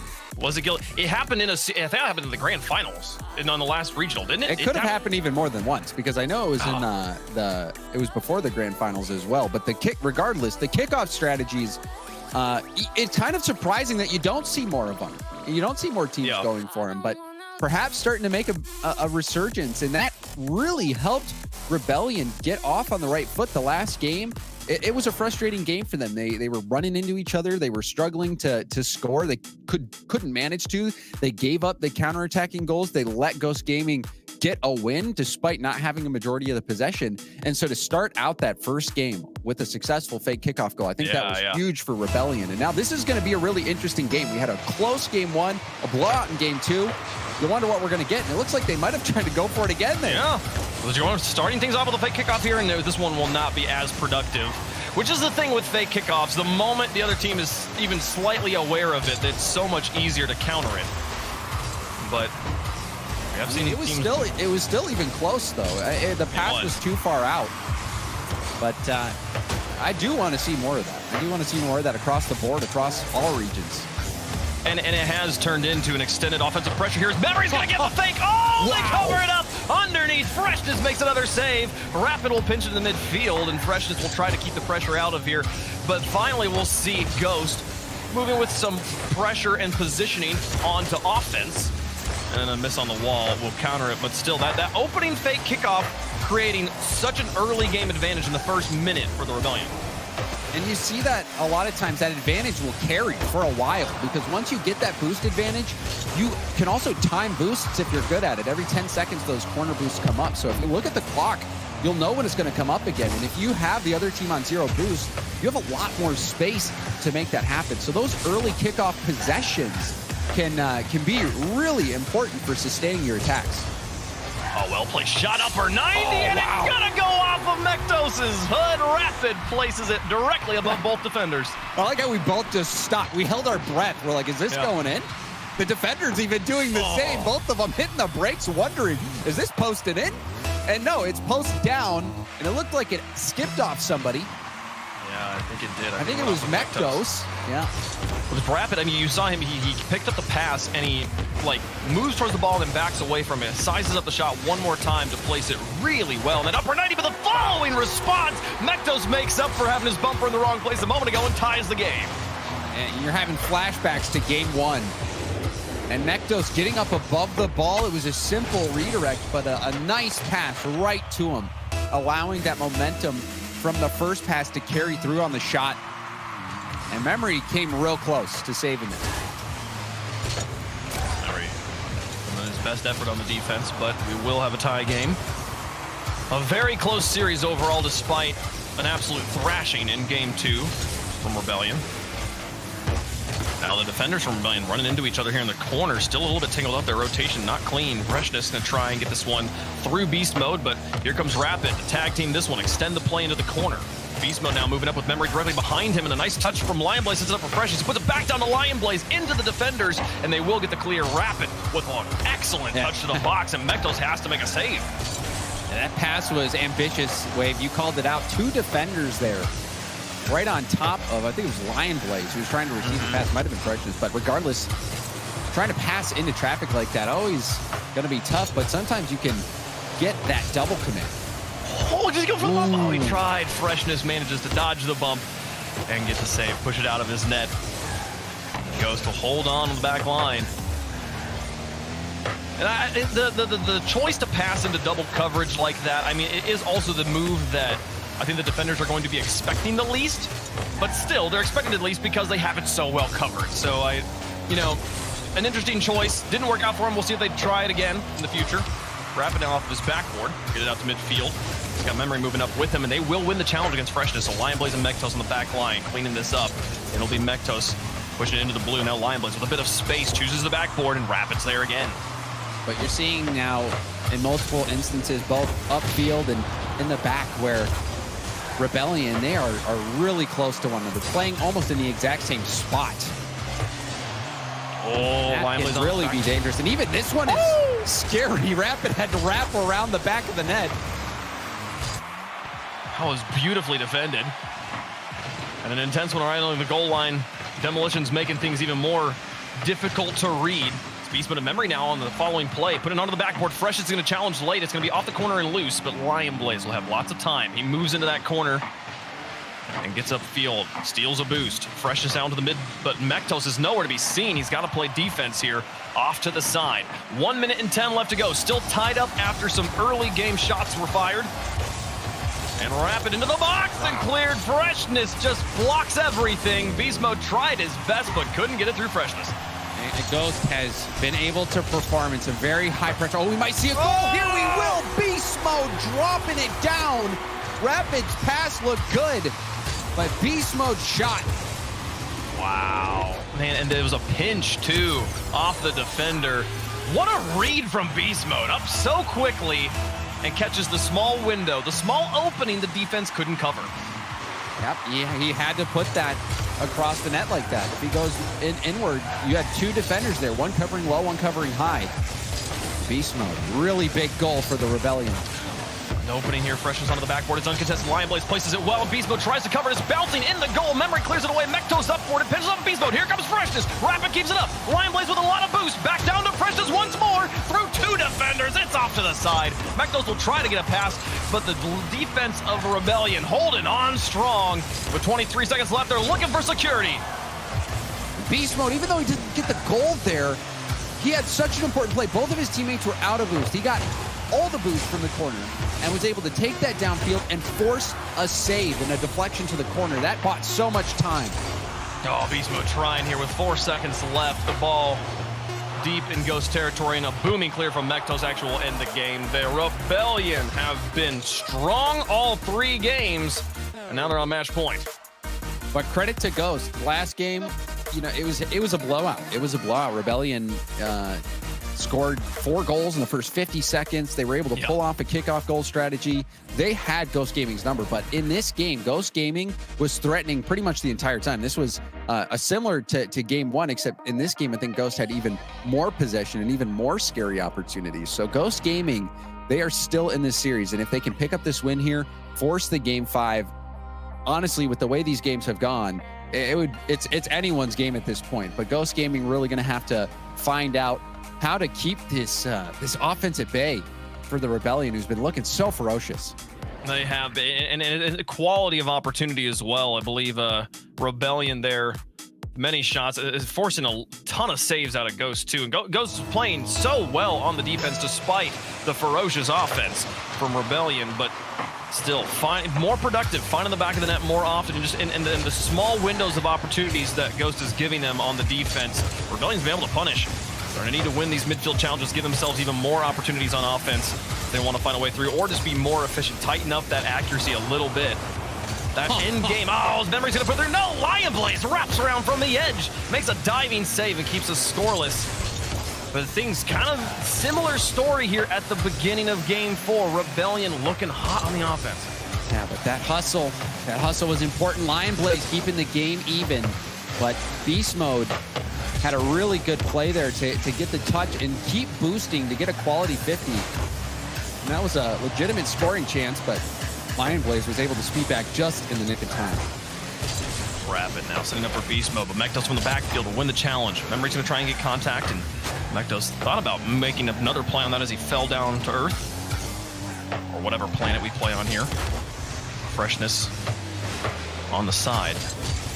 Won't win the challenge, but the ball's spending a lot of time in the midfield. Challenge is going neutrally back and forth. 3 players up for this as Lion Blaze plays into the corner, and now Freshness sits in front of the box, waiting for an opportunity. Here's Mektos on the loft, sends it to the box. Beast Mode and Rapid double commit dramatically, but no one directly in position to take advantage of that overcommitment. We'll see the game stays scoreless here, a minute and a half in. That was a huge 50 though, and even there you saw Beast Mode start to go up the wall, had to go back down, found himself in a demoable position. Ghost Gaming with some good 50s, keeping the ball in the Rebellion's half. Oh, that's a bad miss, though. Oh, yeah, big whiff in front of the box. Rapid's reaching for it, puts it back to Memory, and he puts it against Lion Blaze. Lion Blaze clevers the one shot he can reach with this limited amount of boost, and they'll keep us scoreless. The one whiff on the side, not punished just yet, but here comes Rapid, blocked again in front of the box. What a defense from Ghost. They reach for it again. Mektos gets it out to Freshness, and now he's looking for a counterattack with a full tank to work with. Off the backboard, no, Beast Mode gets in his way. Now Memory up against Mektos, wins the challenge, and Freshness immediately turns for it. He's got Lion Blaze in the midfield. Does Lion Blaze reach for it? No, he goes to the edge, looking for another challenge, realizing that pass was too far, and it will be Rebellion emerging with a bit of control there, but an excellent push from Ghost. Yeah, that was an action-packed sequence there, and Shopify Rebellion gonna be a bit distraught at the fact that they're still scoreless. They had some good looks. There was a defender that missed, and you're really, if you're that, you're feeling like you should have that first goal, and this is so even there, a really quality chance. This is feeling exactly like game 1, where Ghost was able to find a goal late and take the win. We might see game 5. Yeah, very similar to game 1, where Rebellion's offense just had a few missteps there. Beast Mode hitting the crossbar on an open net, had plenty of net to shoot at. A nice chip here for Memory. So keeps it lofted, and here comes Rapid on the 3-man play. What a placement! He gets it through. 151 left to go, and Rebellion's got all they need to win the series.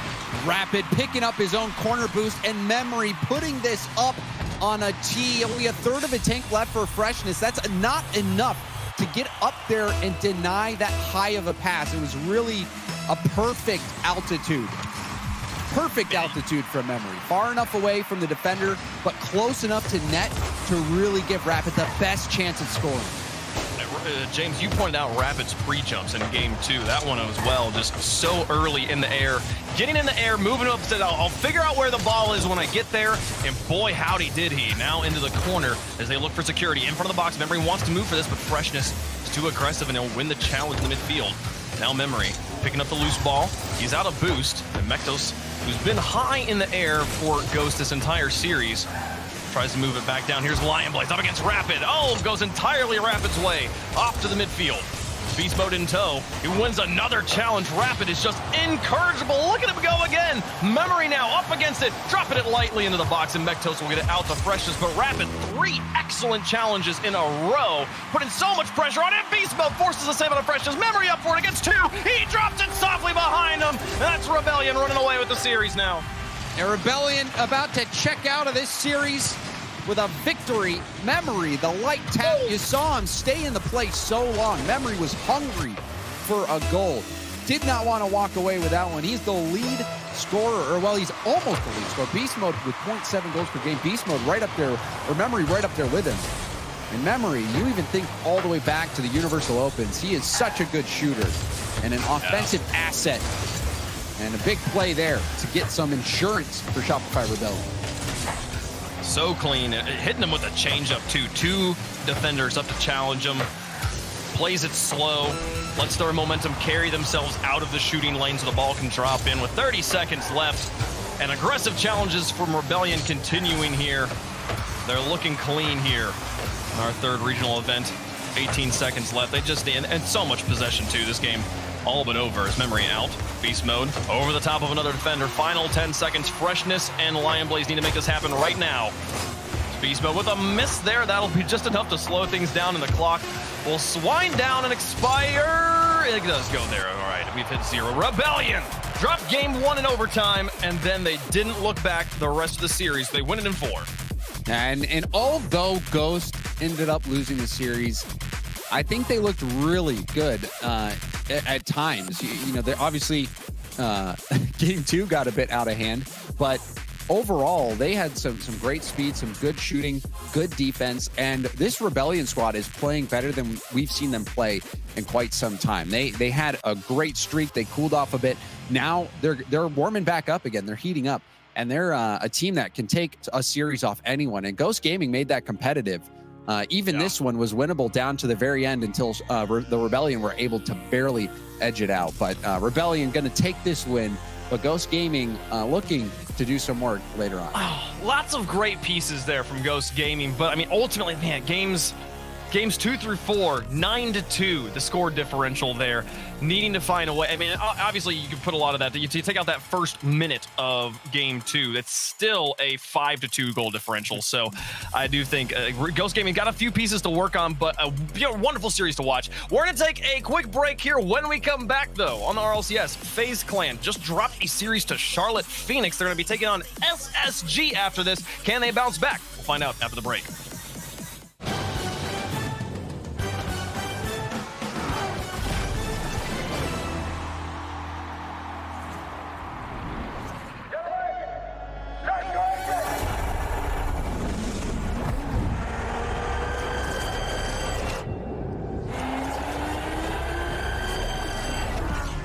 Based on the eternal desire for speed. Careful, don't push too much. On a passion for perfection. Based on the thrill of the paddock. Based on lightweight carbonium. And heavyweight braking control.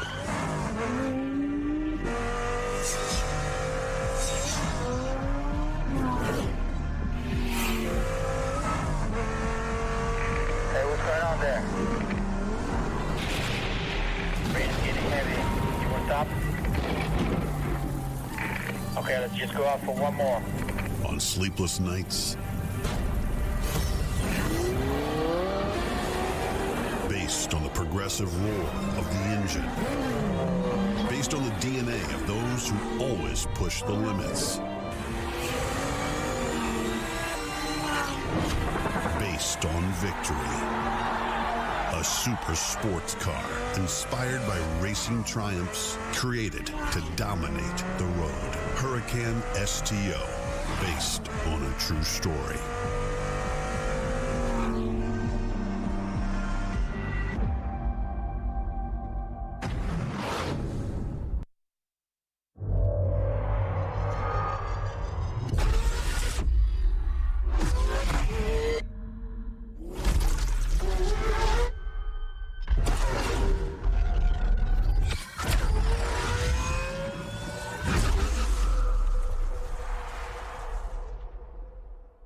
Verizon knows how to build unlimited right. Start with America's most awarded network. I'm on my phone 24/7. Then, for the first time ever, give families more entertainment with Disney Plus, Hulu, and ESPN Plus, now all included. We're a big soccer family. Handmaid's Tale. I love Frozen. Then give families plans to mix and match, so you only pay for what you need. You get so much more than this, a great network. With plans starting at just $35, the network more people rely on gives you more. This is unlimited built right, only on Verizon.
song so we could find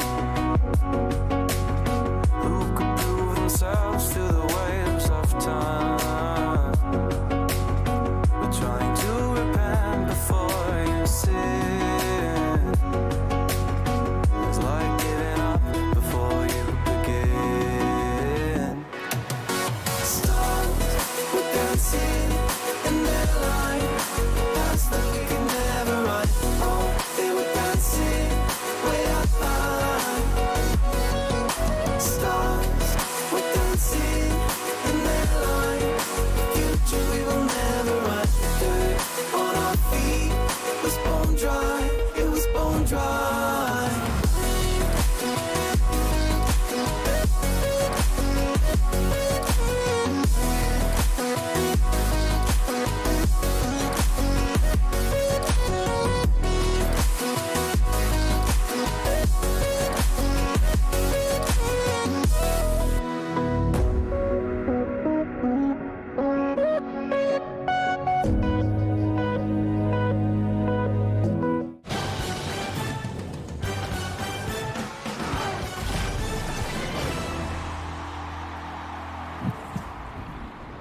Hello and welcome back to the North American Rocket League Championship Series, brought to you by Verizon. This is the Lamborghini Open. I'm Leaf. Gibbs is here beside me, and James has decided to join us on the desk to talk about our last match there, Shopify Rebellion versus Ghost Gaming. James, what did you feel in the match?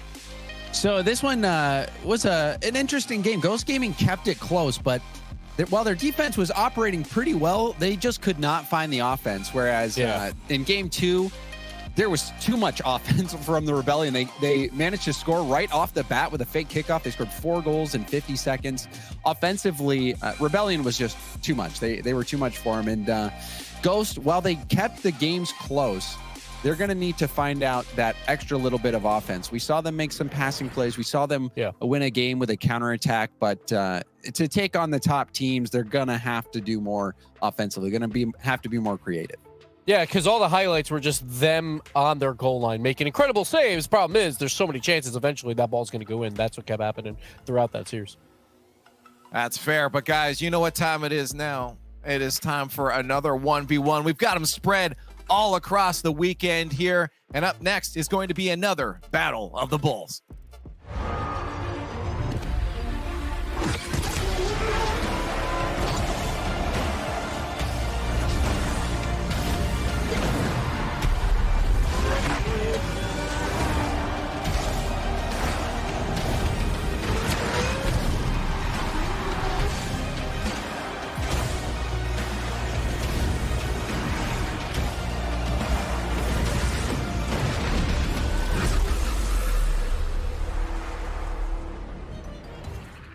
That's right, ladies and gentlemen. Another Battle of the Bulls is on its way here. $5,000 on the line. A best of one before we get to the rest of the group stage here. And up next is going to be EXO versus OSM.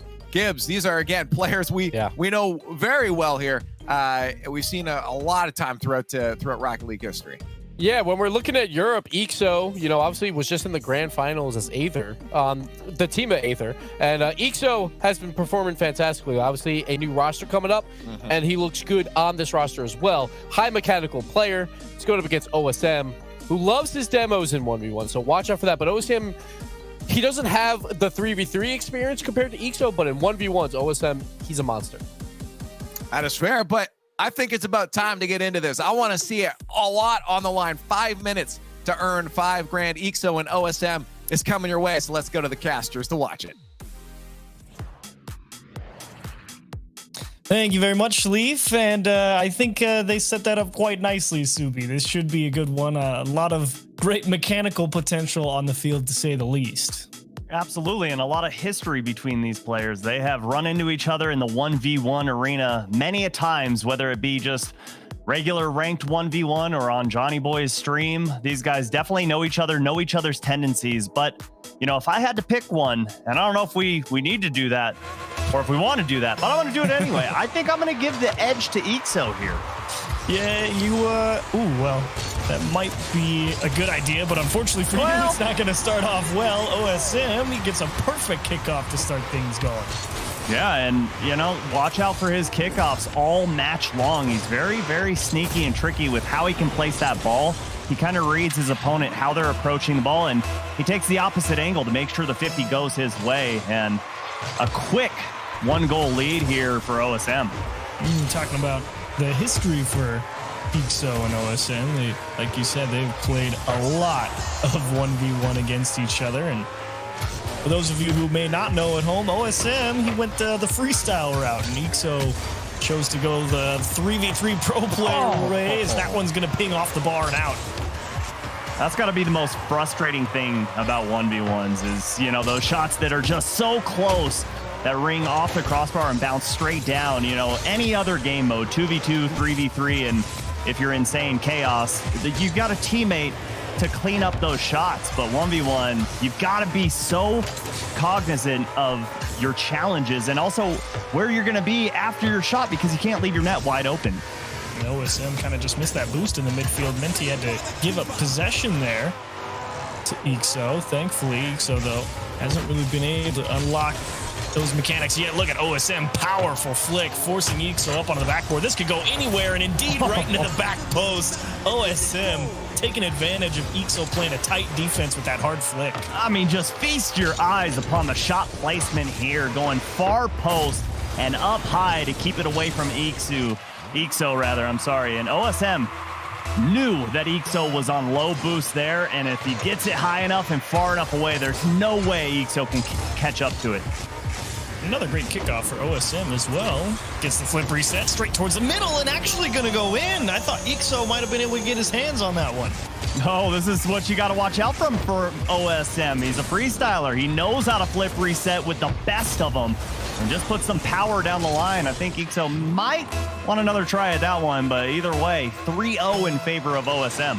Rough start to the game for Ixo. OSM hit the brakes on that kickoff.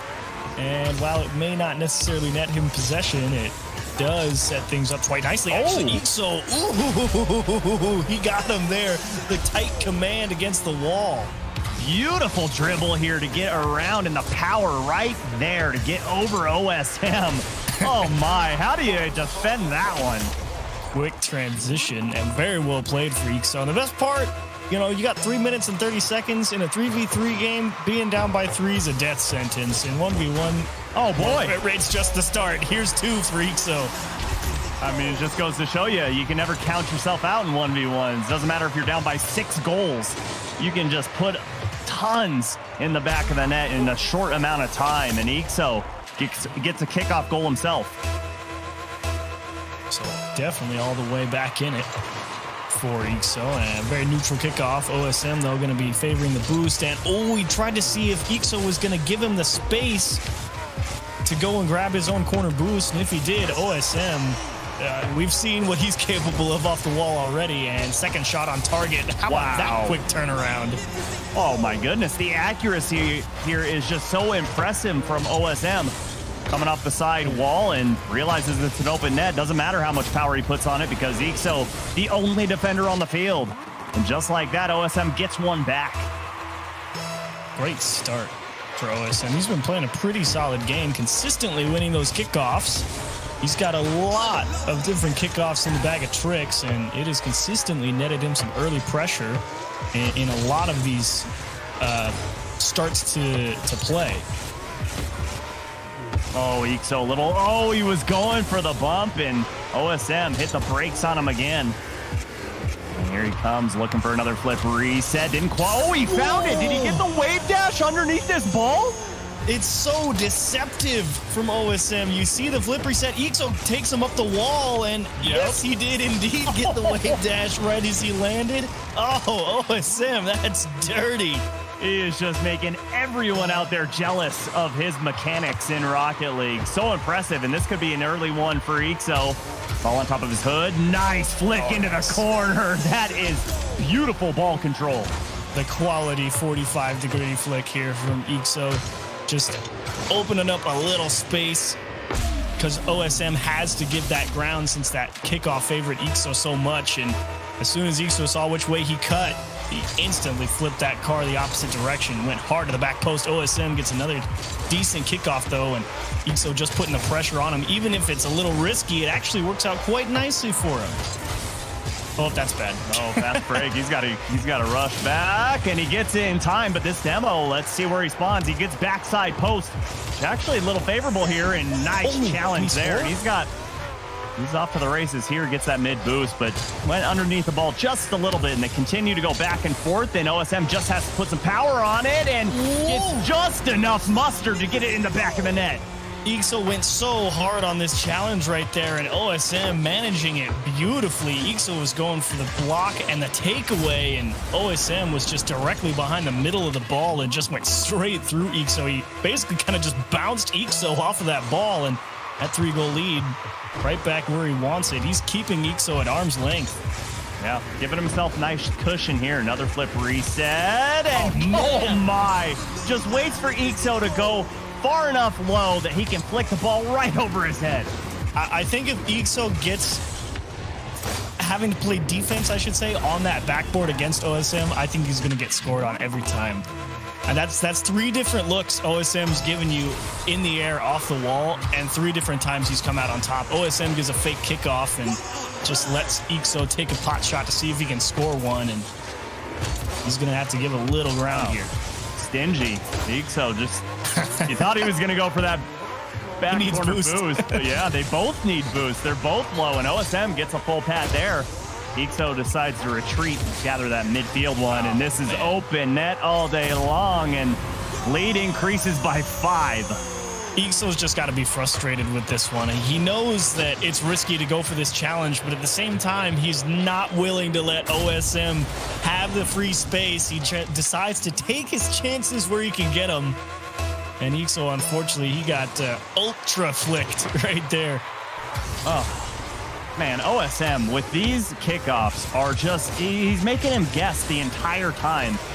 And normally, kickoffs are just one of those bang-bang plays that you can do in your sleep, but Ixo continuing to have to think hard of what OSM is going to continue to do, and that's a bad bounce. Okay, there we go. He recovered nicely. Well done, Ixo. I mean, you did such a good job getting past him in the midfield line, but yeah, this kick, you were wondering if it was going to buy too much time when you have to drive all the way back out, but OSM, he went pretty hard on that initial challenge. He was just too far out of the play. Yeah, put himself out of the play, and minute 10 here to go. You look up at the scoreboard and you think there's no way, but just remember, this is 1v1s, and goals come so quickly, and often, you know, once you get one, then they just start to mount on top of each other. Ooh, a truly neutral challenge, and Ixo, the quick recovery paying dividends. OSM needs boost, and what a backflip to break out. Man, I'll tell you, Chiefs, as you know, both of us Dominus players, I am so excited about this Hurricane. I love the looks of it. It is sleek, and let me tell you, playing with it for a little bit, it is very tight, very responsive. That thing feels like you can air roll for days with that car. And OSM showing you all the tricks you can do with it, but here he gives one up to Ixo. This was, he just missed one, I'm pretty sure here. He's gonna get back to it! Wow! Oh, wow! Oh my, does the Hurricane come with, like, nitrous or something? How did he get back so quickly? Oh, and he's gonna score at the end. Okay, never mind. I believed it. Wow, big congrats to OSM, just putting on a showcase here. He may have stopped the 1v1s a little bit, but it goes to show you those mechanics pay off in dividends. Yeah, that's you want a masterclass in exercising options out of the same position. Go and watch that game again. OSM, he really tied Ixo up in knots whenever he got him on that back wall, and very well played game. You gotta love it. So what I learned is you can be a great 3v3 player, you can be a wonderful mechanic player, but when you go and learn freestyles, you become a god at 1v1. That's what I learned. Yeah, it's just the mechanics, man, and the ball control is the big thing, and how close OSM could continually keep that ball to his car, just so impressive. Well, awesome game from Ixo and OSM. Tell you what, let's go ahead and head back to the desk, have an interview with them. Yeah, why not? That was an impressive display. I think Subi nailed it on the head there with the mechanics from OSM there. It looked like confidence was not an issue for him, Gibbs. It's Freestyle Friday, and OSM just showed us why right there. There's so many plays off the wall. Then he has a big lead, and he's like, I'm not going to go for kickoffs anymore because I don't want to give up these kickoff goals. So he begins to fake those to just kind of waste time and not give up, 3 goals in a row because of the kickoff. But Ixo could never read it this entire time. Like, OSM just had him read the entire. And look at that wave dash. I mean, it was kind of like, Ixo, if we're talking ice cream flavors, he had some vanilla gameplay, whereas OSM had Superman.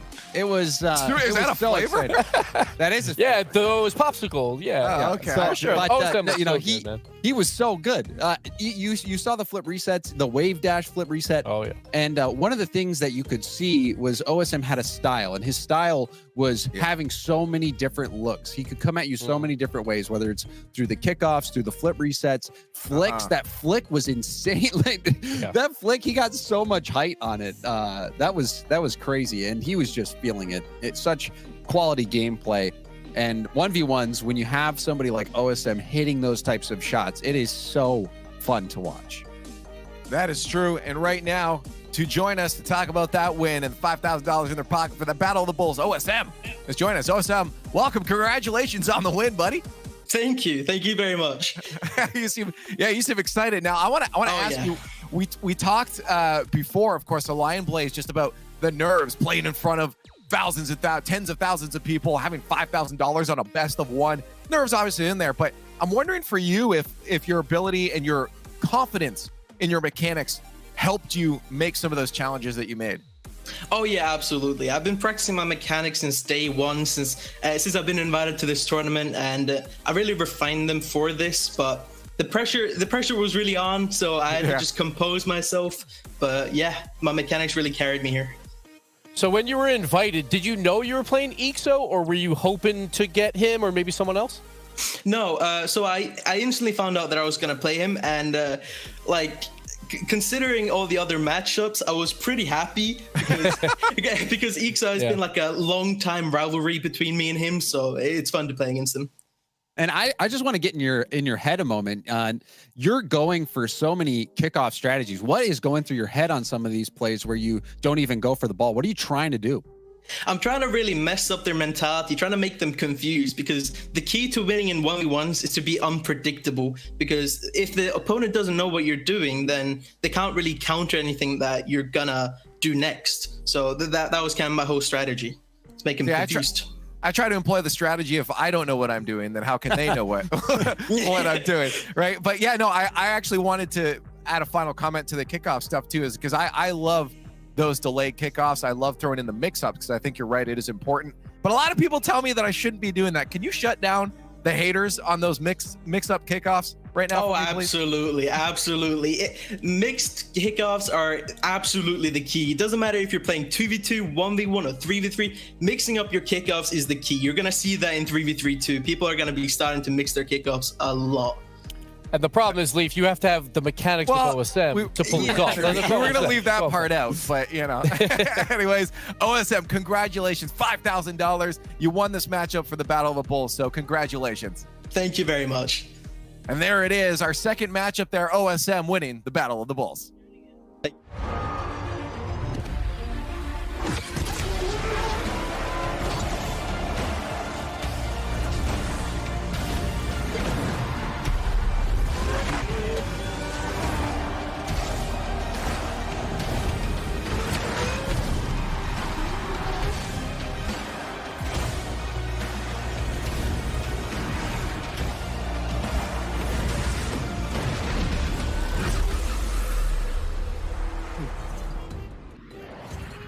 And now we get back to the regularly scheduled program of our Lamborghini Open group stage. We are in day one here. Let's take a look at these groups now as we're finally down to just B and C. We only have a few more matches left, of course.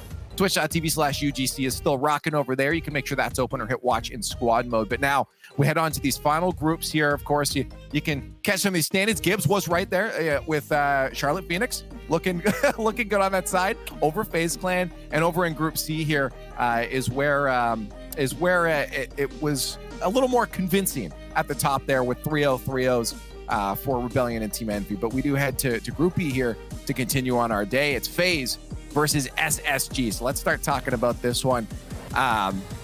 It is FaZe is, I guess, having a bit of questions put around them, James. I wonder if you're mirroring some of those thoughts on the team here, especially when they go up against a team like SSG.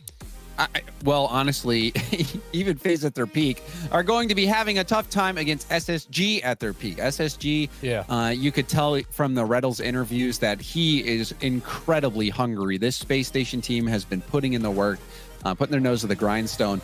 And FaZe, on the other hand, has been struggling. You kind of set that point up, Leaf. This FaZe squad not really getting the results they're looking for, especially in the grid. If you've been following them, they had some losses to some teams that you just don't expect. Even today to Charlotte Phoenix, you expect FaZe to be one of those teams fighting for the top 6, but they have just not looked like top 6 material as of late. But we do know that they are that upset factor team. They're a team that when they do catch fire, they're really scary, especially AJ, who is so mechanically gifted. If you liked what OSM was doing, AJ, he's going to make you happy too if he can get that space. That's for sure. But I want to know which team you guys are backing now. It's time for the Verizon fan vote.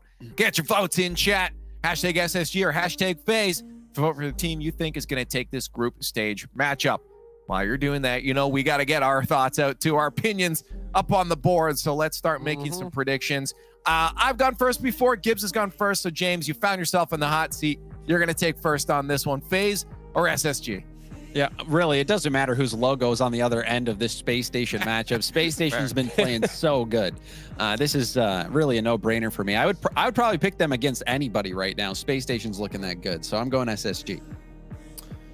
And I'm going to go now, Leaf, because I'm going to tell you what they're playing for. FaZe, they need a 3-0. They need a 3-0 for top 2. So that is a tall order for sure. That's the only way they finish top 2. Space Station needs to win for the number 1 seed. If they lose, they're number 2. So that is what these guys are playing for. And Space Station, obviously, they want to win 1 game to clinch top 2. And I think they will easily do that. I'm going to go with 3-0 for Space Station, and they'll get the W. Yeah, I don't think... I think that's exactly it. I'm not going to add any more to that. It's just SSG takes this one. There's no way, especially again, that kind of faltering we've seen from FaZe. We know that the potential's there. We definitely know that the team has that ability. They have that power on the field, but it hasn't been shown lately. SSG, though, on the other hand, has been. And chat believes it well, 84%.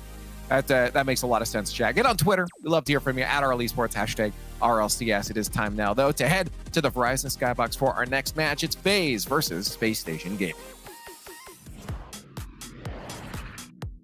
Thank you very much, Leaf. And this should be a good one, Subi, and rightfully so. They are probably on Space Station's side. History not in favor of FaZe here against Space Station. Not even remotely. When you look at the head-to-head matchup, I believe FaZe / the Peeps back in the past have taken down Space Station Gaming twice, and that's going all the way back to like fall. So yeah, Space Station Gaming has just had FaZe's number all over the place, and it's going to be a fun one, like you alluded to, because we've got 2 of the top demoers in North America, Reddles and Gyro, going up against one another. It's going to be a tough fight, but FaZe got a lot to play for.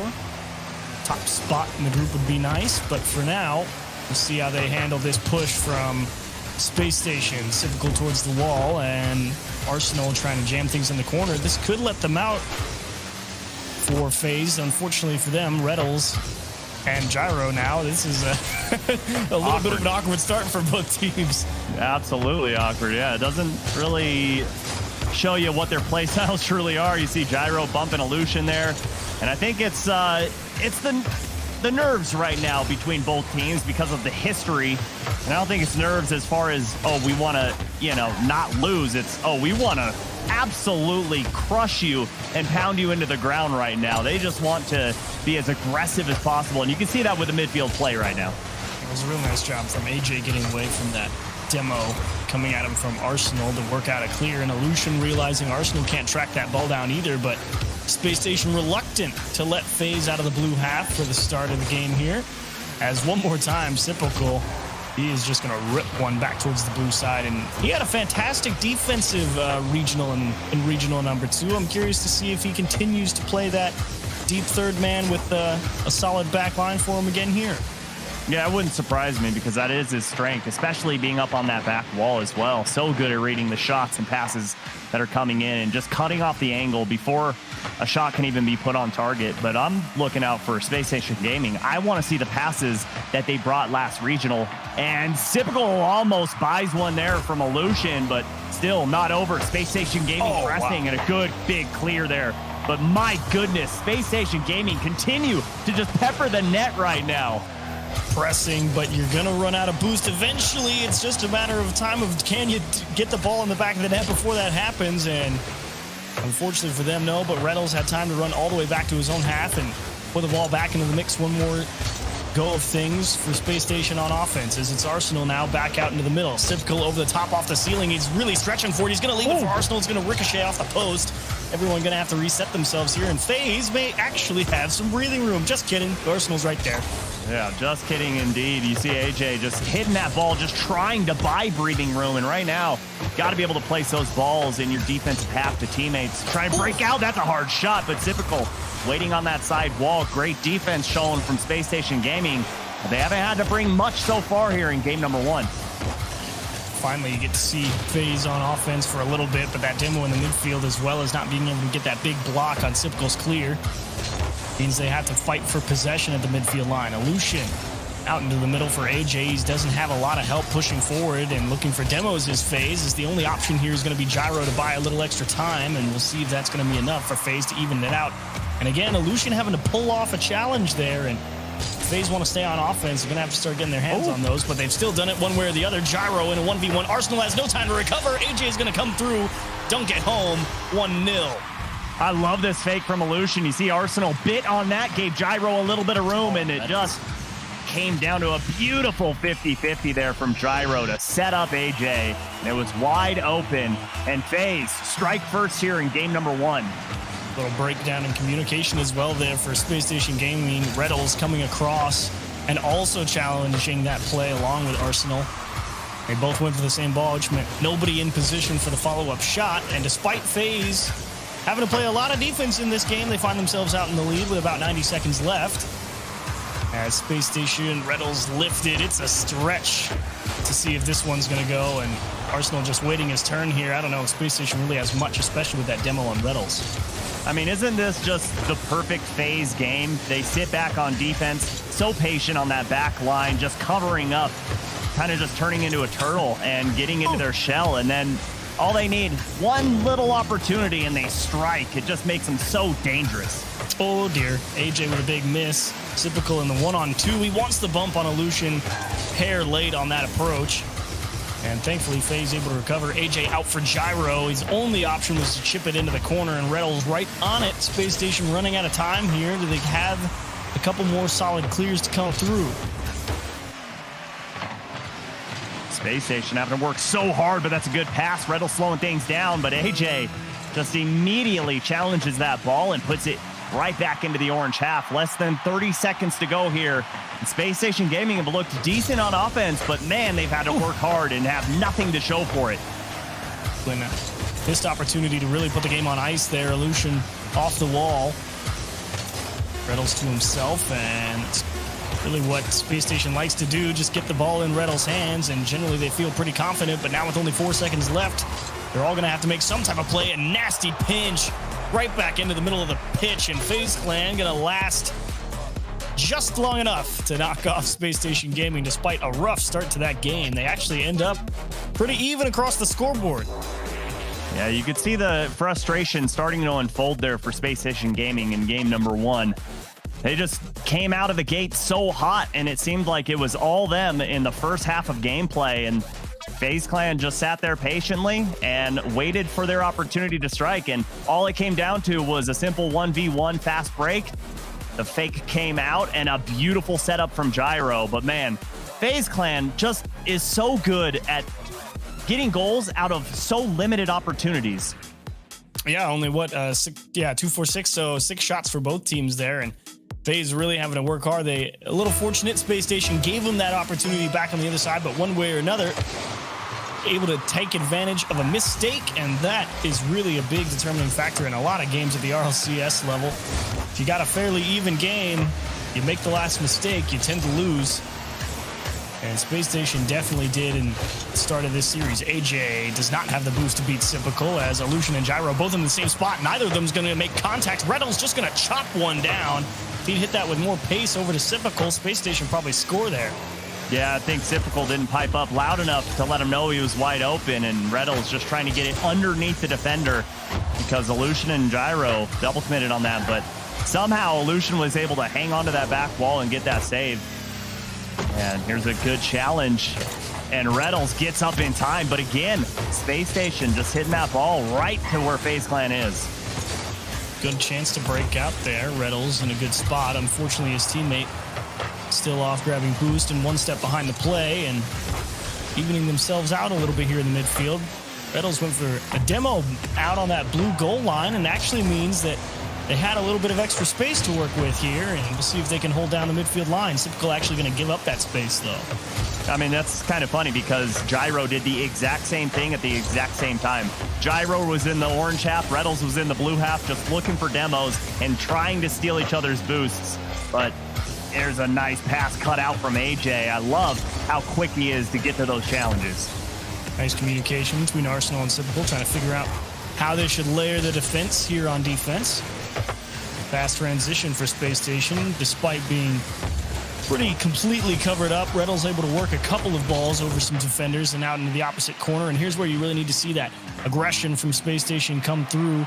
They can keep that ball close with them around the corner, just get that one touch out and hit the demo, then you're going to start to see them really open up some defenses. Oh, they were trying to set up a pinch there, and Reddles can't get the touch. AJ gets the shot, and just like that, FaZe Clan goes from 0 shots to 1 goal. Love the recognition from Arsenal. He knew pretty much off the car of Illusion that was going to be a tough ball to handle for Reddles, and he tried to get up there and help his teammate out with that read off the backboard, but that shot just so hard, and it was such a difficult read to make in such a short amount of time that he couldn't cover up. Unfortunately for them, again, Space Station Gaming playing a pretty solid game, just can't handle an awkward scenario put in front of them. Well, that's because FaZe is just an awkward team. They're so passively aggressive. You know what I mean? Achieves like they'll sit back, but at the same time they'll come and punch you in the mouth and demo you off the field. And the pass almost came to fruition. But yeah, AJ avoided that one. He's seen it too many times, and FaZe reset on defense. Arsenal as well. I think he might have mistimed his approach on the ball, but here's another demo attempt. They forced Gyro up the backboard. Unfortunately, that's right where the pass went. And Space Station Gaming looking for something. Not the best clear from AJ, but he definitely has a couple of extra touches to see if he can work it past the line. Oh, nice pass from Arsenal. Unfortunately, a little too much sauce put on it, and Reddles couldn't catch up as Illusion bumps Reddles off the back wall and gets a piece of Arsenal, but it's a little too high, and the backboard denies. Oof, scary one for Space Station. They actually had that one well defended. It was just a big bump play from AJ, as Sypical going to take away another shot towards the backboard. And again, coming up on 90 seconds, does Reddles just beat all of them? Yes, he did. Oh, where was he in the 1v1? Because he just 1v2'd the defense. AJ, bye, and Gyro thought he could get that boost and get to the back wall in time, but Reddles, so quick, so speedy, just able to get over both defenders.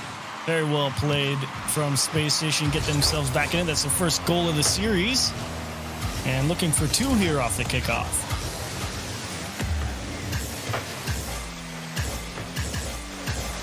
Sypical to himself. He's definitely going to need a little bit of help here. It comes in the form of Arsenal, but the only play is a dump off into the corner, and Space Station kind of poking and prodding here the defensive phase to see what they can get away with. The answer at the moment, not much, as it's actually AJ putting the pressure on him, and he was trying to get on top of Arsenal's challenge. And thankfully, Arsenal able to deflect out into the safety of the corner. I mean, if he had just a little bit more boost, just a skosh, he would have been able to get up there, but Zero boost couldn't do much more other than fall on top of it. That's a dangerous pass. But Reddles couldn't find the angle, and I love how Space Station, they're starting to have their head on a swivel, seeing where their teammates are and looking for those infield passes. Oh, nice demo from Reddles, and Arsenal doing a great job to work that and keep that ball in the offensive half. As Reddles going to squeeze one in between a couple defenders. He just went for this one. I mean, you heard him last regional. He said he wants to be the best player in the world because he thinks he is, and that is just a quick up off of the ground. The speed to get to that ball caught the defense tripping. Love the no hesitation. It's not often you can feel confident just hopping up for one that takes a bounce off the ceiling out of the corner. Is Arsenal trying to put the game away. Sipicles lays another one up, and Reddles knows better than to try and force the issue here. Can't afford to give up a counterattack late in the game.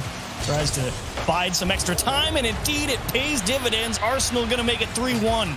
Oh my goodness, look how tiny this window was that he had to aim at. Just big enough for the ball to get through, and he puts it there perfectly. He dotted that one. Beautiful shot from Arsenal. Very likely that will seal the deal here for this game, barring some real wizardry, and it may come in the form of AJ. They did just get the demo on the back line, but Reddles, again, going to break up another play. And now this is definitely a good turnaround game here for Space Station Gaming. The offense nowhere to be found in game number 1, and then they come out in game number 2 and put on 9 shots on target and almost get a 4th goal there at the end. But just like that, we're all tied up. Well played, Space Station, and ooh, you said it, 9 shots. There's the pressure, and how about Typical? Doesn't even register any shots, but knocks down a couple of assists, getting the ball into scoreable spots, and gotta love Space Station's midfield game here in game 2. I mean, a couple of big blocks, and the decision-making is really what makes the difference between do we press or do we give a little bit of ground so we can play from a stronger position. Exactly. The amount of times you saw a player, you could almost see their thought process happening like, oh, if I challenge this, I'm going to be giving up our back line, and a long clear over our heads could very easily go in the back of the net. It just did a good job at boxing in FaZe into their own half, and that shot by Arsenal, man, the precision, the accuracy, so incredible. It's just so hard to defend against a team like this when you've got, you've got Sipical, you have Arsenal, and then you have Reddles able to just hit the insane shots, and then you top it off with the mechanics that all of them have. Oof, tough work.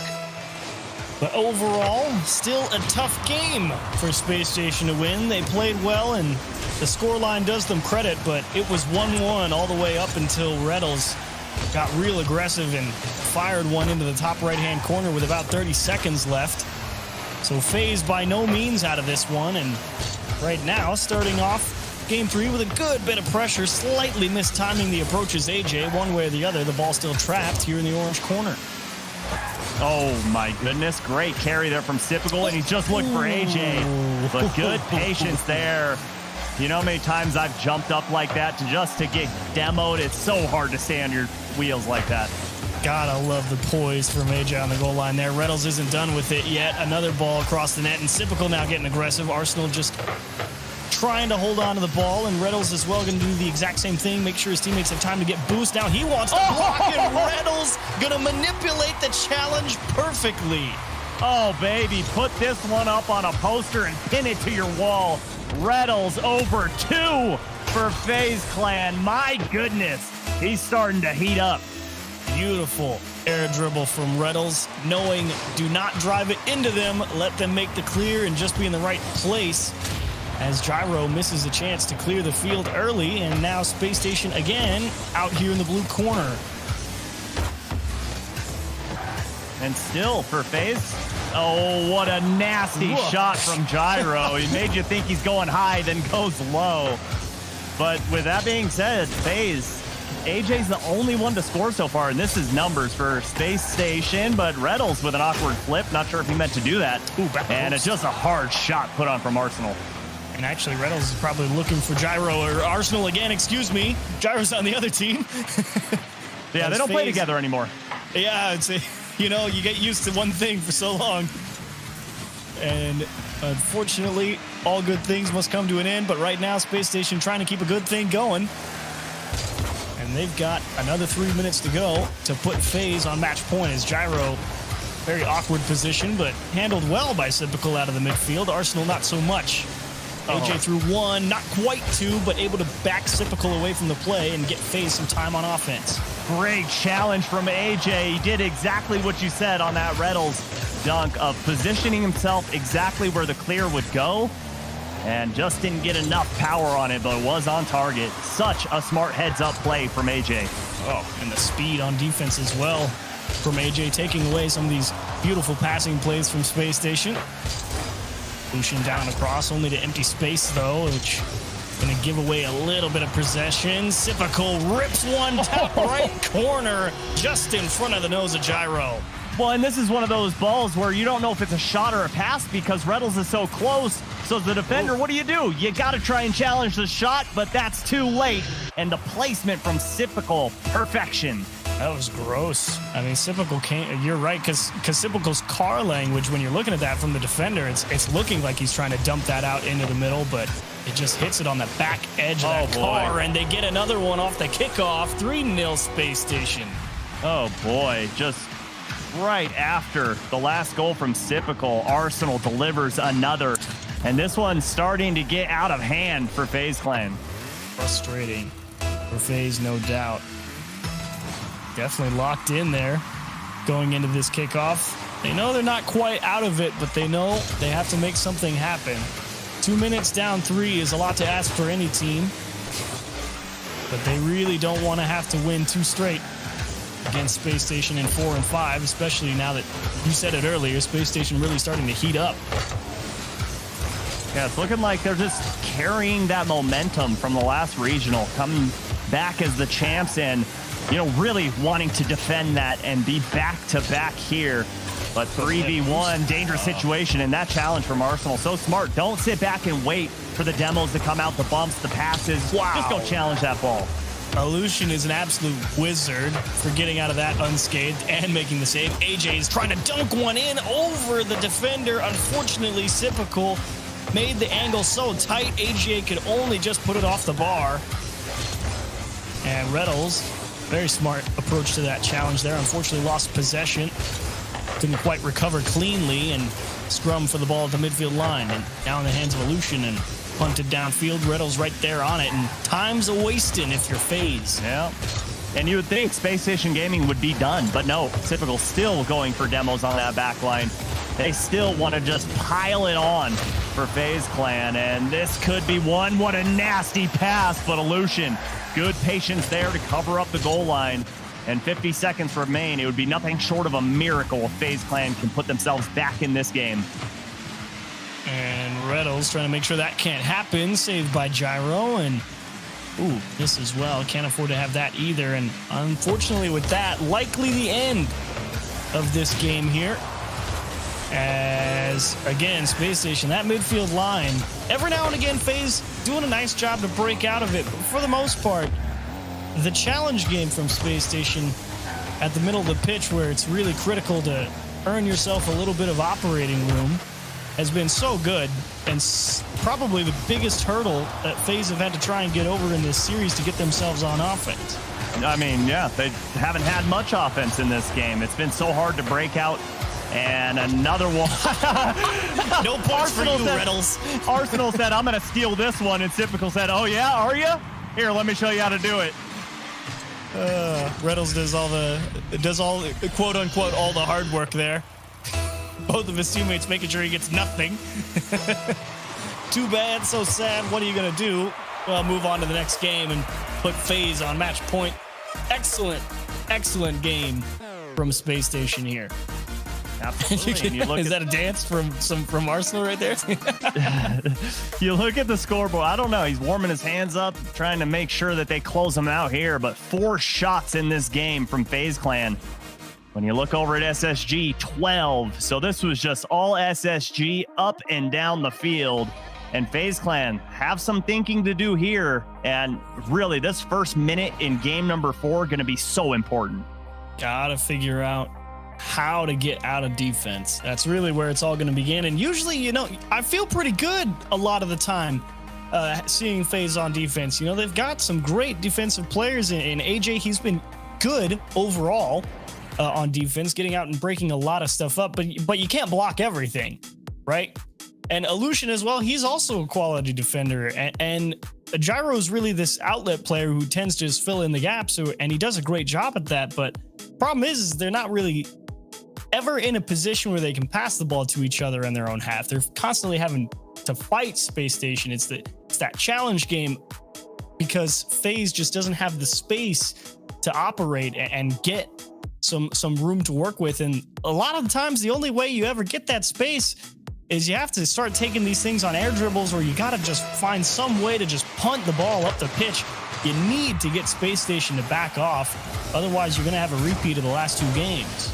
Well, I mean, it's so hard for FaZe Clan because you look at their back third and it's like, okay, I'm going to push up. But every time he pushes a little too far forward, Space Station Gaming is there to just, all right, we're going to do a short little Oh, what a bump. But unfortunately, AJ a little too wide on that shot.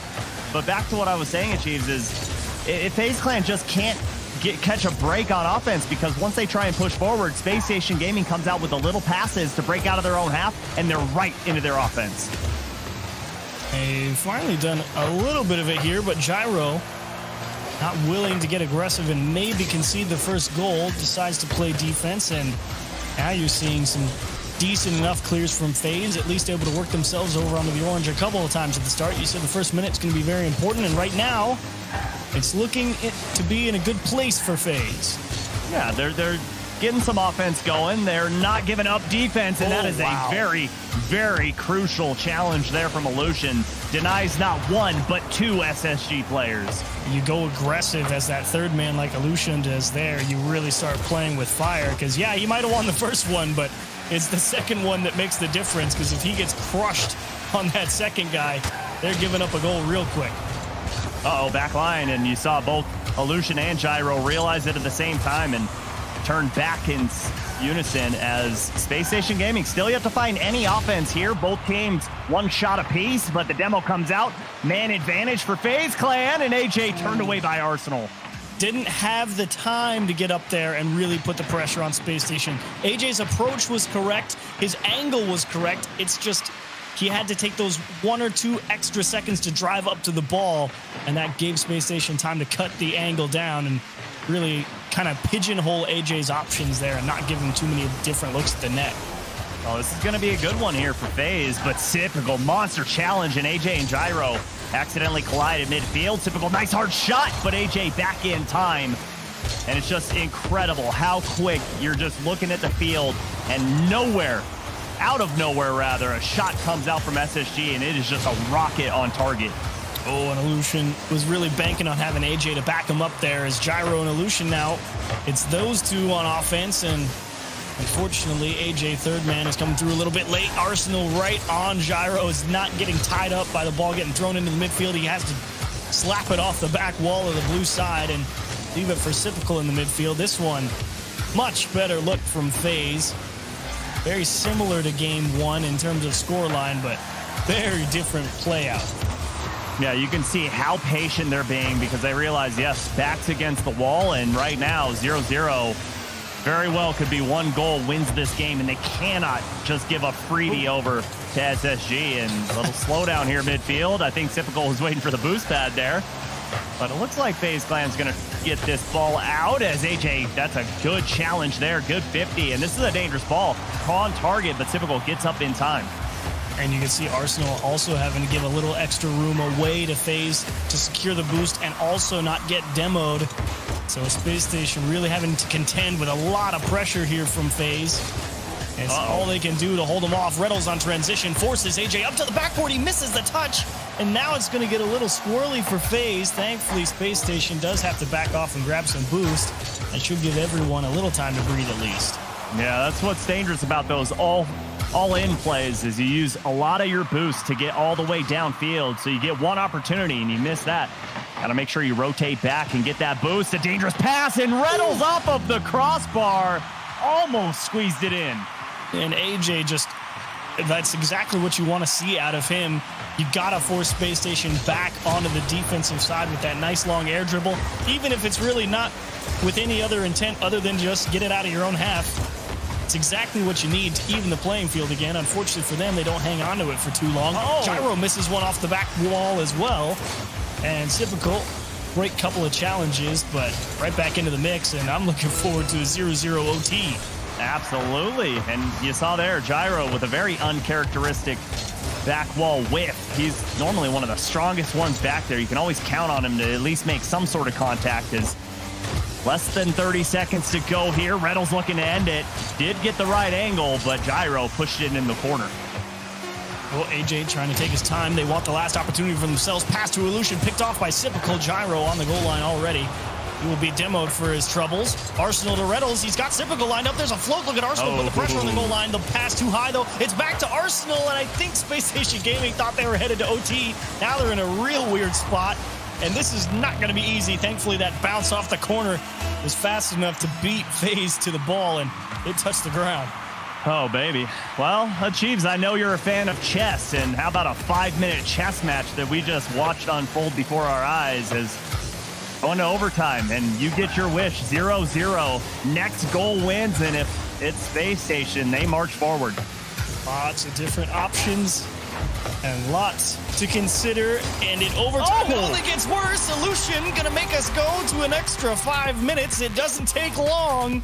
Look at FaZe on the kickoff. He just tucks the ball underneath the defenders. Great shot placement and way to read the back wall defender, seeing where he's positioned. And FaZe Clan come out of overtime unscathed. The best part is Illusion doesn't actually have any boost there. I went to his camera and he just kind of jumped up with what he had in the tank, all that was left, just to make sure he could reach that ball. And he actually couldn't really place it beyond what he was going for. And that's the power of, it's not a perfect information game like chess is for Space Station Gaming. They see Illusion jump at a ball and they think, oh boy, he's either going to rip something across the net to the back post or up high. And so you position up on the backboard here. You can see Reynolds sees him coming, but Illusion, he can't really do anything else. So just catches Reynolds expecting something totally different. Hey, good on FaZe Clan to take what they are given and send us into a game 5, my friend. I love these. This is what Rocket League is all about, and I wouldn't have guessed any other thing between these two teams. Well played, like you said, for FaZe in game 4, and the history has not been kind to them, as you mentioned at the start of the series. 2 wins going all the way back to fall out of the many, many times they have played Space Station Gaming, and a chance to earn a little bit of vengeance. But Space Station, we already know, not going to let that go lightly. That was a big miss, but how about that pinch from Gyro? To get this ball all the way back into the orange half, and Sipical coming all the way off that back wall, uses a lot of boost doing so, and Illusion just stole that side boost from him. AJ got the corner, but it doesn't matter. Reynolds breaks out and gives Space Station a little bit of breathing room, and more importantly, the time to get that boost. Great challenge from Gyro to equalize the playing field. Reynolds also looking for the demos to reset the play for both teams. Arsenal, that's a float towards the backboard. Illusion, you can't afford to miss it. And how about he also got the touch into the corner? Not an easy play to make. Oh, you saw the correction there from Sipical mid-air, trying to get that demo, and Illusion unfazed by that shot as Sipical, great read off that side wall and turned away by AJ. Oh, Reynolds one step too far back there to put the pressure on the defense from FaZe, who's dismounting off the backboard. Space Station so close to being able to take advantage of a small gap. As floater out in front, only one there is Gyro. Space Station going to take the time to grab some boost and hopefully set up another long press that we've seen in this series a couple of times from him now. Gyro has pretty much an uncontested push down the middle. Thankfully, he had no boost. And Illusion's focused on just winning the challenges right here, but I don't know if either team is going to like this. Goodbye, AJ. Oh, he was just sitting there saying, hey, I'm open. Illusion right here. And he was just taken out. Got to make sure you're constantly looking behind you, looking left and right, because you know Space Station, if they see a man sitting like a duck, they're going to just take him out. Space Station still fighting on defense. Typical going to force AJ forward on the play, leave Gyro to buy some time in the midfield line. AJ looking for demos on the goal line as well. Space Station tie each other up, but one way or the other, they end up with the ball.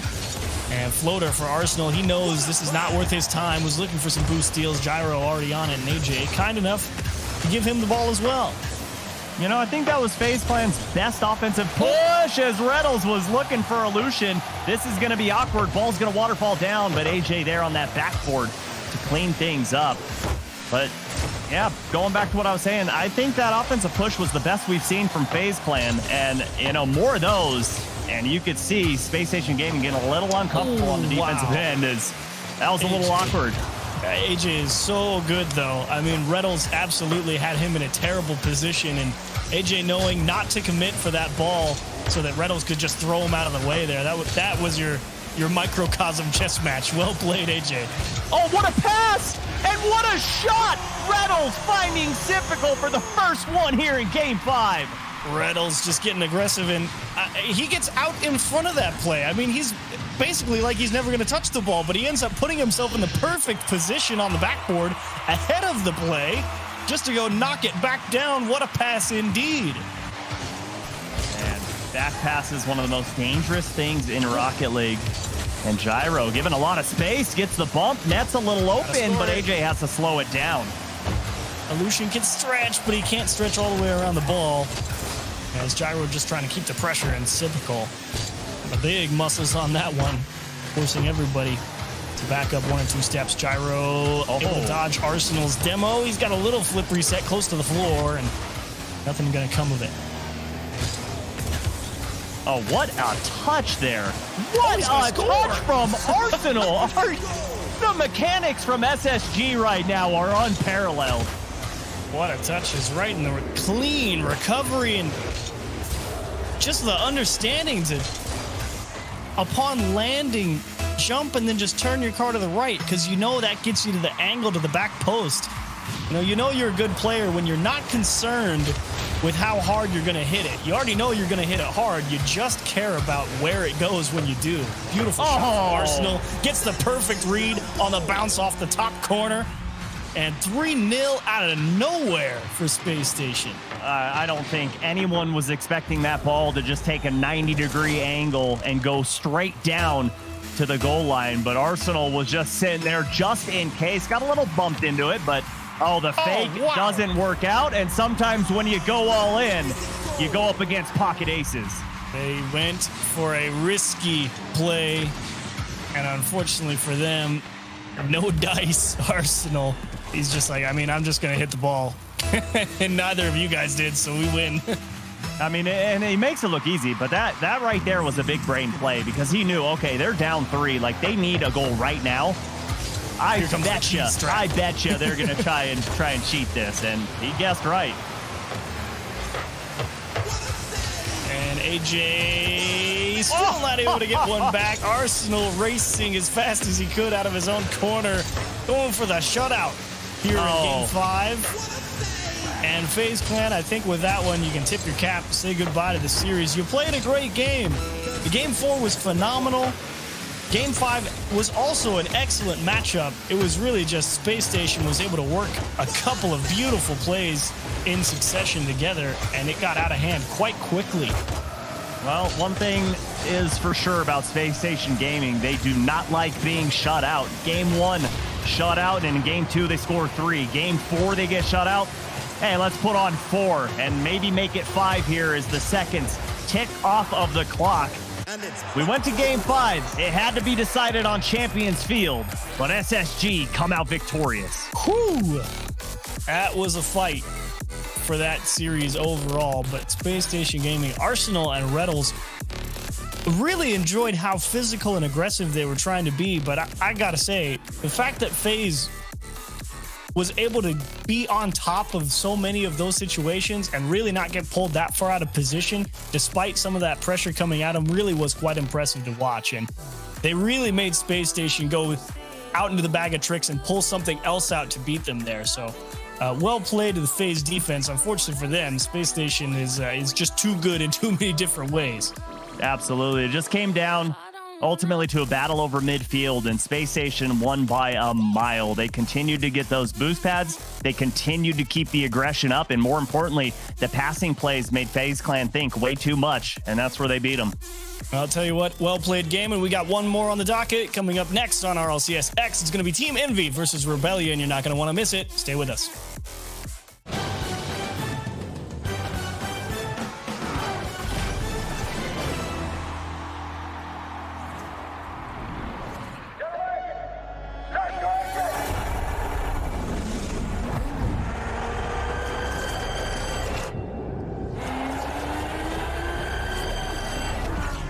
Based on the eternal desire for speed. Careful, don't push too much. On a passion for perfection. Based on the thrill of the paddock. Based on lightweight carbonium. And heavyweight braking control.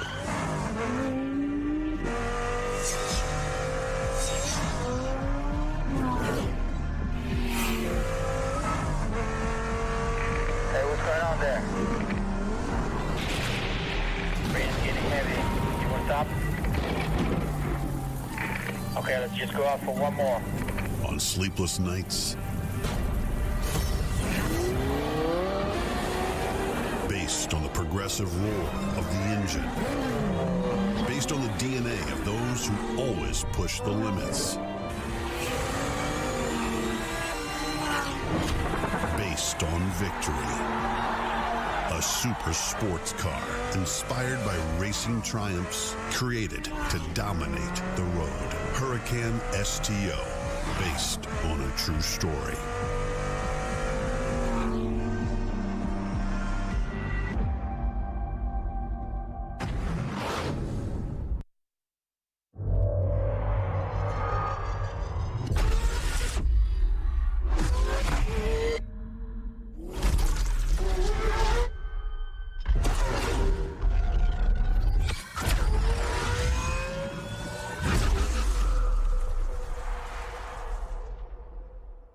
Verizon knows how to build unlimited right. Start with America's most awarded network. I'm on my phone 24/7. Then, for the first time ever, give families more entertainment with Disney Plus, Hulu, and ESPN Plus, now all included. We're a big soccer family. Handmaid's Tale. I love Frozen. Then give families plans to mix and match, so you only pay for what you need. You get so much more than this, a great network. With plans starting at just $35. The network more people rely on gives you more. This is unlimited built right. Only on Verizon.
And welcome back to the North American Rocket League Championship Series, brought to you by Verizon. This is the Lamborghini Open, and we are nearing the end of our day. We have one more match from groups to go, but before we get to that, we'll talk about this match, and to help me do it, will be Gibbs and Wavepunk joining me to talk about SSG versus FaZe. This one went the distance. Where I think there was scenarios or something on the line there, because I know Gibbs the whole time was like, all right, SSG, come on.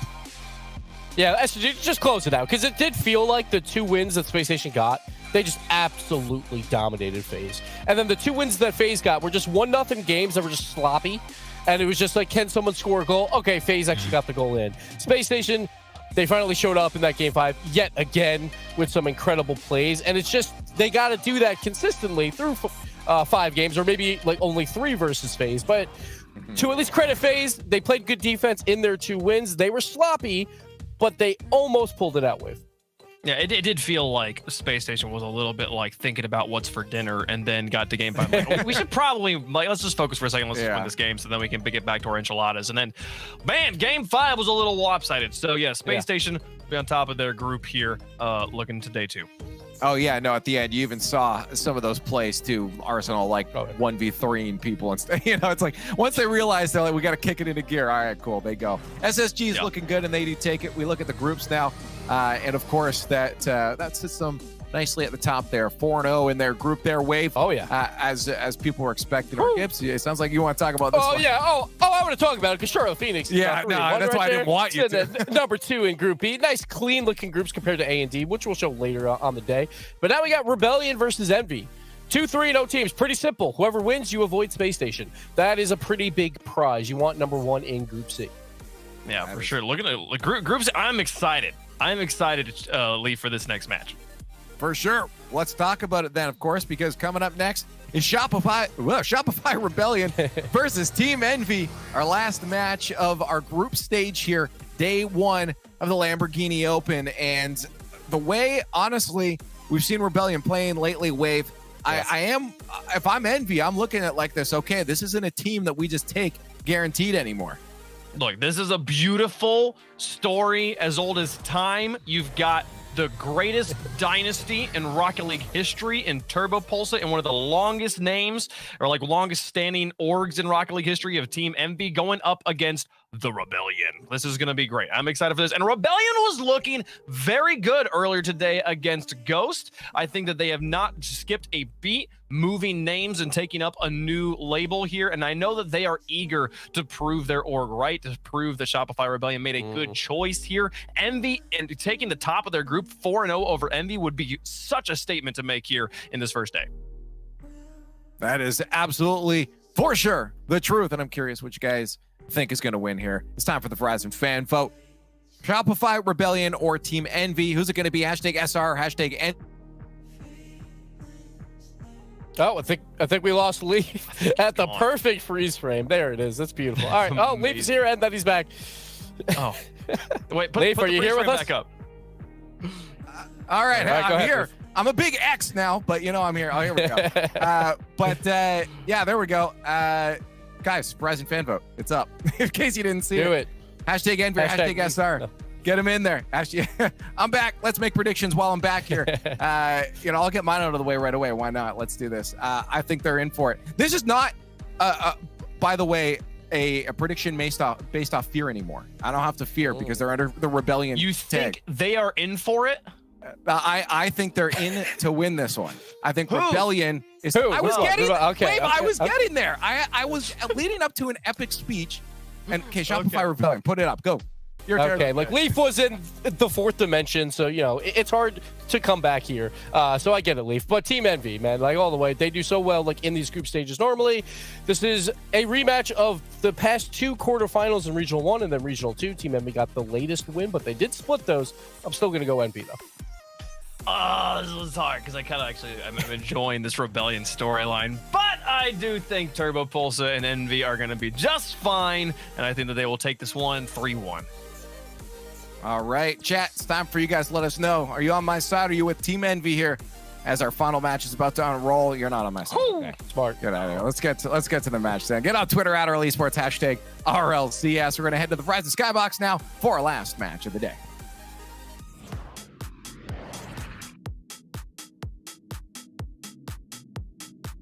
My bad.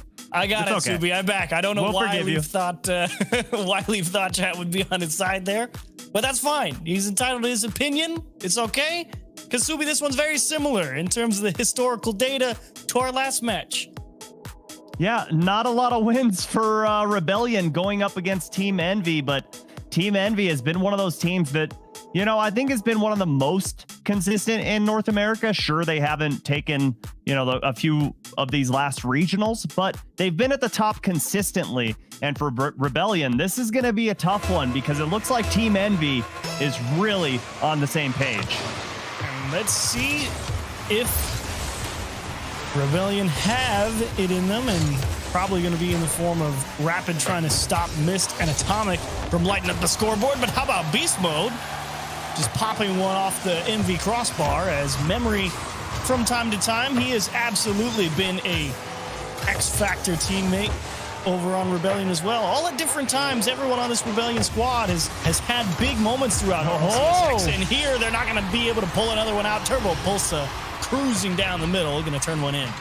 Some of the best positioning in the game, just waiting patiently, buying his time, and then strikes and gets the first goal for Team Envy. Just took him about 30 seconds to get on the board, and they weathered that early onslaught from Rebellion. A lot of space given to Rapid here on his own half. Turbo having to contend with Beast Mode over on the sidewall. Means that Envy able to come through eventually, but for now, having to fight out of their own half is, again, I'm expecting Rapid to really have to play a lot of disruption in this series. Yeah, he's definitely a highly mechanical player, but he's really quick, and you saw the patience there. And that was an awkward one for him. Not sure where to go with it, but somehow Rebellion maintain possession here. It looks like they're going to get a goal, and they definitely do. Rapid comes in from the opposite side.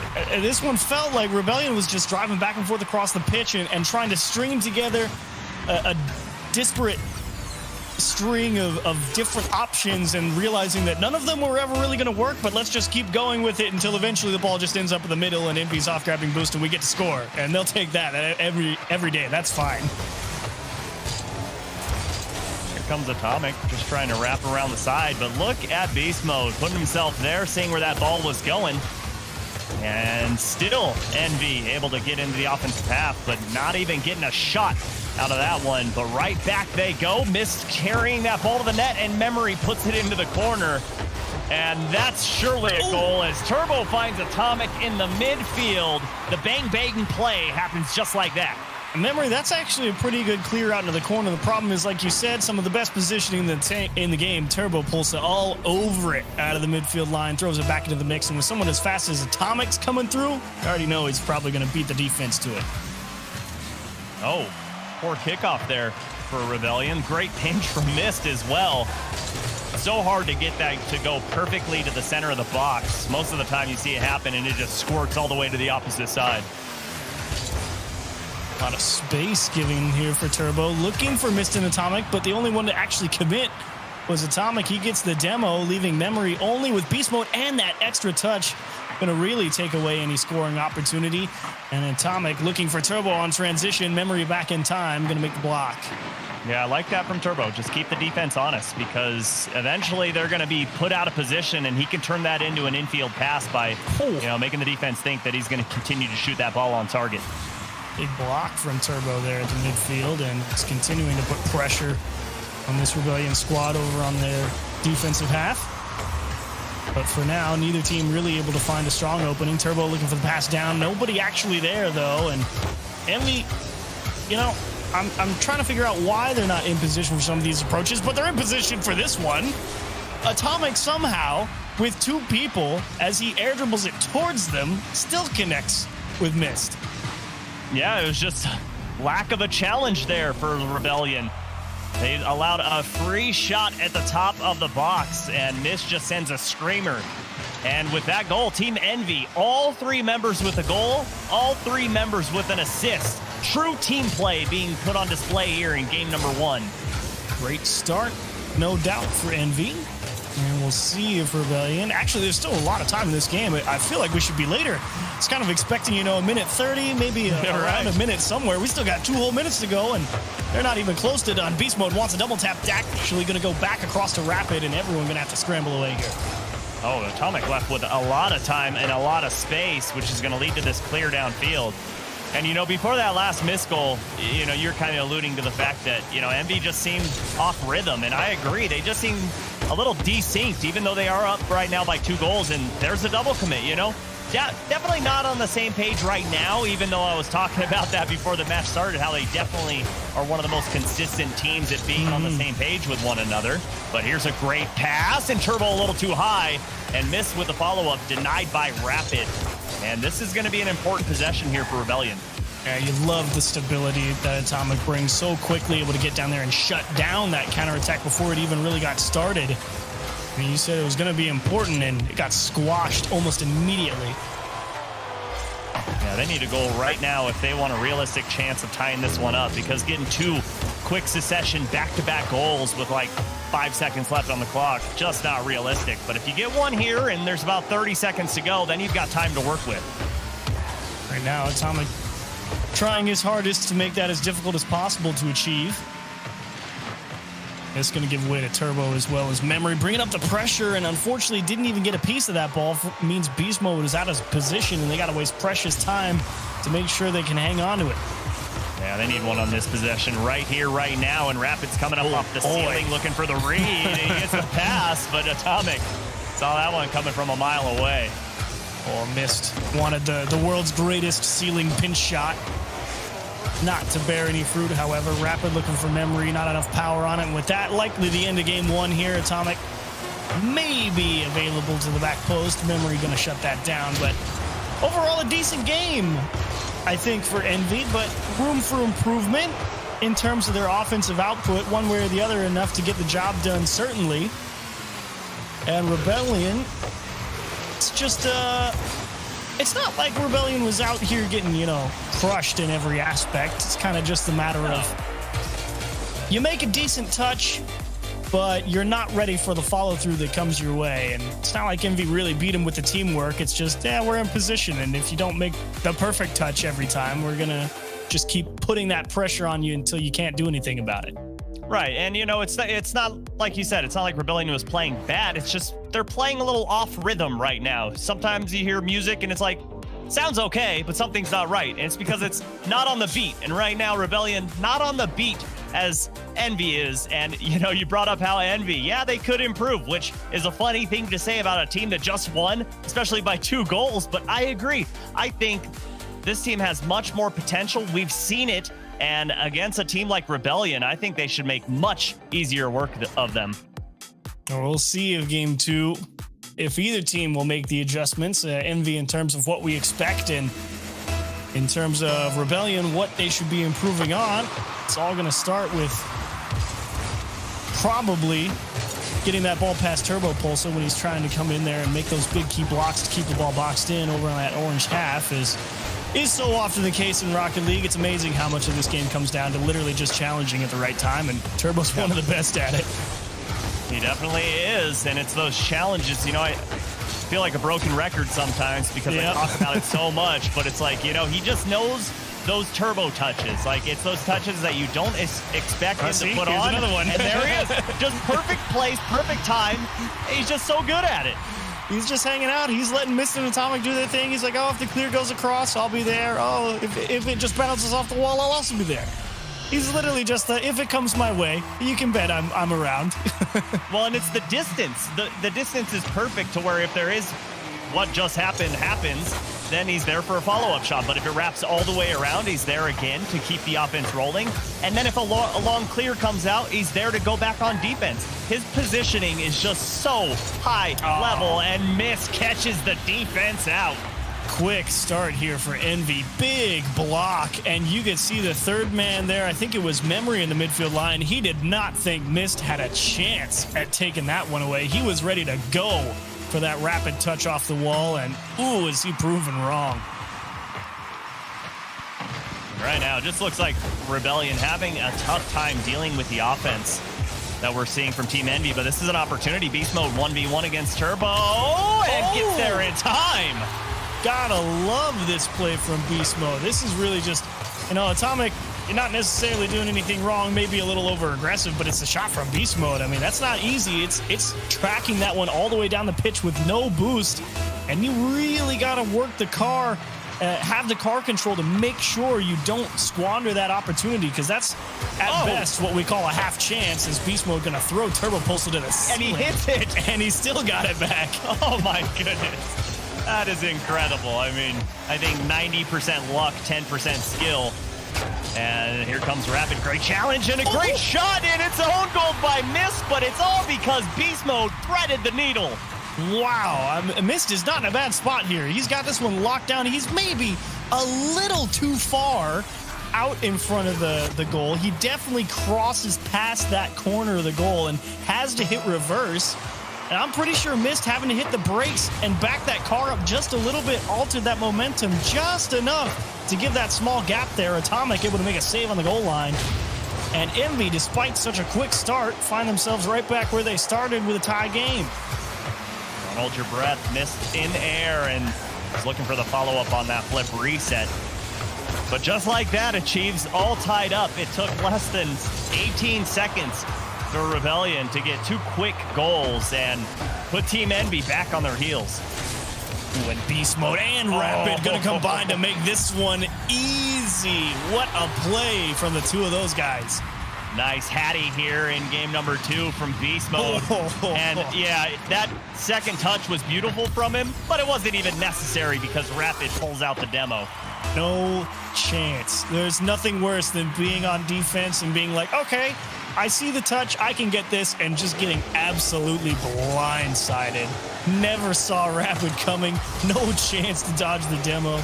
Just toasted. Wow, and how quickly this game has been turned upside down on its head. The 1-2-1 almost working out for the Rebellion there, but good defense on the back line from Team Envy. And look at the passing to get out of their own half. He's gonna score. Turbo Pulsar, he's there with the challenge and ties this game up. Absolute faith there from Turbo with Atomic in command and got just enough of that ball to get it over Beast Mode. And a scary situation on the goal line, to say the least, for Rebellion after that one got through the initial line of defense, and Turbo, a lot more car behind the ball, means he's the one who wins out. And you're talking about last game, how, wow, I can't believe this game still has this much time left in it, and that's how I'm feeling right now. Wow. Now we got We've 6 only goals played with 2.5. one half of Rocket League, and there's been 6 total goals. What the heck is going on? But Maybe I'm 7. here for it, and that is a beautiful passing play, but Rapid saw it coming. That's the benefit of being the last man back, is you can see those plays develop before your eyes. The shootouts few and far between, but we've found ourselves in one here in game 2. As Beast Mode launched one up the pitch and hope for the best. He will actually be in position, but the pass way offline for memory. Atomic trying to make it as difficult as possible. I think he was trying to cut that ball in towards the middle a little sharper and head for a demo, but slight misexecution evens everything out. Oh, Memory, good rotation there to cut in and just keep that ball alive in the blue half, but doesn't matter. It's Atomic trying to style on him. Pulls out a little 360, but doesn't leave it much. Turbo. Oh, that is such a tough read. Wow, Rapid, that is a highlight shot. He is up early. He's what? You gotta let the ball go over your shoulder and bounce back to, oh man. Do that one in free play all day. For real, good luck. Try and hit 1 out of 10 on those, and Rapid has one opportunity and makes it count. Whew. I was not ready for today's Subi, and there's another one. Atomic's gonna tie it up. We still got 90 seconds. Oh my goodness, backboard's open and Atomic delivers. Oh boy, you think, okay, Rebellion's gonna win this one, and then Team Envy comes right back and continues to just answer the call time and time again. Oh, and a perfect kickoff. Thankfully, Beast Mode doesn't have any boost. He lets Turbo find the clear. Atomic and Turbo gonna have to recover quite quickly here on defense. In fact, it's only gonna be in favor of Mist. Double commit's gonna cost him. Rapid puts in number 5. Oh boy, you gotta have better comms there, and Mist Tough challenge there, but you got to get a touch on that ball, and it's just a free open net for Rapid. And the alarm for double hat trick is on the line for Rapid and Beast Mode here. And Rapid just searching for one, and there it is. Oh, he missed! Oh no! Did they get scored on? It's offline, thankfully, just outside the line. Mist gonna chop one back to the lower left-hand side. And Envy get away with one. Atomic's off the wall. Turbo trying to open up space, and Mist can't muscle it through the last man. Oh my goodness. The amount of almost goals just in the last 15 seconds has been incredible. But here comes Turbo. Very important challenge there as he gets it over the defender, and good pass forward, and Turbo just launching on target. And again, he's just keeping the defense honest. Gets a demo, but Memory was already up and avoided the rotation through of Turbo. Ooh, Atomic, well read off a tough bounce. The ball over your shoulder, and again, it's going to get back and find another clear here. Misses the crucial second touch. Memory going to make him pay. Goodbye, game 2. We'll tie up the series with this one. Yeah, puts this game away. What a read there from Memory. Just there, just in case. Exactly that happens. An Atomic big miss on that wall. They needed that one. And now Team Envy, nothing but a miracle will save him here. Tough break for Envy. Played a pretty decent game, but what can you do? You gave up 6 goals. Not often you're going to win too many games allowing 6, but it's not like, you know, they were playing bad defense or anything. Took some awesome plays from Rebellion to get some of those goals into the back of the net against Envy. So I think we got what we wanted out of both teams here. It's just Rebellion happened to be the winners. Oh my goodness, a shootout. Old-fashioned Western, and we invited Turbo from across the pond to take part in it, and he put in 2 for Team Envy. But, you know, it just boils down to double commits, lack of communication, and getting a little too aggressive on the offensive end for Team Envy. Yep. What can you do? I think there came a point where they were just trying to see if they could get Rebellion to crack under the pressure, maybe get another attempt where Mist just got this big dunk and catch Rebellion one step too far and execute that way. Unfortunately for them, Rapid and Beast Mode had other things to say, and Rapid's probably going to be kicking himself. They could have had the double hat trick, 3-3 between them, but so unfortunately, Rapid decided the post looked more appetizing. Hey, sometimes that's the way the cookie crumbles, and I don't think he's going to be too upset because they pulled out the win over a very stout Team Envy. And game 3 underway, and already an almost shot on target right out of the rip. Oh, good takeaway from Memory, and Beast Mode going to force Atomic just to get a delaying touch here. As game 3 starting off with a parry thrust from both teams. We get the forehead cam on all the players, sitting so close to their monitors, knowing how important this game is. Deciding factor of this series. It can sway it one way or the other. Memory.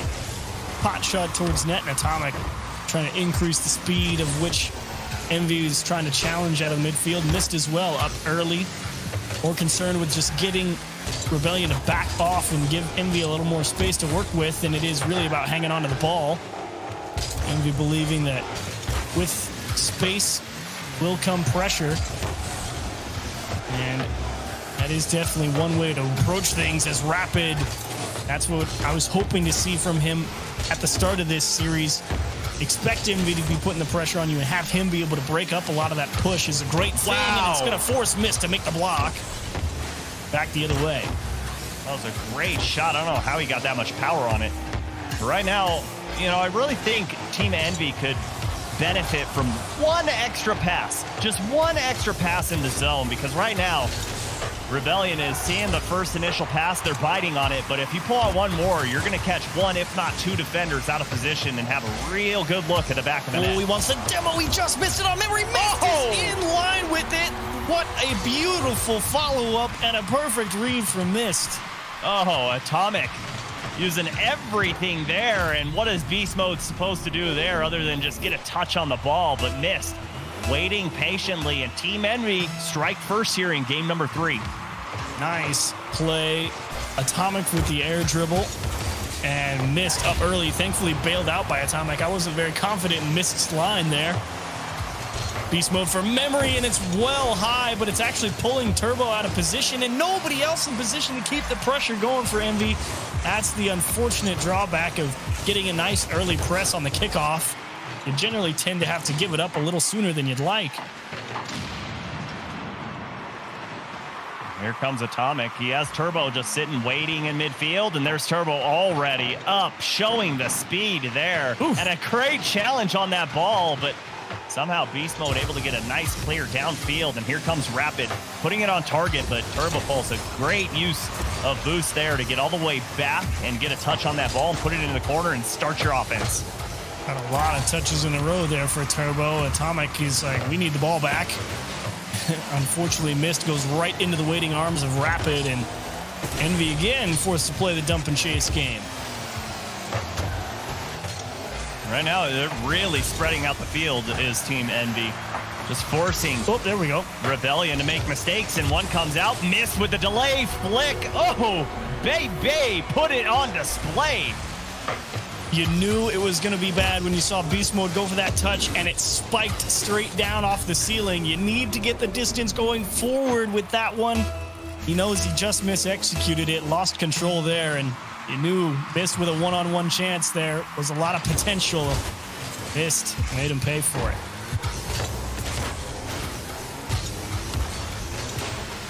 Floater for Rapid, as that's going to pull Mist up for that one, and Turbo actually going to come up empty, means Beast Mode gets a chance to keep possession. Memory's going to be looking for Rapid off to the left there, and he got a lot more of that ball than he wanted there, I think. And actually a transition chance for Envy. Oh, and Turbo's going to disrupt in net. That's over Beast Mode, but Memory, good avoidance there. And Rapid, big swing and a miss. He had the net lined up and everything. Just forgot to make contact with the ball. Memory again looking for Rapid out of that corner, but some huge blocks on some critical moments. I believe that was Atomic who just missed one. Turbo had the big miss on that one. It was a great setup pass, but he came in, and I think he was trying to get just underneath the ball, just to chip it a little bit, and just narrowly missed. One way or the other. If there's a team that can afford to miss a touch here or there, right now it's Envy, under a minute, with Rebellion having to find something to hold on to here in Game 3 if they want to give themselves a chance. And right now, having the ball jammed in the corner versus Envy, I think, is probably the worst thing they could hope for. So let's get it out into the middle. Beast Mode for Memory. It's actually going to find its way into the back. They give themselves 41 seconds to find an equalizer. And the defense had their eyes set on Beast Mode and Rapid here and forgot all about Memory. You see Turbo Pulse already in the air, and Memory just puts it right over him. Good sequence there from the Rebellion, but 40 seconds to go. They still need one more. Keep yourself within one. You can find a win at any time.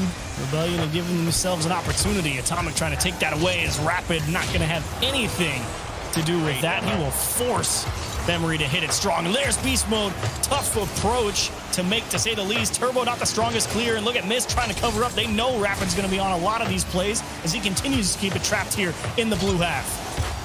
Oh, and Rapid just got the boost steal in the corner, but Mist misses that ball, and this is going to be a big chance here for the Rebellion. And Rapid a little too wide, and it was a pass. They had it set up, but unfortunately couldn't hammer it home. And all that needs to happen for Team Envy is this ball to hit the ground, but it's up. Rapid puts a shot on target, and denied by Atomic. Oh, man. That was a game with a lot of back and forth. It's kind of watching a tennis match for 4.5 minutes.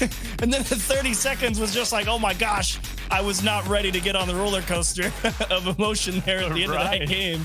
Wild push from Rebellion. A lot of fun to watch, but ultimately fruitless. You know, it happens. Great offense. Sometimes it just gets stifled. But I think the more shocking thing in this match is Turbo Pulsa without a shot. He was really held in that midfield, not doing a lot. No goals, no assists, but this carry by Mist in the delayed flick. That was the difference maker in the game there. It should tell you how well Atomic and Mist played in that game to come out in front there, despite Turbo kind of just being the plug the gap as needed guy. I mean, that's kind of that drawback with a player like Turbo on your team. Yes, he's got great positioning and he's generally pretty solid in the challenge game, but when you get into a game that's fast-paced and you got to be up early and making great reads on everything at all times and going supersonic all the time, that's where you really need to lean on Atomic and Mist to come through and make some big plays, and they absolutely did. Yeah, you know, oh boy, he almost did it again. He almost did it again, Chiefs. That would have been the most disgusting shot today, to say the least. Unfortunately, Rapid's going to have to find a second look elsewhere. Oh, man, Rapid is definitely in form today. His angles and the reads he's getting on the ball are nothing short of incredible, and they're going to need every ounce of that here in game number 4. As Team Envy up match point, and Rapid denied by Turbo. Turbo knew he had the time for that one, was just making sure he got the touch he wanted. Missed. Jumped a little bit early for that one, pulled himself offline in a bit of an awkward manner. It's left Rebellion with a press here. Wow. Oh my gosh, what a block from Turbo. Oh my goodness. Cracked his windshield on that one. It was so hard. But what a read from Turbo to take away that angle. And Team Envy still yet to get any offense started. But what a dunk! Oh, and he missed it! No! Go in, ball! Come on! He absolutely earned that one. Oh. You hate to see it happen, Chiefs. You hate to see it happen, but I'm here for another tie ball game to go into OT. I will definitely take it, and Atomic almost caught Memory out of net there.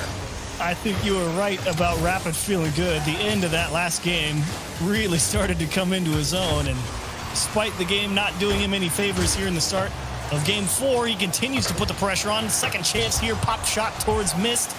Able to deflect out of the corner, and the pressure building here for Rebellion. As Beast Mode now lined up, wants a second tap, came up empty, and missed a breakout. Yeah, he wanted to get that pass to Rule. Talking about passes, how about that? The handoff in midair from Atomic over to Turbo. Oh, such great control to get, like you said, all the way back into the middle of the pitch, stop that ball's forward progress, take it away from that defender, and leave Turbo with a chance to dot a spot in the net. And boy, did he deliver. Talk about top left corner. Just like that, Team Envy on the board, but Memory got a touch there, but somehow Mist able to get back and recompose himself on that back line, and Memory cuts out that passing play. That's a big takeaway from Memory as well, because 2 members of Envy out back, and they had to play this from less than ideal, but look at these strong clears coming off the wall. And unfortunately for them, this touch actually was just quality enough to even out the positioning, but there's another big block from Rebellion to get themselves back on offense. It's just a matter of, can they break Envy on defense? They got 2 people on the goal line. It's going to take a phenomenal effort, either through a demo or a massive outplay. Something's got to happen for Rebellion. I don't think they're just going to be able to beat Envy with this block and press. Yeah, good stop there from Beast Mode. Way to hit the brakes. Mist was there, just causing a disturbance on that midfield line, and he was able to avoid it. But yeah, I agree, Chiefs. They've got to pull a rabbit out of the hat right now, because the bombing at the backboard, trying to get a backboard read. Yeah, while it's looked pretty a few times, I don't think it's going to work right now with the time clicking down. Mist actually had the time to go and collect his own corner there. Dumps one off for actually himself. Turbo's kind of just edging closer and closer and is now in charge of damage control. Rapid sets up Memory, and look at Atomic up so fast, but it's not going to make a difference. Beast Mode trying to jam one in above him, but unfortunately, again, just doesn't have the angle to fit it under the crossbar. And Memory with a float into the corner looking for Beast Mode, who got the boost steal. It's actually Rapid, excuse me. Beast Mode's in the midfield as Turbo's going to make another save. And he came out of the top of the goal to do that. So tough, as that was just right down the gut in less than a minute to go here. Still, Rebellion down by 1, and that's a solid touch from Atomic. Even better from Turbo. But that is the worst thing to happen, and Mist there for the cleanup and the extension from Team Envy. I said good takeaway. I'm absolutely wrong. That ball needs to get into the corner. I think Memory thought that ball had a little more heat on it than it did. Because the only way that ball goes off the inside of his car there is if he's thinking it's going to come off a little hotter, and he gets out in front of the ball. Just taps it off his wall. I was about to interrupt you and say, here comes a fake kickoff, but I was like, no, don't be rude. It probably won't happen. And sure enough, it did. I could have looked like a genius. Great. I'm sorry, buddy. Oh, and look at Beast Mode. Cruising chance for Rapid. Doesn't have the boost to hit the double tap. Big breakout from Envy. That will likely seal it. He can float this one up in front for a top. What? Never mind. He missed. I don't know. But yeah, how unfortunate. Beast Mode had 2 defenders tied up in net, and Rapid couldn't find the double tap when he needed it most. And just like that, Rebellion gonna fall to Team Envy. Contenders to the end, though. Rebellion, and in particular Rapid towards the end of that one, when he really started to dial in. If you could get that kind of performance from Rapid every single game like they had in those last 2, it would really not be surprised to start to see Rebellion, take some wins off of some of these top teams. He's that dangerous. Unfortunately, though, Envy too rock solid on the defensive front. I think that's really what pulled them out for the victory in this series as a whole. Yeah, definitely. And you just can't bet against Turbo, not when everything is on the line. And sure, this wasn't to make or break it, but this was really some bragging rights right here to end the groups in 4-0 fashion. Beautiful.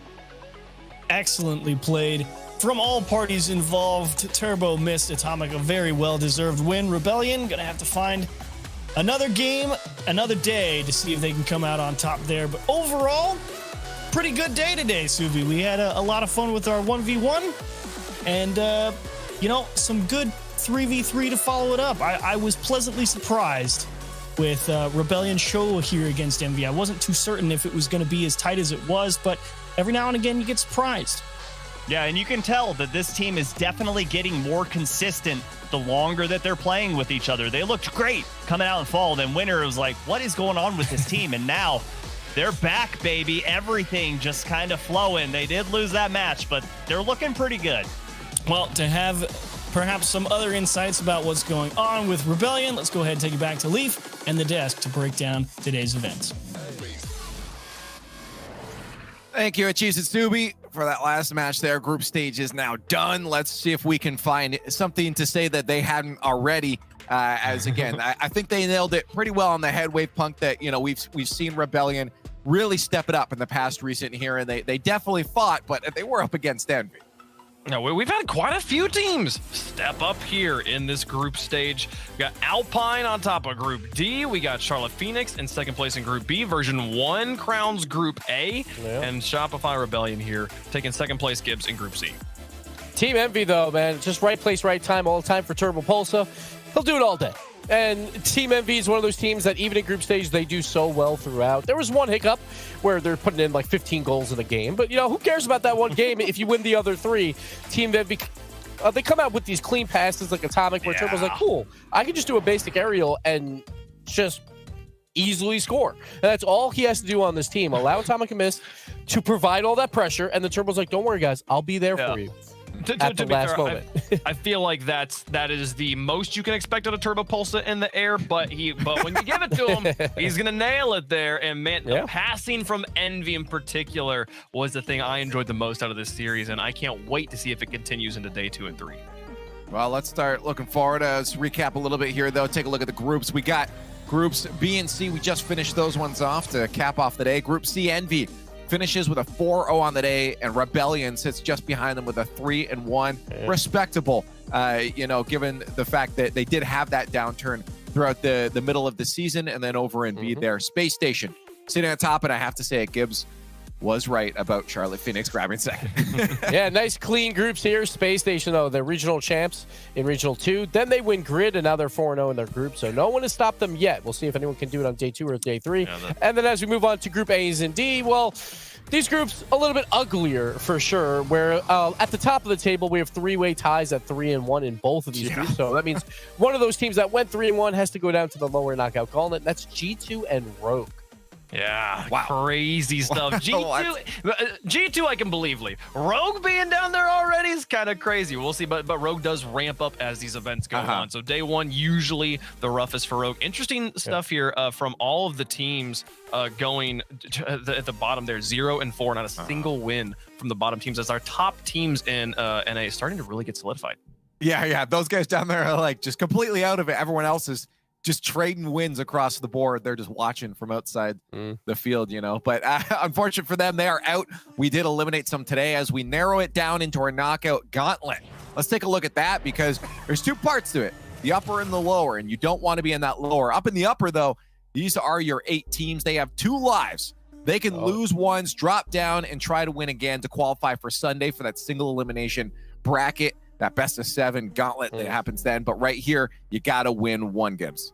Oh, yes. And the one match that I am definitely looking at is Alpine versus Oxygen. Yeah. One of those teams is going to day 3 as a top 4 team. So that is huge for either of these guys. That's why group stage so important, because if you do well, there are times where you'll run into an energy anyway. But luckily for both these teams, they get to play one another. And one of these teams, at least one, maybe both, will make it to day 3. So that's really big for either of those guys.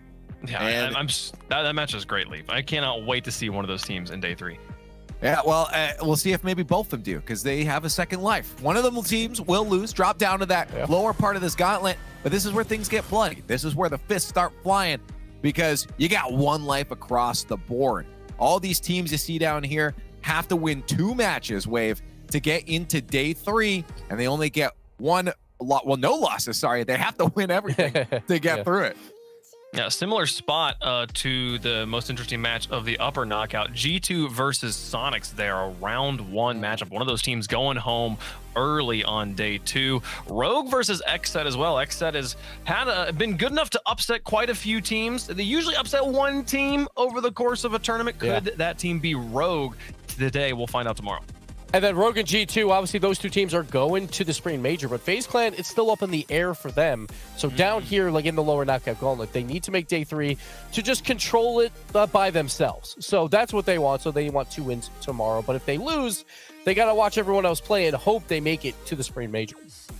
And then Kronovi's there as well. We got yeah, baby. Mention that Kronovi is here in the knockout gauntlet on day 2 of this Lamborghini Open, which is very exciting. I know he's definitely excited about that to prove people that he can still stick around. So a lot of exciting stuff happening tomorrow, guys. That, of course, kicks off with the pre-show at 12:30 Eastern time, 1 o'clock Eastern for the match kickoff here for that knockout gauntlet. But let's get some final thoughts now that groups are done here. We started it off. We had some Battle of the Bulls going on. Those will continue on throughout the weekend as well. We got 3 more of those matches. Lots of excitement to come this weekend. So let's recap it up here. Wave, if you want to start us off, and Gibbs, you can finish. Man, well done to the teams at the top of their groups. So, quite a few surprises there, and seeing Alpine play this well, it warms my heart. But I'm honestly super pumped for more Battle of the Bulls. If you've taken some time away from 1v1 Rocket League, if you watched it back a few years ago and are like, this is boring, you don't even know what you're looking at anymore. You got to watch these matches. It's some of the craziest Rocket League you'll ever see.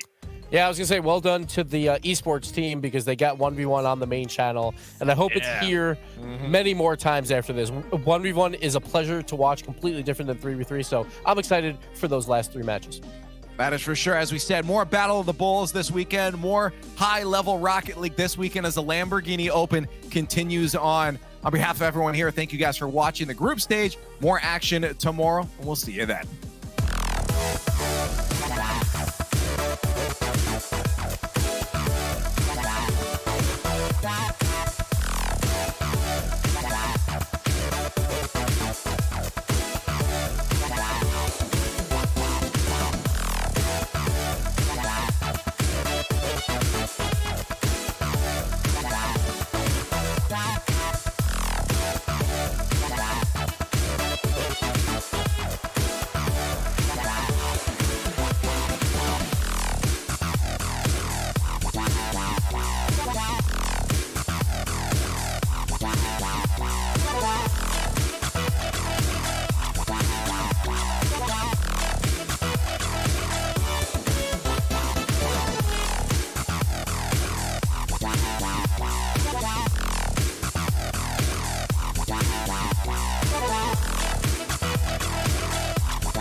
Based on the eternal desire for speed. Careful, don't push too much. On a passion for perfection. Based on the thrill of the paddock. Based on lightweight carbonium. And heavyweight braking control.